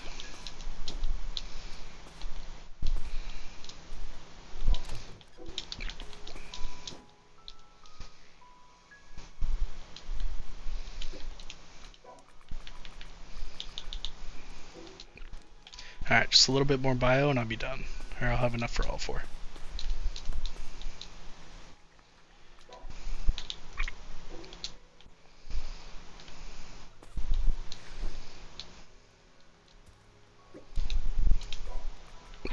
Fuck. Also, for anybody who just joined in, I've had the hiccups for about an hour. It's the worst. So if you hear me just hiccup and curse, that's why. Okay, so let's get this party started. Craft connectors. Absorber. Dropper. Okay. This will be finished first. Okay, so usually I have these a little bit more spaced out, so let's see if this even works with them being this close. Fuck. Okay, so craft connector first. Usually it's got like a beam, but it's so fucking close you can't really see it. Okay, so connect it to the chest. Have it beam over to whatever you're trying to... Oh, hold on. Let's take this first. Let's let it finish up its thing. But basically the craft connector acts almost like a Bluetooth, where it'll beam whatever items are in the chest over to the pot, so that way you can auto cook whatever you want. So as long as there's wheat, like cut wheat inside this chest, I can auto cook wheat flour. Okay, so let's go put this back on. Go into the cooking pot once it connects. There we go. See how the background is also different? This is the auto cooking background. So you can oh fuck, that was bad. You can tell that it's good to go on auto cooking. So oh, nope.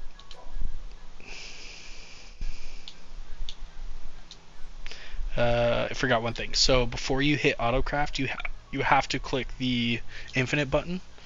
It's hard to see where I'm looking at, but bottom right of the screen, there's a Y. It has to be selected, and then autocraft, or else it'll just make one and then stop. So as long as there's wheat in this chest, this pot will it'll take 2 wheat out and make a wheat flour. Now what you do is you add a dropper. See, this is okay. I may have put them too close. Yeah, I think I did. Alright, well, hold on. Give me 2 minutes and I'll be able to finish that. Furniture workbench.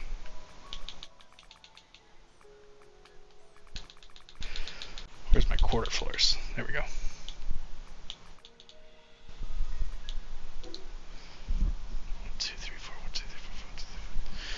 more than 16.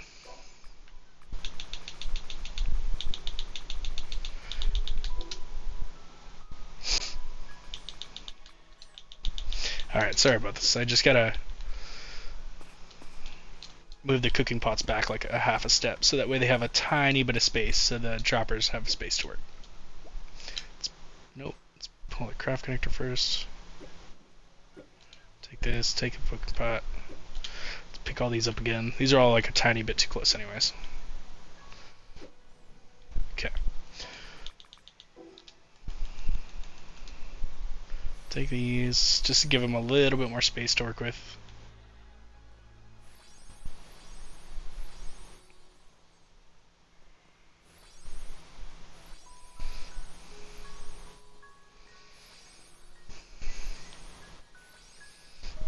Ah. There we go. It's also why the retriever rat is so sick. Instead of me having to hold the button for 5 seconds and then accidentally pick something else up that I didn't mean to, you can just point and click to exactly what you want to grab.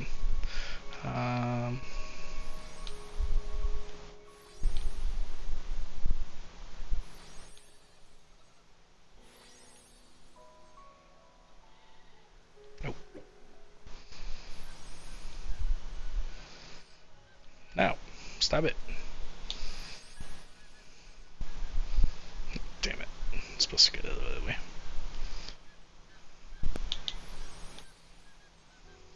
There we go. That looks like a pattern. Okay, let's grab all of our stuff again.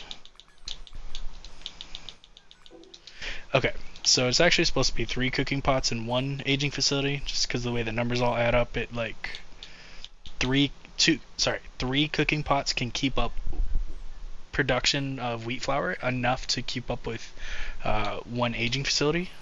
So actually my numbers are off.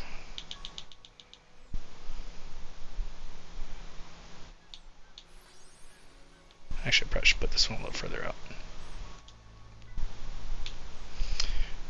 Yep, that's better. So let me grab this one. Another reason why the retriever rod's nice. Don't have to run down to grab shit. Okay. Just enough space for the droppers and absorbers and stuff to work correctly. And one of these. Right there. Perfect. Okay, craft connector here. It seems that craft connectors work better when they're placed towards the top of the chest. I don't know why. That's just how it works. The more you play with this game, like the more that you kind of figure out, like physics wise, that some stuff just operates differently in different locations of stuff. Because like I used to place them low and they would always disconnect from stuff. Also, I don't know why it's doing what it's doing. It is connected. It is connected to the pot. It just does it. See how sometimes it like does the actual beam and the connected part is like underneath the cooking pot. Sometimes it just does this. That's okay. They both are they're both working correctly. Just visually, it likes to do that thing where it kind of goes between the two for some reason. Now, if the pots were a little bit further away, it would stay like on the beam. But it's fine. This actually doesn't look too bad. Although this is quite high. That's another thing. I like to make sure shit looks the same on all sides, so that way it doesn't look ridiculous. Alright, good enough. I just need to make one more craft connector, so just need more bio, I'm pretty sure. Yep. Sick. So that's the first step, is you get your craft connectors on, so that way you can start having the stuff auto craft what you need it to. So for this example, this is going to have to be the wheat flour, and then I'm making sure that it's lined up. Yep. And then this is going to be auto crafting bioethanol. Didn't mean to heal myself. Yeah, this will just be auto crafting wheat flour. Craft. Okay. So if I just leave them alone, what'll happen is they'll just stay stuck at this one forever because you have to manually come over and take it, and then it can make the next one. So instead of me having to manually take it, what you can do is just slap a dropper on the side. Now this part's important. You want these to be as low as they can go without clipping through the floor, and also facing the middle chest. So you want them to be low so that way when they shoot out the wheat flour, it hits the actual chest. So the chest acts like a backstop, so that way that wheat doesn't just go shooting over and away. Because if I place the dropper way up here, that thing is going to go right over the fucking top. Let's see if it does. See? Now it could also hit this pot and stop, and the absorber over here will get it, but I'd rather not have to deal with that. So let's grab...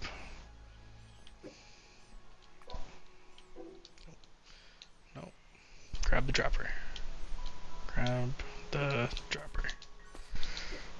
Sometimes it's hard to get. There we go. Dropper. What you're actually trying to grab. Okay, so take the dropper, try to make it lined up with the center of the chest, and just place it low. So that way when it shoots out, it does actually stop because of the chest. And then the last thing you need to do is just literally put an absorber onto the chest, and it can overlap the craft connector. That won't block it or anything. And just boom, there you go. So now as soon as it spits out, the chest is trying to grab whatever is being spit out. So now the wheat flour is being cooked, shot out, and absorbed into this chest. So now it will have cut wheat, wheat flour, and then eventually it'll have bioethanol in here as well. You just need to attach, we'll have this auto cook, that's good. Put it in an absorber and a dropper, and you're all set. So once again, place this really low. Sometimes you'll have to pick it up and retry because it's not centered or something. That should be good. Place the absorber. I pretty much just like line it up with the dropper, just a tiny bit higher. And that's it. So as soon as there's enough cut wheat flour in that chest, this aging facility will pull the 10 wheat flour and make an automatic bioethanol for you. So now I just put dropper here. Once again, place this as low as it can go without clipping into the floor, and place your absorber. It does take a little bit of finagling, but it's worth it. There you go. I now have a fully automatic bioethanol setup. So I can literally just stand here forever, and this will just continuously produce wheat flour, and bio, which is pretty sick. Okay, let me go ahead and do craft connector. So once again, if I was starting it from scratch, pretend like these other three things aren't here. Way overcomplicated for what you're trying to accomplish, to be honest. Not really, because the reason why it seems like it's overcomplicated is just because I'm explaining each step. If I just did this on my own, it wouldn't take me very long. But it's basically, it auto cuts your wheat, auto absorbs it. Holy shit, I need to build a fucking ramp. And then auto makes bioethanol. So it does seem like it's taking a while right now, just because I'm doing the setup. But now that it's set up, I literally never have to touch it again. I can just go and do everything else that I need to, and this will just continuously make me my materials. So it's, yes, it is overcomplicated in the sense that it's slightly hard to set up, but the results you get from it is pretty nice. Especially once you start actually letting it work. It produces quite a lot, actually.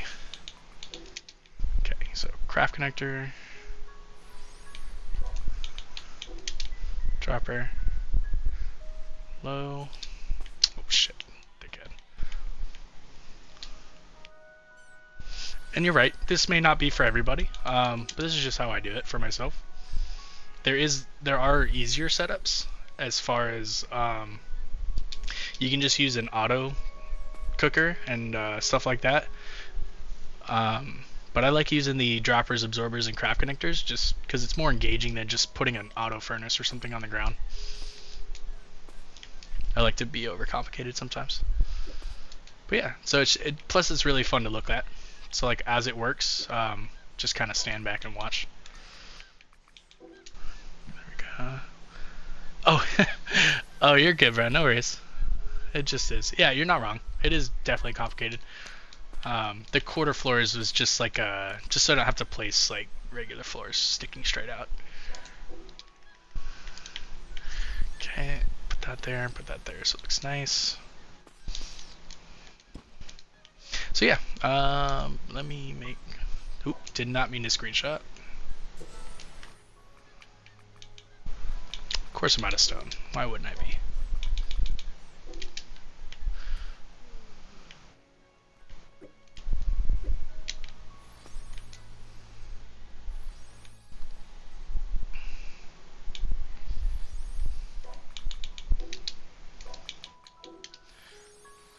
Sick. A little easier to get up here now. Cool, so anytime I need bio, just run up here and it'll be in there. Sweet.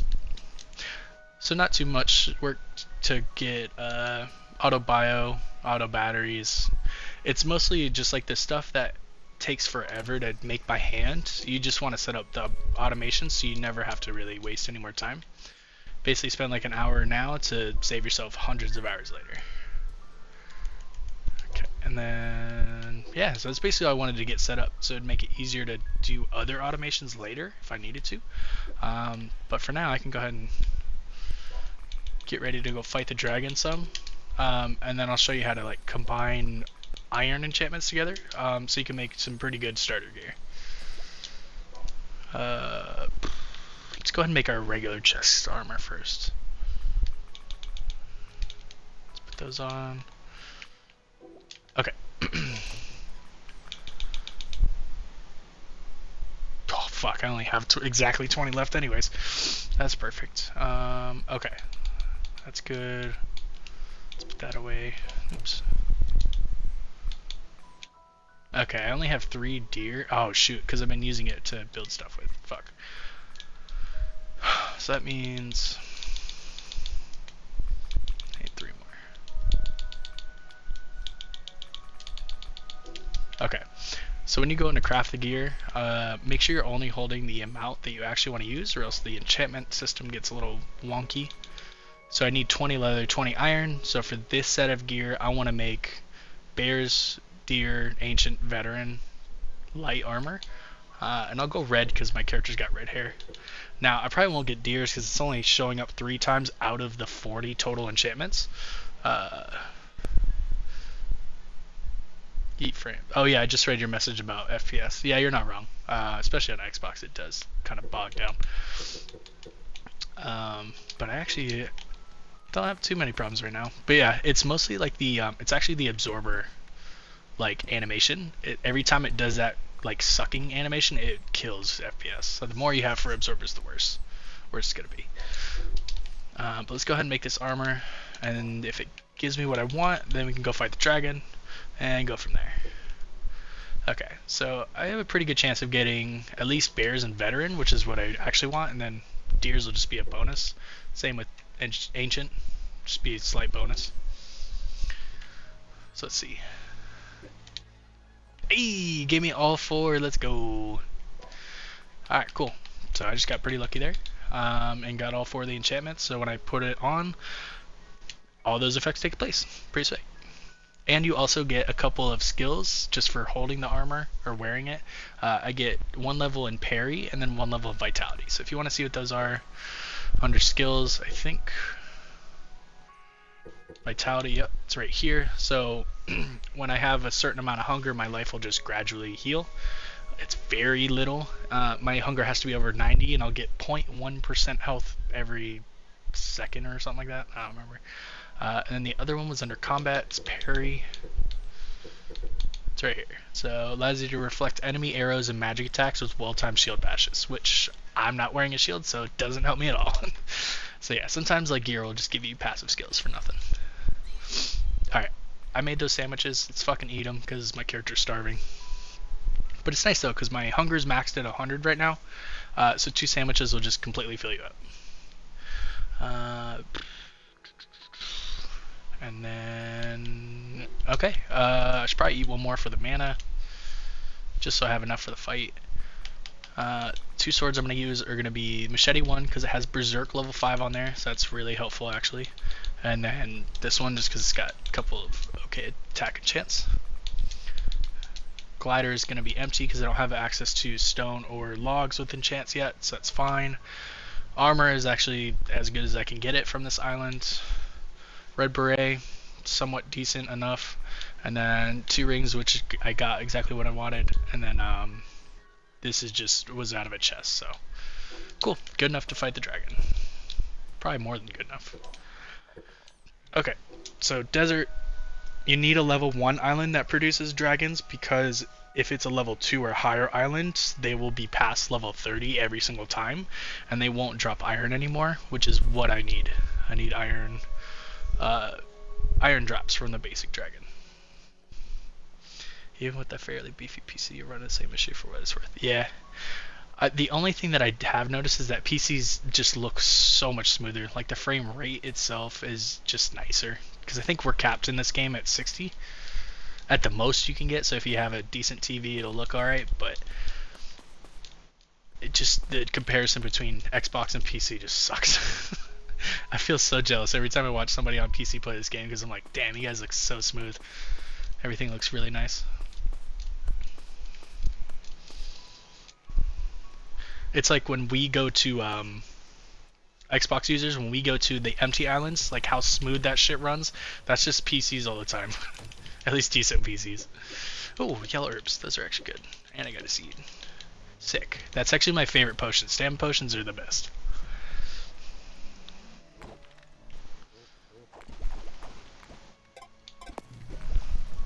Oh, I was not trying to kill him. Oh well, I can always get giraffes at another point from my water, or poop farm.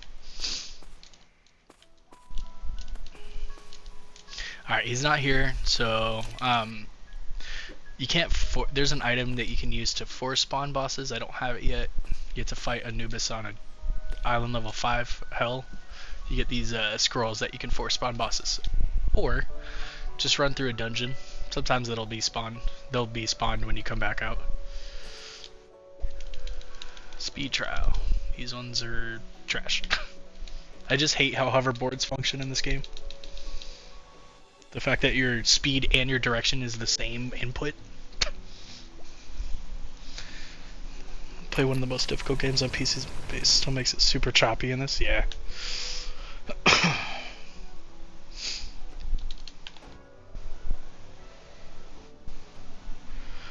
Oh, speaking of chop. Yeah, my very first character I played in this game, I ended up building like not an oversized base, but it was a good sized base, and then I started adding in a bunch of automations like as I learned how to make them and stuff. And by the time I finished with that character, that I couldn't even barely run without the game looking like, you know, it was like somebody was piecing together a fucking video and they were having to take a bunch of frames out. Fuck. Alright, it's really hard to concentrate and talk while I'm on the hoverboard.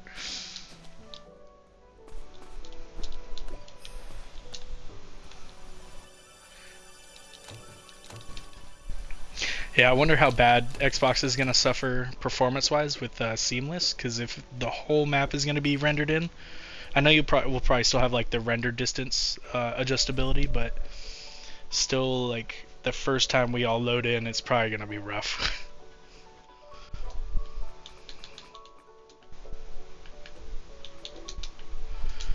Kind of like how the very first, like we couldn't go to certain islands in the beginning until they updated it and stuff, patched it.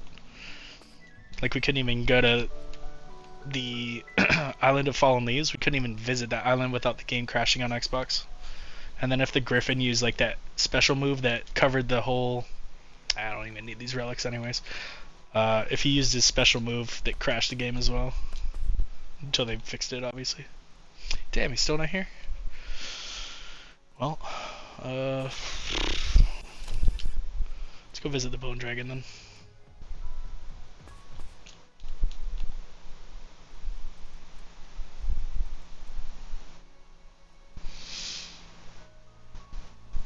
Yeah, see, I have a Series X, so I should be somewhat okay. I just know that anytime like an update or new content's added to pretty much any game, there's always some kind of bugs or chop or something related to shit not being good. The Griffin still does people dirty too. Yeah, for real. I still own my original Xbox One. I just haven't played on it since I got the Series X. I bet this game would run so bad on that. Shoot, I forgot.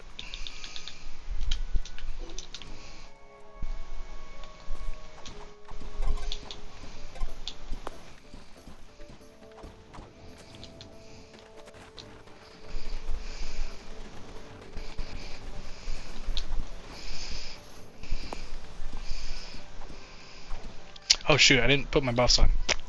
Stupid. There we go. There we go, now I'm hitting hard.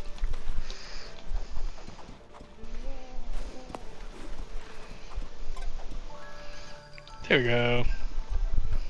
Sweet. I have no fucking room. God damn it. Okay, don't need that. Don't need ash. Sand is easy to get. Research sample, bye-bye. And then I can wash away some of the bones so that way I can stack those better.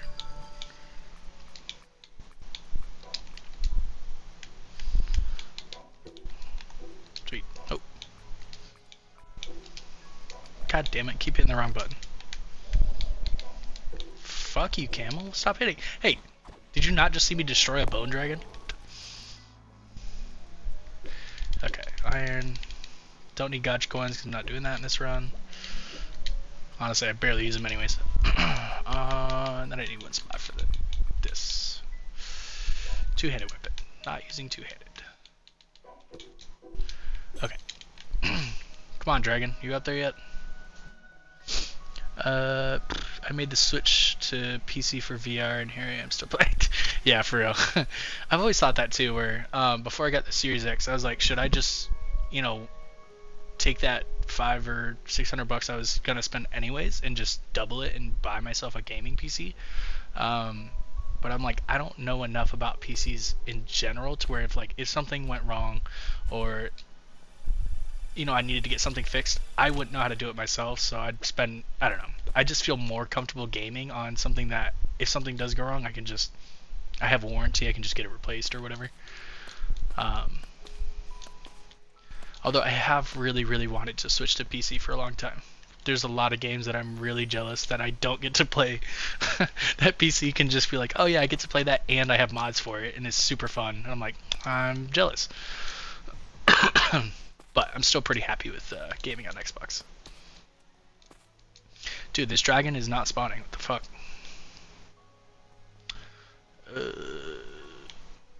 Alright, let's go talk to Anubis then. Fuck it.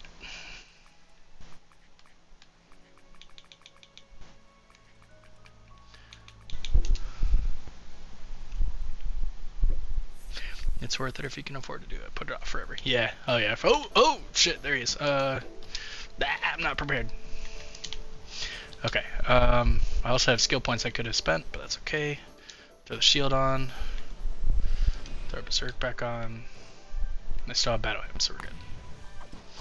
All right. Come here, dragon. Time to die. And he's a level 19, so we're good.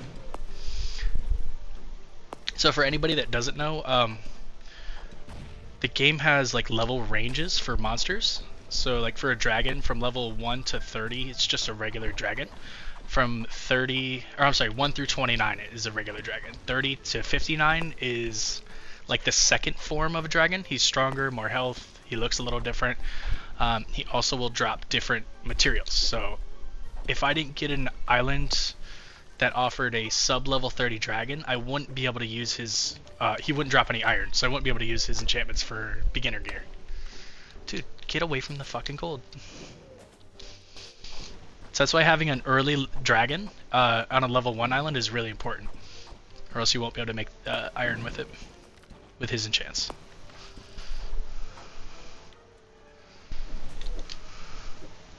Everybody gets scared of the dragon though, because obviously in most games dragons are like the end game boss, blah blah blah. He's actually one of the weaker bosses in the game, both attack wise and also he's not very defensive either. He has 3 weak points, both his wings and also his face. The only reason I'm not really aiming for him right now is because I am still kind of weak. So I'm just trying to hit him in the legs. but his attacks are so easily avoided that you can just sit here and cheese the fight the whole time and not take a single point of damage. I have taken a couple hits, but most of his attacks come from his face and in front of him. So like the dragon breath, that tornado, like that. When he does like the slam motion, just stay near his legs. He can't hit you, so it's pretty easy. People always avoid his fight because they think they're gonna die, but nah, it's not that hard.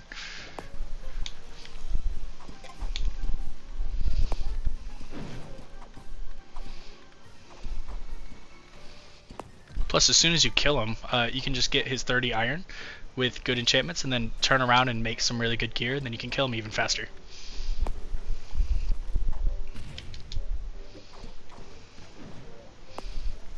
Oh, fuck, come on.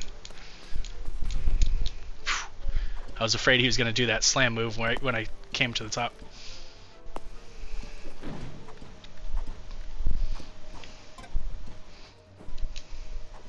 Also, having aerial is really helpful for boss fights because it lets you get out of knockback, like I just did.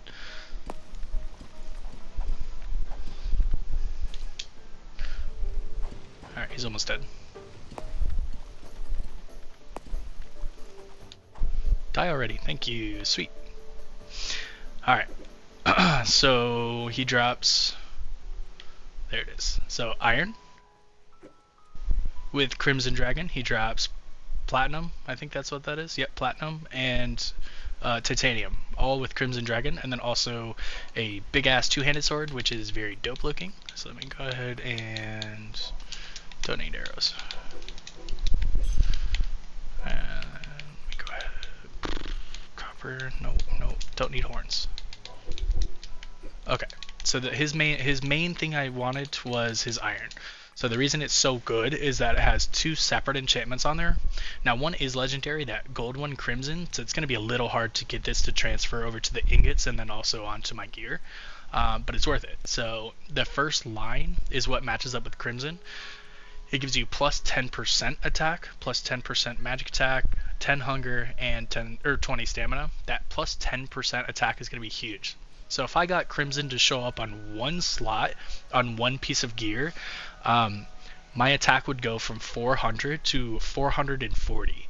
And as my base attack gets higher and higher and higher, those percentage boosts will get even stronger. So say my base attack was 1,000 instead of 400, like from other enchantments and stuff. When I add Crimson to my build, it would then boost it 100 points. So you can kind of see, like, as you find better enchantments, like it can boost your base attack or magic attack by even more, the percentage boosts start getting stronger and stronger and stronger and stronger. It's super helpful. So yeah, and then Dragons, of course, also adds 10 more % attack, movement speed, air movement speed, and then that price rate doesn't matter.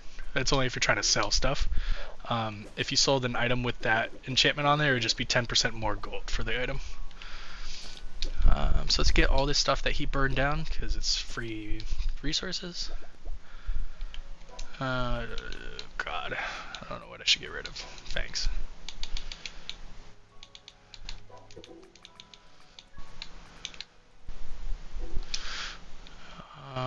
Sulfur.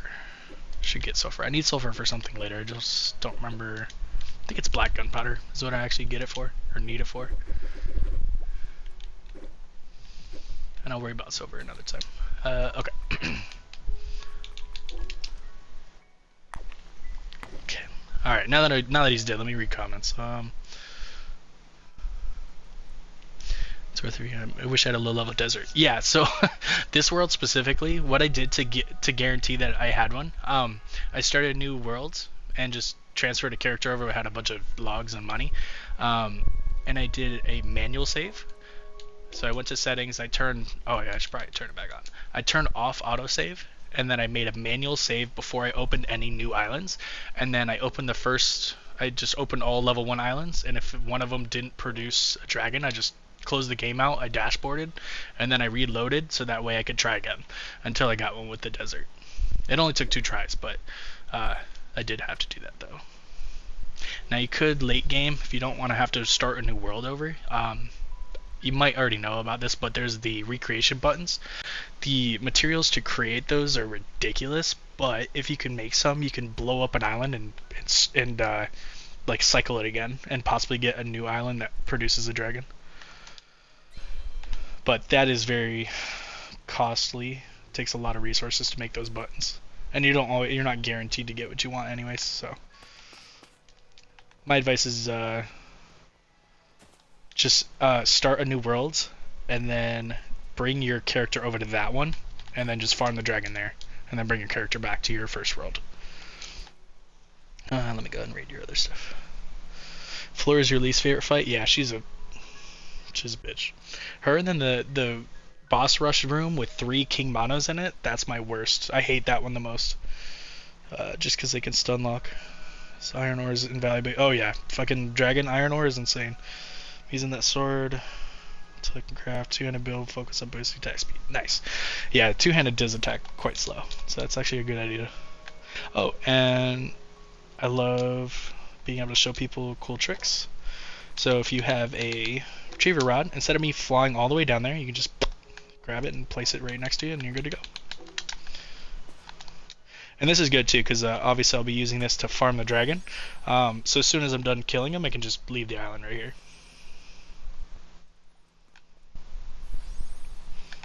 Come on, place. Okay, so I have 30 of his iron. That's enough to make a few rings, and then a hat of something, and then also a piece of chest gear. You just gotta get lucky and not waste any. Crimson Dragon.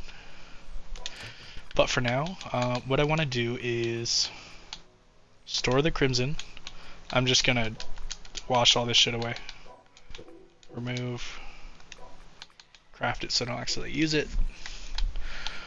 I'm gonna keep this stored for a minute. I'm gonna go off and fight the ancient golem again, so I can get some of his iron, and then I'm gonna show you guys how to combine iron ores, so you can have an iron ingot with 4 enchants. So that way when you go to make gear, you just have, all you're gonna be worried about is the 4 enchantments off the iron.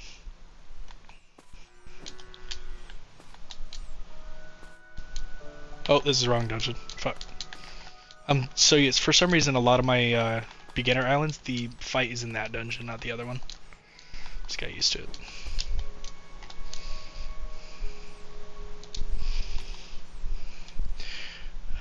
Legendary, yep.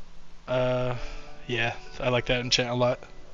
It just sucks because there's not many things that you can make out of fish scales themselves, which, except for the, like these amulets, yeah, I guess. Trick Glider, I've had a legendary enchant on that before, that's nice. But that's it, that's the only things you could make out of the fish scales. Which kind of stinks. Because those amulets of resistance are trash. For at least resistance part. The potions are always better. Plus they're really not that hard to set up.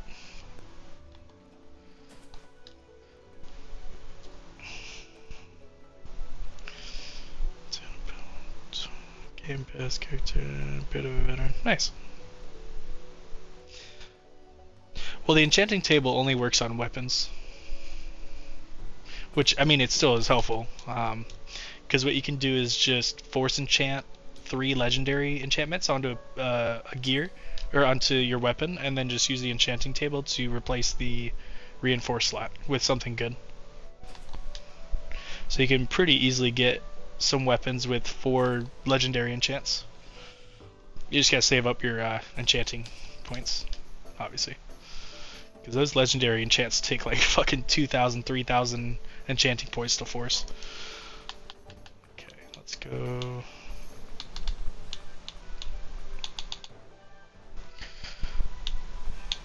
Alright, that one's not bad. 150. And 160. Screw it.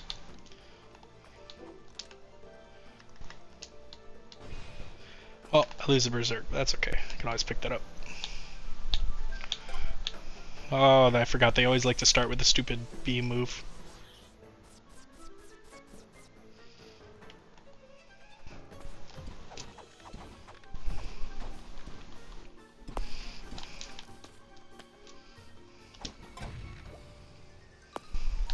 Sweet. Fuck, I'm out of room for iron.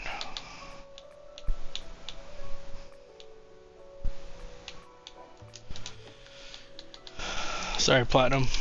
Don't really need you.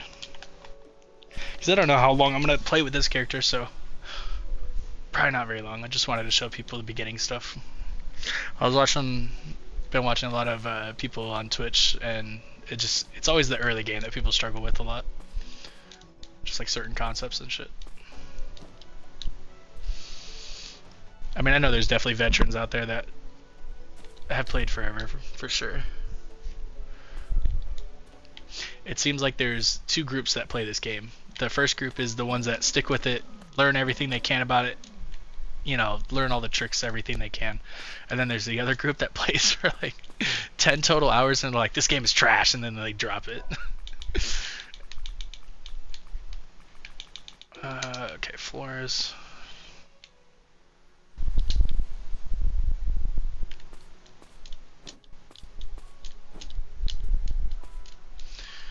Sammy.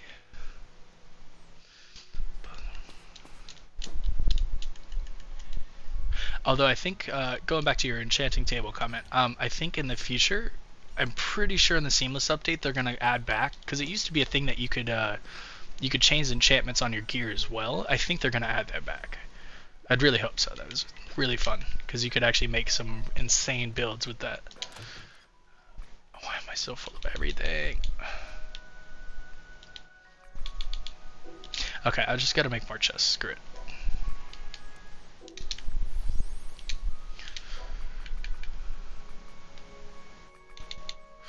Yeah, normally I do actually set up a base and get storage and shit properly set up, but since this is more of like an examples test stream, I guess you can call it, another tips video, this is all just strewn around, haphazardly placed.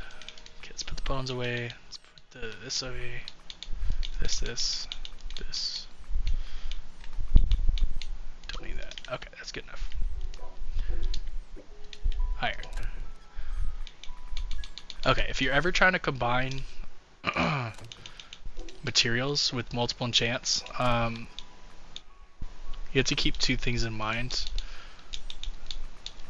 Okay, let's do that. How many total pieces of iron ingots you're trying to make, and then also how many of the good materials you're willing to sacrifice in case it doesn't work.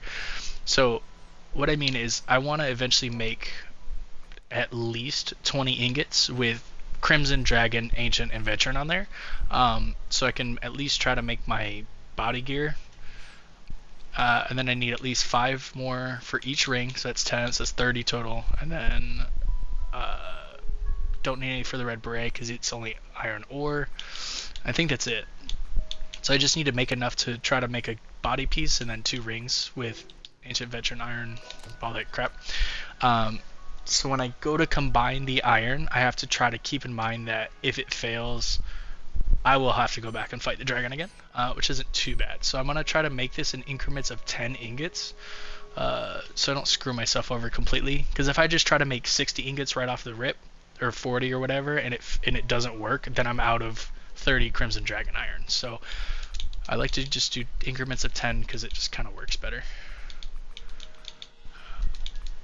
Okay, so if I'm trying to make 10 ingots, I have to combine like 4 or 5 Crimson Dragon with 5 or 6 Ancient Veteran. And the rarity comes into play here, so I can't just do 5 and 5, because then Crimson will be like 20% chance of showing up. So I actually have to have a few more of the Crimson Dragon than the Ancient Veteran for the chances to be about even. So I might even want to do like 6 and 4. This is where just knowing decent math comes into play. So when I go to make 10 ingots, check the chances, it'll give you the breakdown. So because I'm holding 6 ore that have Crimson Dragon, and then 4 Ancient Veteran, that's why it's like slightly less, even though the rarity is higher. So that's how you kind of figure it out. So if I did 5 and 5, it'd be way different.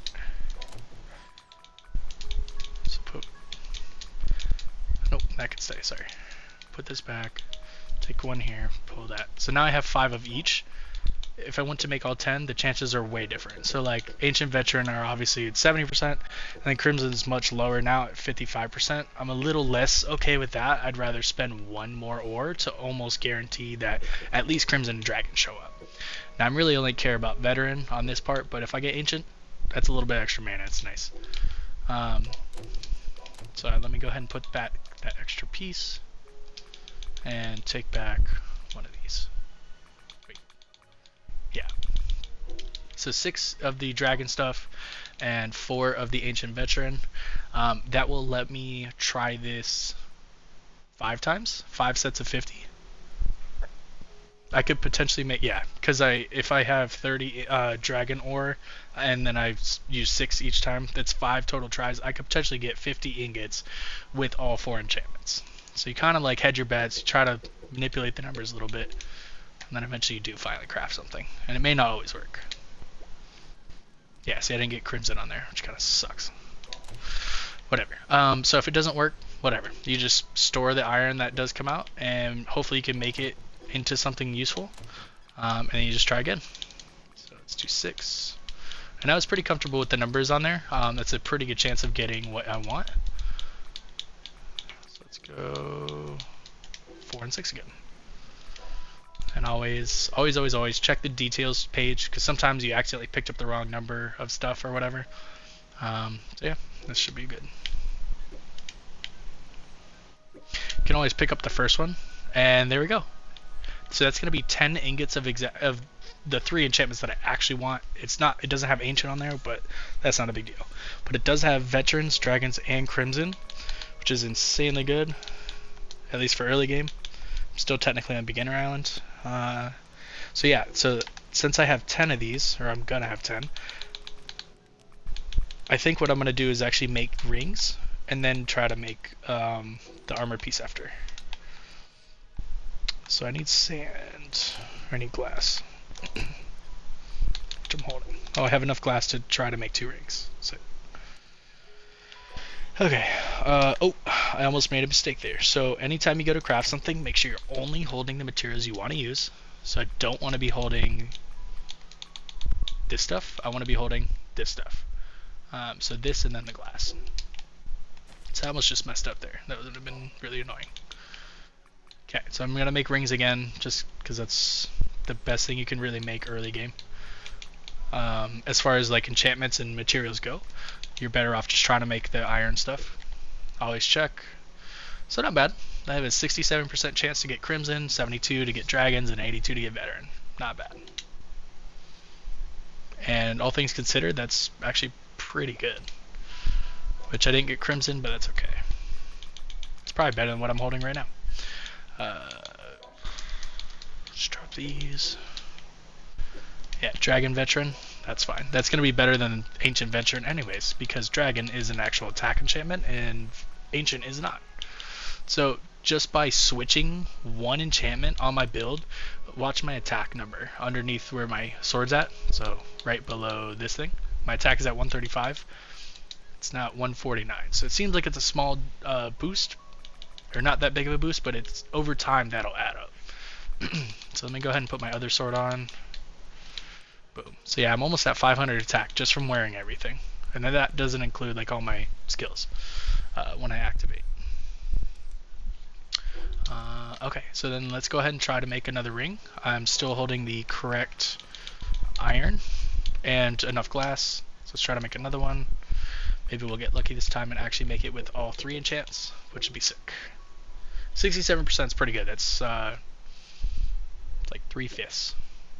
It fucked me again. Alright, that's fine. It's still a boost, because now guess what? This one can take over the spot where this one was at, and it's an even bigger boost. So now I'm at 540. So the first ring only boosted me about 10, because you got to think about it. So the ancient, veteran ancient, it's going to give me a 15 attack boost, and that's it, towards my attack category. When I switch over to veteran dragons, it's going to give me the 15 plus then a 10% on top of that, so it's a bigger boost because of the percentage. So that's why the second ring actually gave me like 40 points versus the first one. So I went from these two, so my attack was at 450, to then pretty much 550. So almost a 100 point difference just because I switched from veteran ancient to veteran dragon. Pretty sick. And if I, and so that actually used all the iron I actually just made, so now I gotta try again. So let's go 4 and 6. So I still have 3 more tries to get this right. And if not, then I can just go fight the dragon again, no big deal.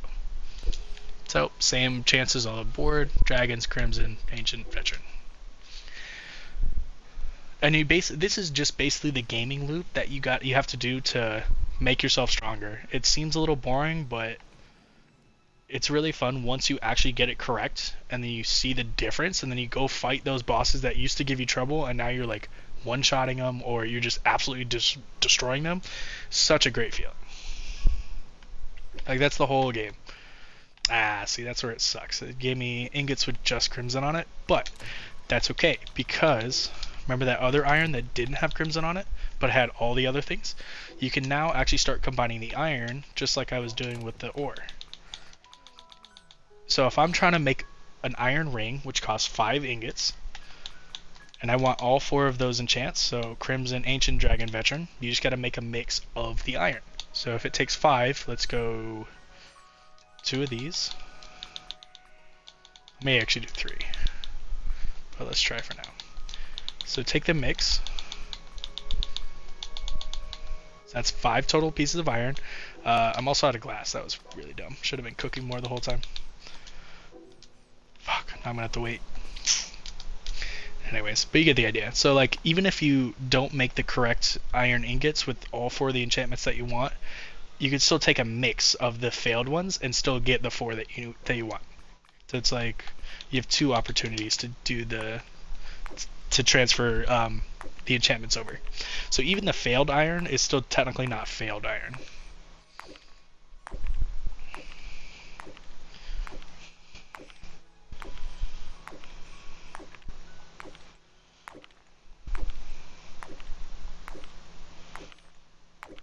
Sorry, I'm checking my phone while I'm mining. A bunch of people tell you, oh, my phone's gonna die soon.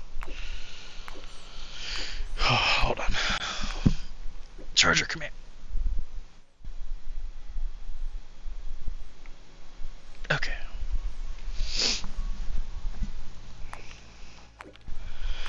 Okay, that should be enough sand.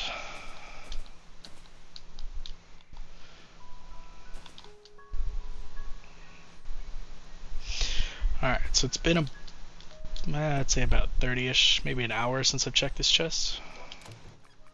Yeah, 18 bioethanol, that's not bad. It's a start. I mean, it definitely is a slow process, just because I only set it up to have 1 stack of wheat plots and a couple of, cooking pots up top and stuff going. If I had made this like I normally do, where it's a 2x2 square, it would, basically quadruple the production of the wheat, so that way these would actually be able to keep up. Because right now I think the 3 cooking pots is too much for 3 wheat plots. So if I had more wheat plots, it would probably work a little bit better. It's all about numbers and math and figuring shit out. Let's see, 35. Okay, so once you start making multiples of the same item, the ones you don't need anymore, like I'm never gonna wear the veteran ancient rings again. Highlight them, sell them, or offer them to the picture book. And over time, obviously, like I was mentioning earlier, the more items you offer, the more stuff, the more skills and stuff you're gonna get and points. So right now, I have a permanent plus 0.9 attack, plus 0.3 magic attack, and so on and so forth. But it's only because I've offered 0.44% of the entire picture book. So as I continue to offer things, I'll become stronger and stronger and stronger, just slowly over time, which is helpful. Alright, so I have enough glass. I'm holding 5 ingots. Okay, so crimson is only on 2 of the pieces of iron. Dragon is on 3, Veteran's on 3, and so is Ancient. So even though Dragons shows up the same number of times as Veteran and Ancient, it's just because Dragons is a more rare enchantment, so it has a lesser chance of showing up on the gear. So even though it's the same amount, it's still harder to get. Same thing with Crimson. It shows up twice, so it's only one less than these guys, but it's a much lower chance. So if I really wanted to, I could possibly boost Crimson up to 3 iron pieces and then just do 2 for these guys. But this will probably be at like 35% chance, and these guys will be at like 47 or whatever. So I'd rather just risk the Crimson. So let's see. Now this may not work. It may. Who knows? Oh shit! Let's go. I got all 4. All right. So it did exactly what I wanted it to. Perfect. Okay, so that's how you can also still take like your shitty iron and still combine it. You just use, a combination of them. Okay, so then it can replace either one. They're both the same. So my sitting attack, let's actually equip my swords, currently is 544. So by adding Crimson to the mix, I'm going to get a 10% boost to my attack, so I should gain like 54 attack, so I should be sitting at almost 600 just by switching to like one of the enchantments. Yeah, 589, so I gain like a 55, or sorry, 45. Yeah, 45 boost just by adding that Crimson in there. And if I make another ring, it'll probably be even more than that, because that 10% will then go up to 58.9 instead of 54.4.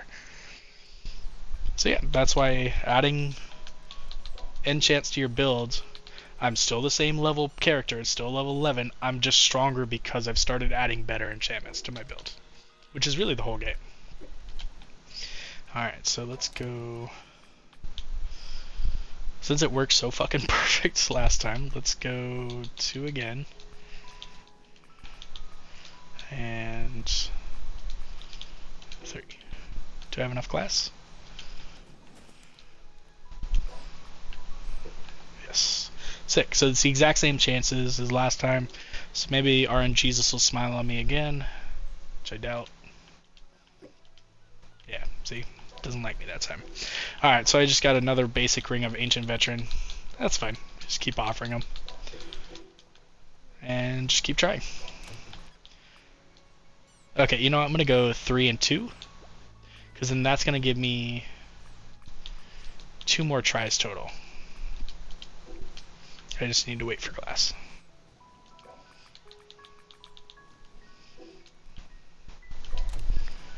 Yeah. Oh, I have 6 already, so that's perfect. Alright, so slightly different chances now because I switched up the numbers. So Crimson has a slightly better chance, Ancient Veteran slightly worse, same with Dragon slightly worse. 12% less, 12% less, and then 12% more. That's it. That's all you really need to know about enchanting, is that it just how many times it shows up, the rarity, and that's it. Don't bother forcing. Honestly, forcing is only good when you're trying to force legendary enchants. Fuck that stupid ring. I think Dragon Veteran's still better than just Crimson. Yeah, because Dragon is the 10. Yeah, so it'd be slightly worse actually if I switched. That's okay. Let's try one last time, and then I'll try to make some more so I can do the chest piece. But this is basically what you do, is you get yourself strong enough to be able to go kill bosses so you can collect their materials, so you can turn around and try to make better gear for yourself so you can then go fight better stuff. That's it. People just get lost on the enchanting system easily because it's not very well explained. Which I don't blame people. Like, I totally was confused as fuck the first time I played this game. I had to watch a few videos on like what to do and just for enchanting. Yeah, see, it gave me another shit ring. That's fine. It definitely took me a long time to get to where I am now, let alone actually even understanding the game. Okay, so if I want to make 20, let's go 12 and 8. See what those give me. Not bad. I can go 11 and 9, see if that does any better, but I'm more worried about getting Crimson Dragon than Ancient and Veteran. Because the only thing from Ancient Veteran that I'm actually benefiting from for my attack build is just the 15 attack boost from Veteran. So I'm really more worried about the 10% from Ancient or from Crimson Dragon. Pull the first one. Sick. It gave me the 3 that I actually cared about. So that's really, really good. So then I can take the 20 ingots from here and then take 20 bear leather, which I might already be holding.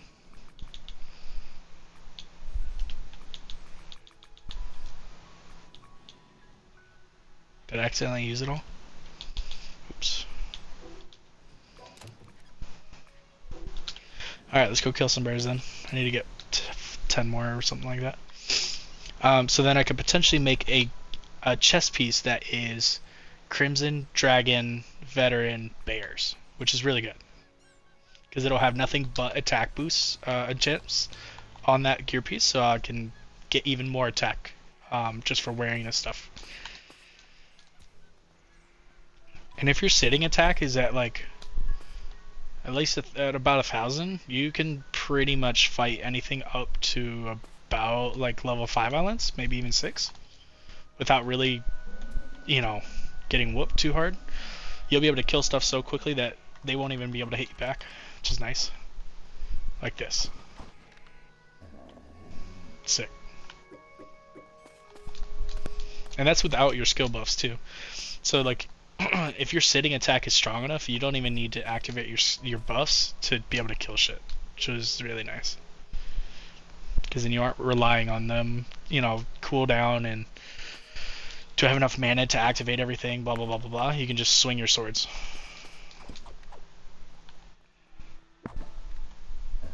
See? There we go.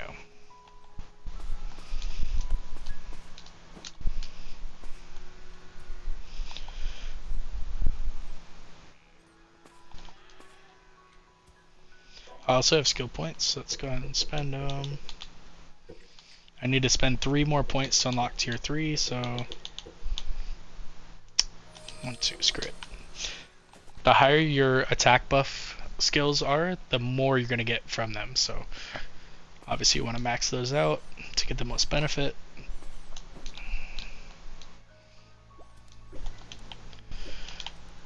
Alright.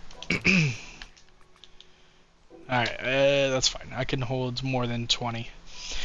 So if you're trying to make something and one of the materials has the same enchantment on like every piece, you can just hold all of them. You don't have to store the rest.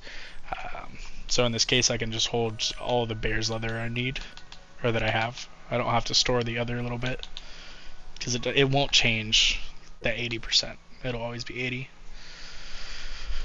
Okay. So this might give me all 4. It's just gonna be kind of hard because Crimson's a bitch, so let's see. Here we go. Oh shit. Hey, good. It gave me what I wanted. The only thing missing was Veteran, which ain't that big a deal. Let's fucking go, dude. Don't need you. Sick. I can't believe I actually got that lucky. Okay. So let's see the difference in enchantments. So this one has Bears, Veteran, Ancient, and Deer. So it gives me some... Oh, another Spy Pod. Sick. Basically, the only thing on this that is actually doing anything helpful is the Bears and Veteran. It's just giving me plus 30 attack between the two. The other enchantments all are giving me like mana and life and other dumb stuff I don't really worried about right now.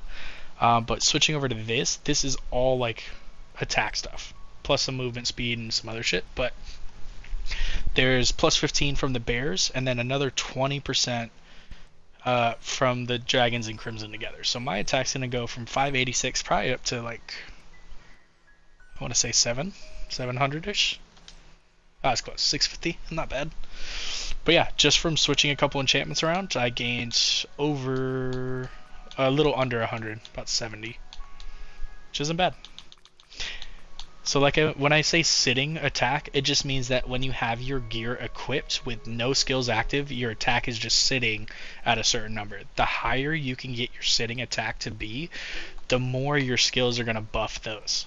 So 653, then I activate one buff. I'm now going to be sitting at 1,000. So I almost doubled my attack just from using one skill. But that's why having your sitting attack be higher is so important. So that way the skills can augment them even further. Because if my sitting attack was at like 2,000, I would jump from like 2,000 to like 4,000 when I activate that skill. So the higher you can get your sitting attack or magic attack, the more your skills are going to affect the outcome. So yeah, so now I am about twice as strong as when I fought the dragon the first time. So if I went back and fought him again, I'd be able to kill him fairly quickly this time. I would just have to make sure my skills are ready and not on cooldown. But yeah, so that's the whole basis of this game, is figuring out what animals drop what materials with what enchantments, and then figuring out what gear you can turn those enchantments into. That's it. And as you progress the ages, you'll unlock more gear to work with. That's it.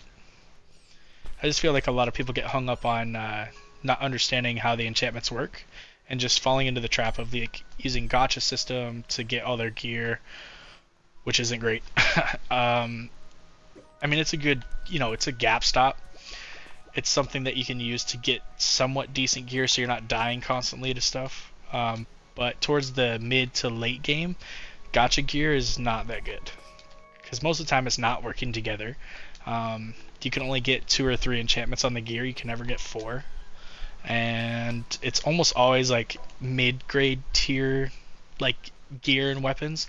You're never going to get like legendary weapons and stuff like that out of Gacha. At least not very many of them. And if you do, they're probably not going to have good enchantments. So you're almost always better off just making your own gear, because I can guarantee that the gear I just made from just killing a dragon and the beginner island boss and the bears, this gear is stronger than most Gacha stuff that you're going to get. So do yourself a favor and make your own gear. Because it literally is easier, faster, and stronger than Gacha stuff. Offer. So yeah, that's literally all you got to do. Now, say you're at this point of a character where you feel like you're quite strong, your attack is decent, and your skills are good to start boosting you over, a couple thousand attack. Start opening up higher level islands and just fighting everything on those islands. Find out what materials they drop, what the enchantments are, and just start trying to find stuff that works well with your character. So like me, I need to add more base attack, more critical damage, and stuff like that, but I won't start finding those enchantments until I start hitting like 3, 4, 5, and 6 level islands, so I can start fighting different bosses and stronger monsters, because they will start dropping better enchantments as they get up in levels. So yeah, and then obviously still setting up automation so that way when you need to open up islands, you have the materials ready, because like iron and wood, I don't have that much iron, so probably the next thing I would do would probably be set up an iron farm, which there's a few ways you can do it. The easiest way is to move your base from the beginner island to literally any other island, doesn't really matter. But as soon as you go to another island, there's going to be iron nodes, the bedrocks, around the island, so you can literally just set a mining drill on an iron bedrock, and that's your iron farm. It's a pretty simple setup.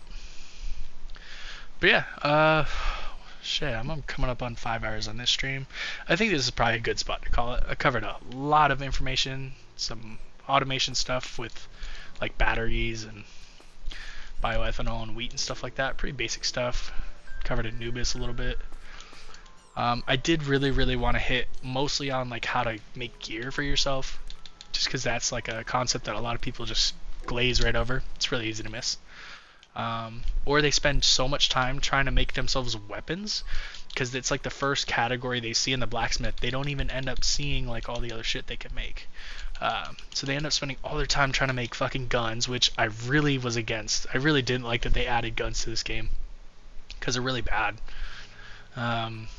Unfortunately, they don't take they can't use enchantments. Like you can get an enchantment to show up on a gun, but it doesn't actually take effect when you hold the gun. So you actually lose an entire slot to no enchantments. Like you, since guns can't use them, you're basically wasting an entire gear slot of enchantments. So instead of having 32 available slots for enchantments, you only work with 28.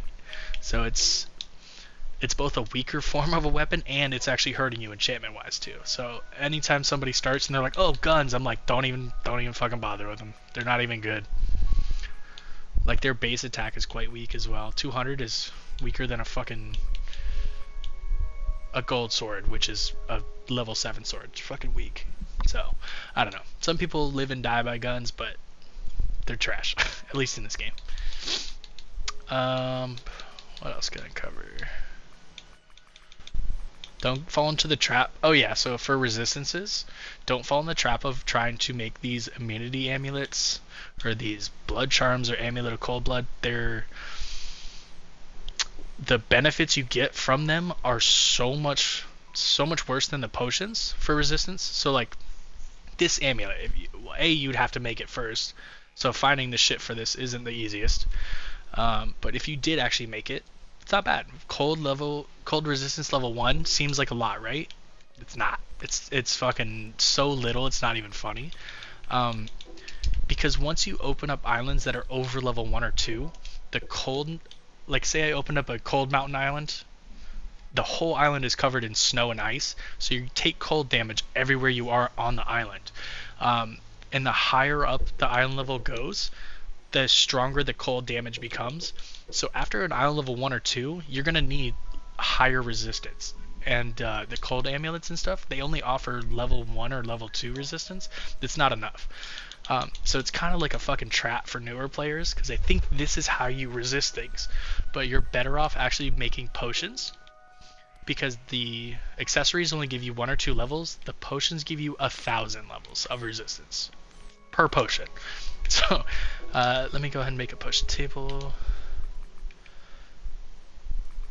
It seems a little counterintuitive, like backwards, to want to make the potions, or to set up a potion making area, because a lot of the potions require materials that you have to go to the actual island to get them. So to get cold resistance potions, which are these, freeze resist, sorry, you need blue herb seeds, or you need to be able to grow blue herbs and snow mint. So blue herbs you can get on regular islands, that's not a big deal.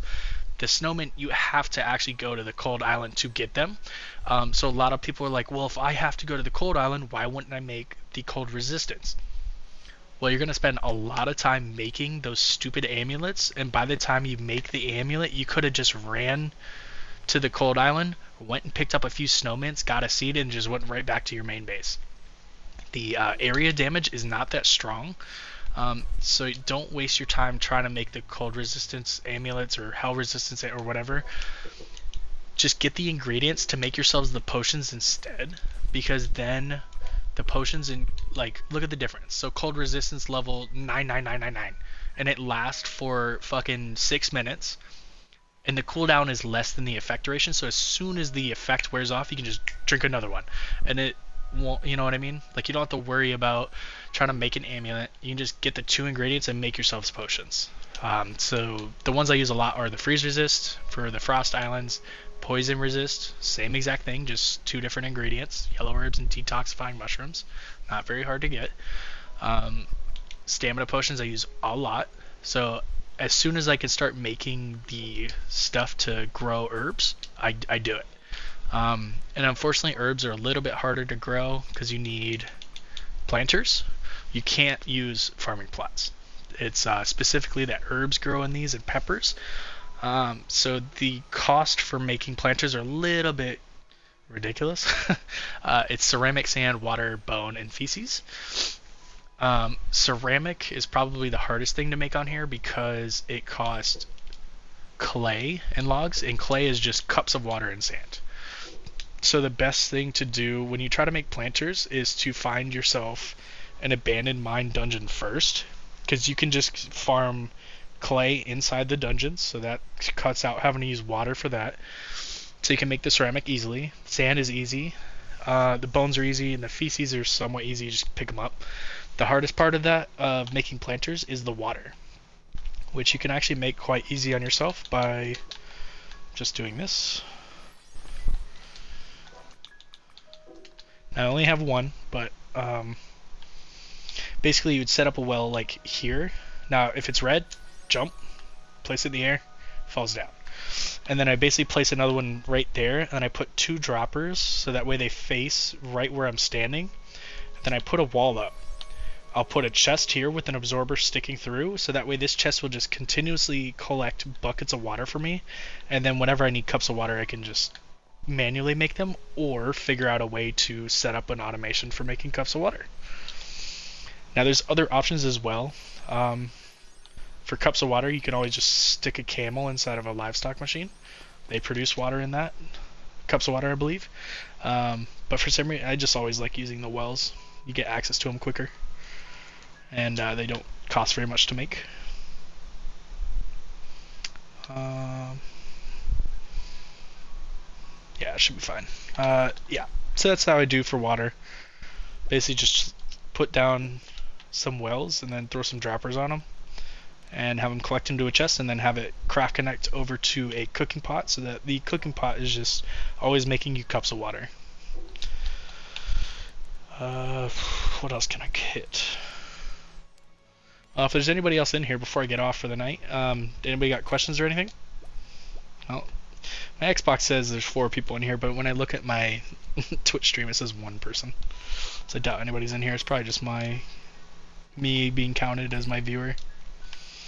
Ah, well. Well, these are another set of basics for a lot of people. But this is how I usually start slow characters. What I mean by that is like characters I'm not trying to speed run from the first to last stage as fast as possible. This is how I usually start my characters. I slowly get like my automation set up for the things I know I'm gonna need. So in this case, wheat flour, bio, and wheat.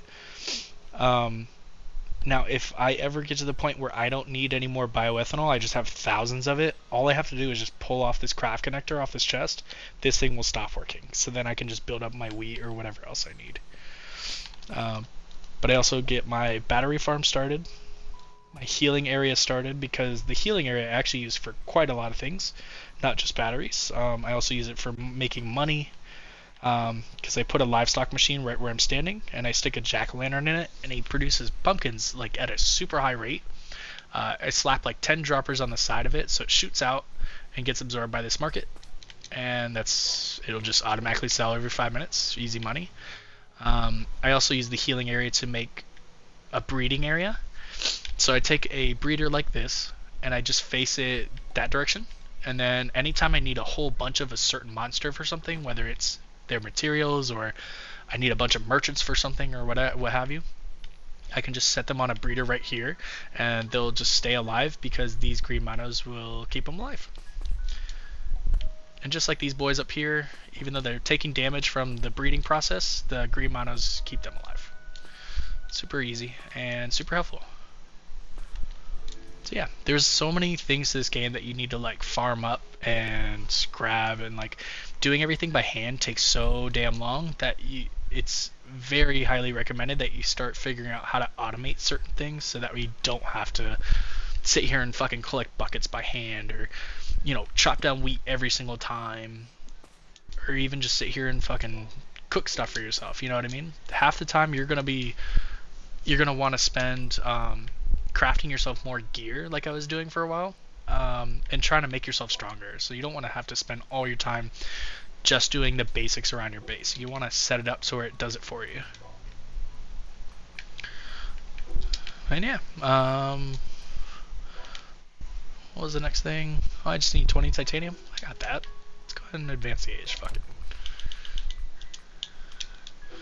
I'll use my Crimson Dragon Platinum.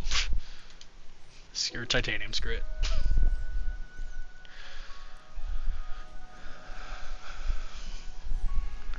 Nah, I'm just listening. It's all a nice refresher. Nice.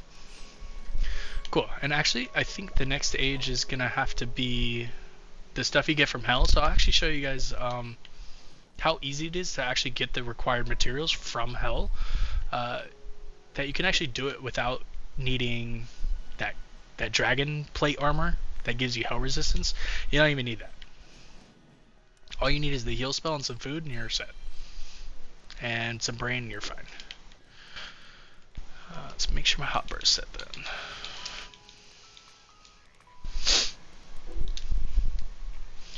That's good. My inventory is just completely full.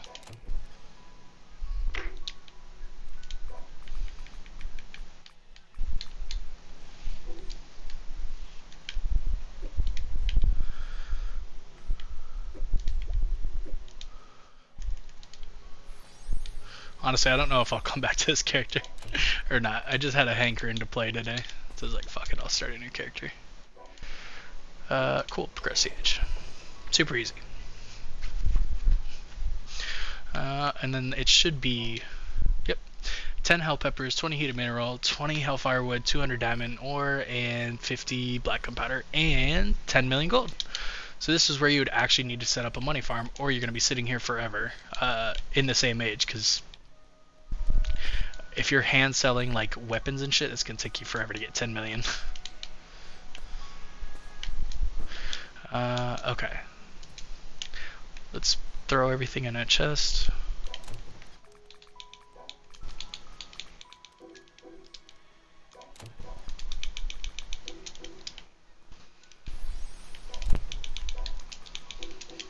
Okay.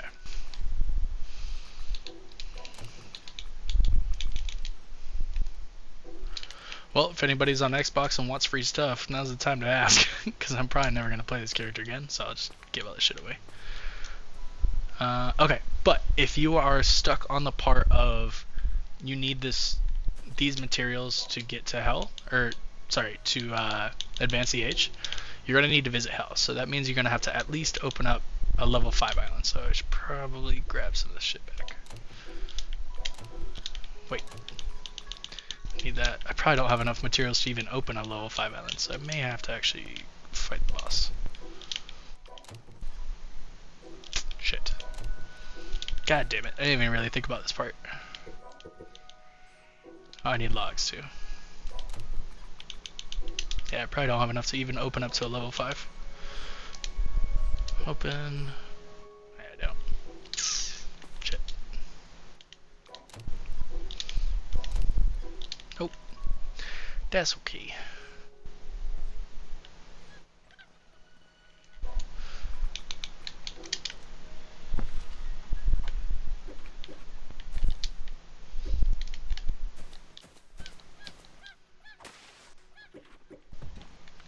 Oh, you little bitch.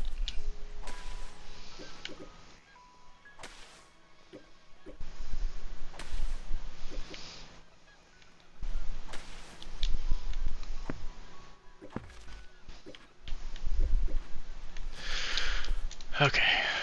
Also, I'm probably jinxing myself, but I'm glad my hiccups are gone. I just realized that I haven't hiccuped in a minute, or in a while. I swear, it's only when I talk like a lot when I'm streaming that I end up getting the hiccups. Because when I was playing like Fallout 4 and stuff, I'd spend a good amount of time like not talking, and I never really got them playing that game. But doing this one where I'm like over-explaining everything, I always get hiccups. Okay, let's get this guy one more time.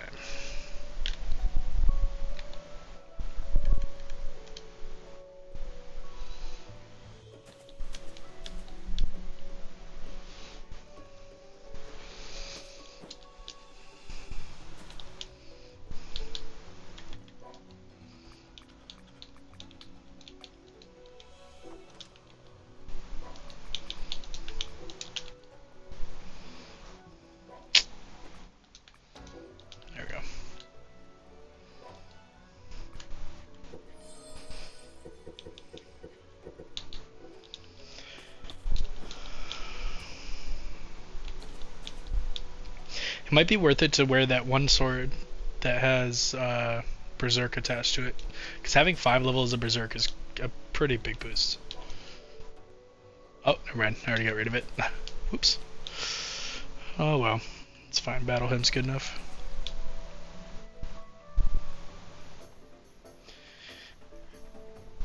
Choo. Okay. Excuse me. There you go. Do your chest thing.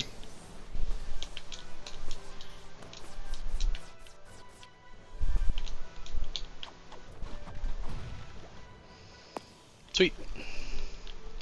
Yeah, once you get over about like 200 or 300 sitting attack, the beginner island boss becomes so insanely easy. I'm gonna fight him one more time just so I have 80 iron, because I think it's what 20 or 50 per map to open, and I only need to open 2 more maps, so I may actually do it a 3rd time just so I guaranteed I have enough iron.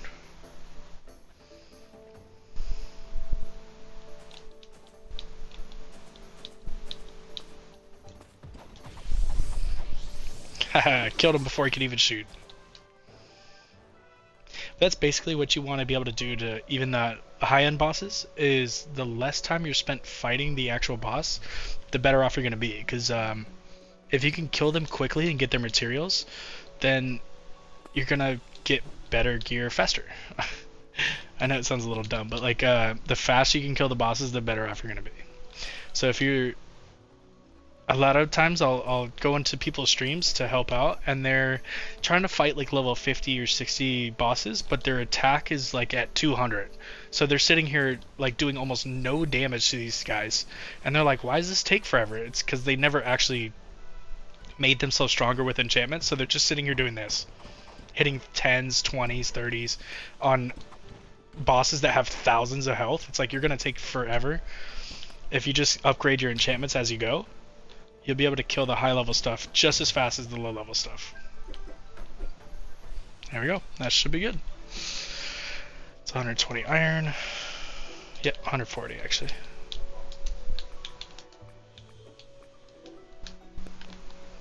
That doesn't make any sense. Okay. If I killed him 3 times, he should have dropped 40 each, so that should have been 120. I don't know where the extra 20 came from.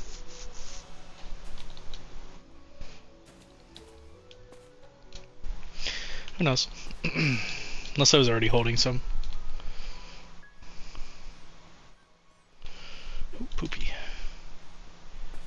Yeah, if you stay on the beginner island long enough, honestly, you'll be able to collect enough feces to make the black gunpowder. Because it's 100 feces for the 50 black gunpowder. So a lot of people, they either sell it, drop it, or whatever, the feces that they collect, or they find, and then later on they're like, ah, fuck, I needed that, and so they try to set up poop farms with like chickens or giraffes or whatever, that kills your FPS. So what you want to do is, now that we're in this age, if you're collecting supply pod drops like we were supposed to, which I never did get that second one, this machine becomes buildable. This machine will help you in so many ways. So it lets you turn captured monsters into a pet, which you can then use in fights and blah, do things with them. One of the best pets to get is the pet giraffe, because he will drop poop every minute, or he has a 30% chance every minute to poop, which is like literally 100 times faster. When I say literally, I mean literally 100 times faster than any other animal in the game. So one giraffe is actually a better feces farm than 100 chickens like in a room. Which a lot of people like to do. They'll shove like a bunch of chickens in a room on like the conveyor belts to rotate, so they, they'll poop. One giraffe is better than 100 any other monster, but you have to turn them into a pet first. So I think I don't have the materials that I need. I don't have all of them. Yeah. So it takes about 2 or 3 supply pods. You have to get lucky to get the ones that you need, the supplies out of it. To make the pet management machine, and then you also have to make 5 generators, so no biggie. Okay, what was I doing? Iron. All.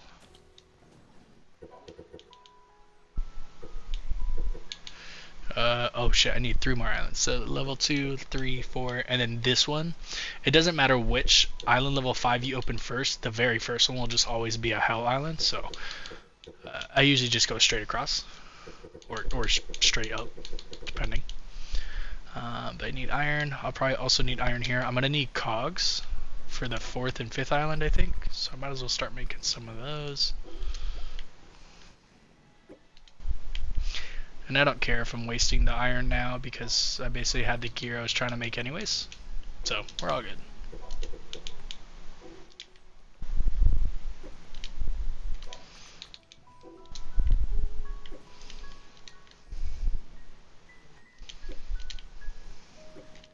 Now we're just playing the waiting game.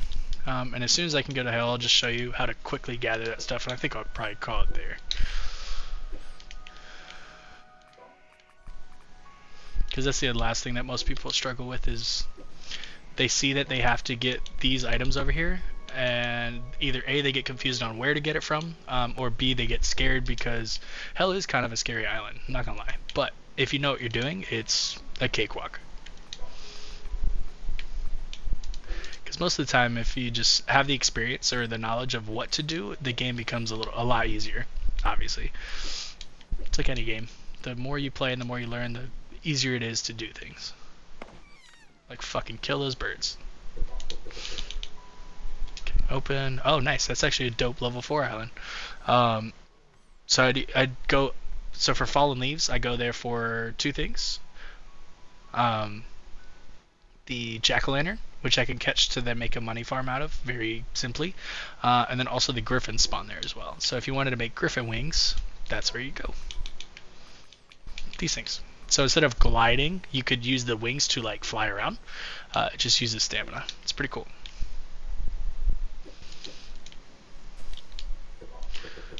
But I need 5 bio and 9 more cogs.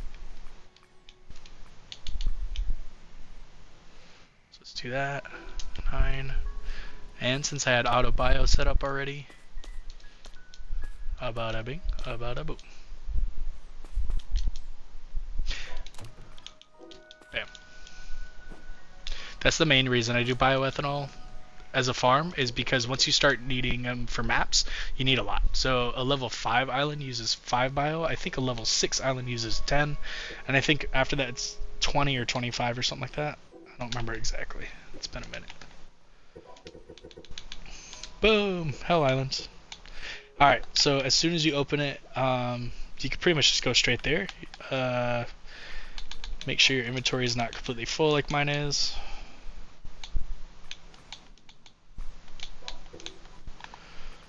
Alright, that's fine, because we're only going to be gathering 4 things. Hell peppers, heated mineral, and hellfire wood. All very easy to find. The hardest part is just avoiding getting killed while we're there, because everything is trying to murder you, so that's definitely the hardest part. Let's go. Alright, and just so people see, I'm a level 11. I'm not like using an OP character. I do have some enchants on my gear which make me physically stronger, but it's not like my defense is through the roof. It's only at 47. So yeah, so like anybody can do what I'm about to do. You can literally take off all my armor and I'd still be able to do what I'm about to do. I just like having it on because it looks cool. Okay, so go to Hell Island. There's a few things you have to know about this island before you do anything though. Everything will try to murder you. Like everything is aggro. Even if it's something that on another island, like chickens, don't normally attack you outright, here they will attack you. That kind of stuff. So everything will try to fight you. So most of this stuff, I'm just going to run right past them because I don't want to have to deal with them. As soon as you leave this little island that I'm on, this little beginner area of hell, the world will start producing lava plumes that will just come out of the ground and try to hurt me. That's going to suck. And also the last thing is I will just start taking area damage just for being on this island. You don't take any on this beginner spot when you first teleport here, which is nice. But as soon as I leave it, I'm going to start taking heat and hell damage. So if I look behind me, that was the lava plume. It immediately started trying to kill me. And see where it says the heat is roasting me. I need a heat resistance of a level 1000 or higher. So if you spent, 20 fucking hours trying to make those stupid heat resistant amulets, you would put them on, come here, and then immediately see that you needed 1,000 levels, not 2 levels. So a lot of people fall into the trap of, oh, I need those resistance amulets. No, the fuck you don't. They're not even that good. Because you would wear them and you'd still be taking damage here. So kind of a waste. That's why the potions are always better, because they actually give you enough resistance for you to come here without taking damage. Okay, so the first thing we're going to gather is the Hellfire Wood, because all over this island, see all those hooks everywhere? Those are all trees. If anybody's ever played Oblivion, it's kind of like the Oblivion spires. That's the trees on this island. So we only need 20 Hellfire Wood, which is about like 4 or 5 trees, which ain't that much. I already have 8, and that's actually pretty sick, so maybe even 3 trees. But yeah, everything here will try to fucking kill you, which I'm almost dead anyways, so heal. Having a heal skill and having food on hand is very useful, so that way if your heal skill is on cooldown, or your food is, you can use the other. And I'm getting fucking domed right now. It's like being near enemies while you're trying to farm is really annoying. Especially archers, they have very good aim. They will headshot you a lot. Okay, so if they're annoying the fuck out of you, just get away from them.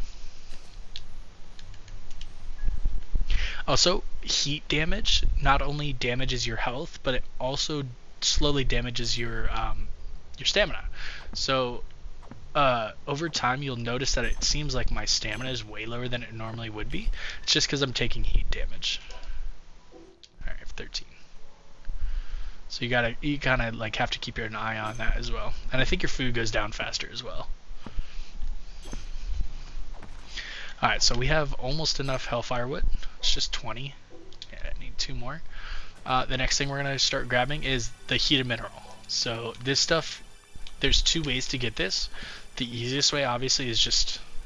Shut up. Is just hitting these rocks. You only get 4 heated mineral per rock, so you're gonna have to go find more. So if you go just this route, it's 5 rocks total that you have to break. So it's really not even that many. The only hard part is avoiding damage from lava plumes, enemies, and just the area itself. Once you have enough heated mineral, the last thing you're gonna have to grab here is the hell peppers, which aren't even that hard. The hardest part is figuring out where they exist on this island, which once you know is really not that hard. Fuck you, werewolf. Also, this is a great opportunity, since this is a level 5 island. If I took the time to go around to all the dungeons and find all the chests around the world, this is a level 5 island, so I'd be able to get some pretty decent gear out of the chests. So if I didn't already have good stuff... Oh, that was dumb. Set myself on fire. If I didn't have good gear already, I would spend the time now to try to get some stuff out of chests, just for free gear. I would definitely be able to upgrade my swords here, because I'm only using like basic swords that are really not strong. The one I just picked up out of that one chest is a level 2. It's already almost twice as strong as the swords I am using currently. So it's a good way to get better weapons. It's just going around opening chests on this island. That's why those hidden chests inside dungeons are really nice, because they're always like the legendary chests. They're the best chests you can get. So they will almost always give you some type of good weapon or gear or something useful.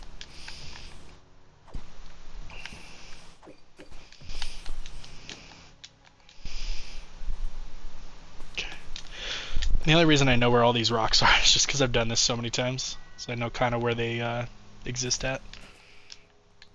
Let's get this last tree. I think I only need 2 more Hellfire Wood. Okay, good. Oh fuck, I didn't notice my health was low. God damn it. That's okay. Respawn. There we go. That's actually another good tip. So when you die, the only thing that happens, there's 2 things that happen. Well, there's 3 things.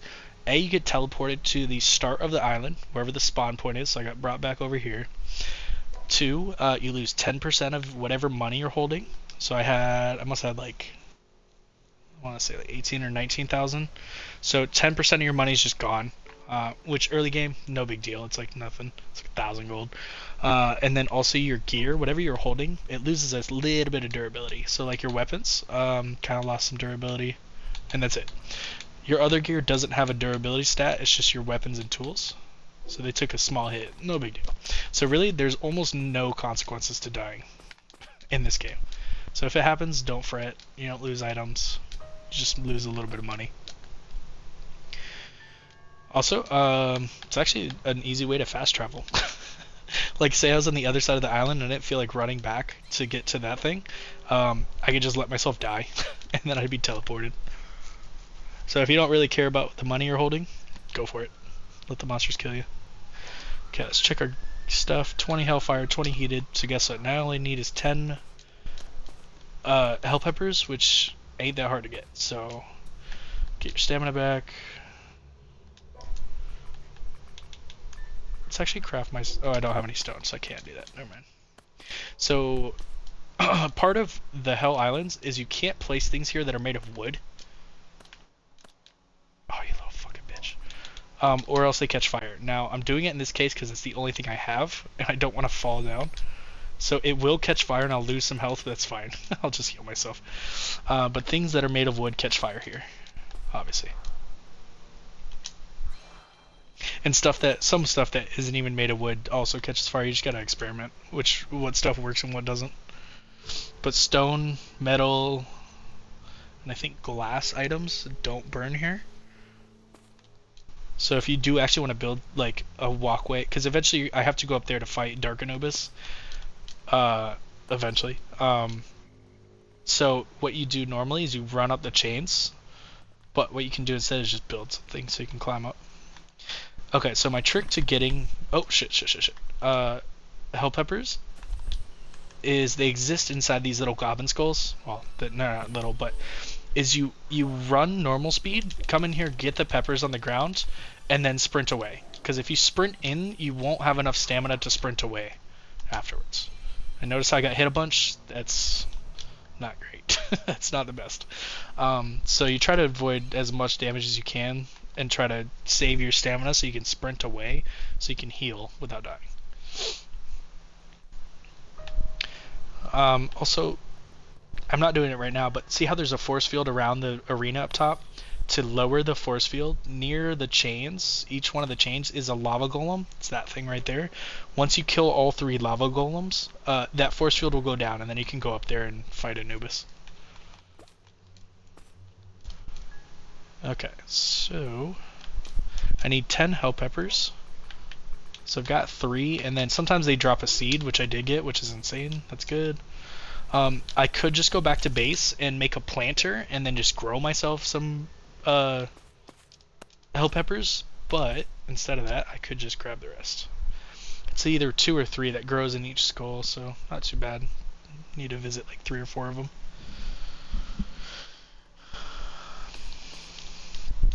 And then that's the first 3 materials you need to advance to the next stage. The only other things you'll need is 200 diamond ore and 50 black gunpowder, and then money.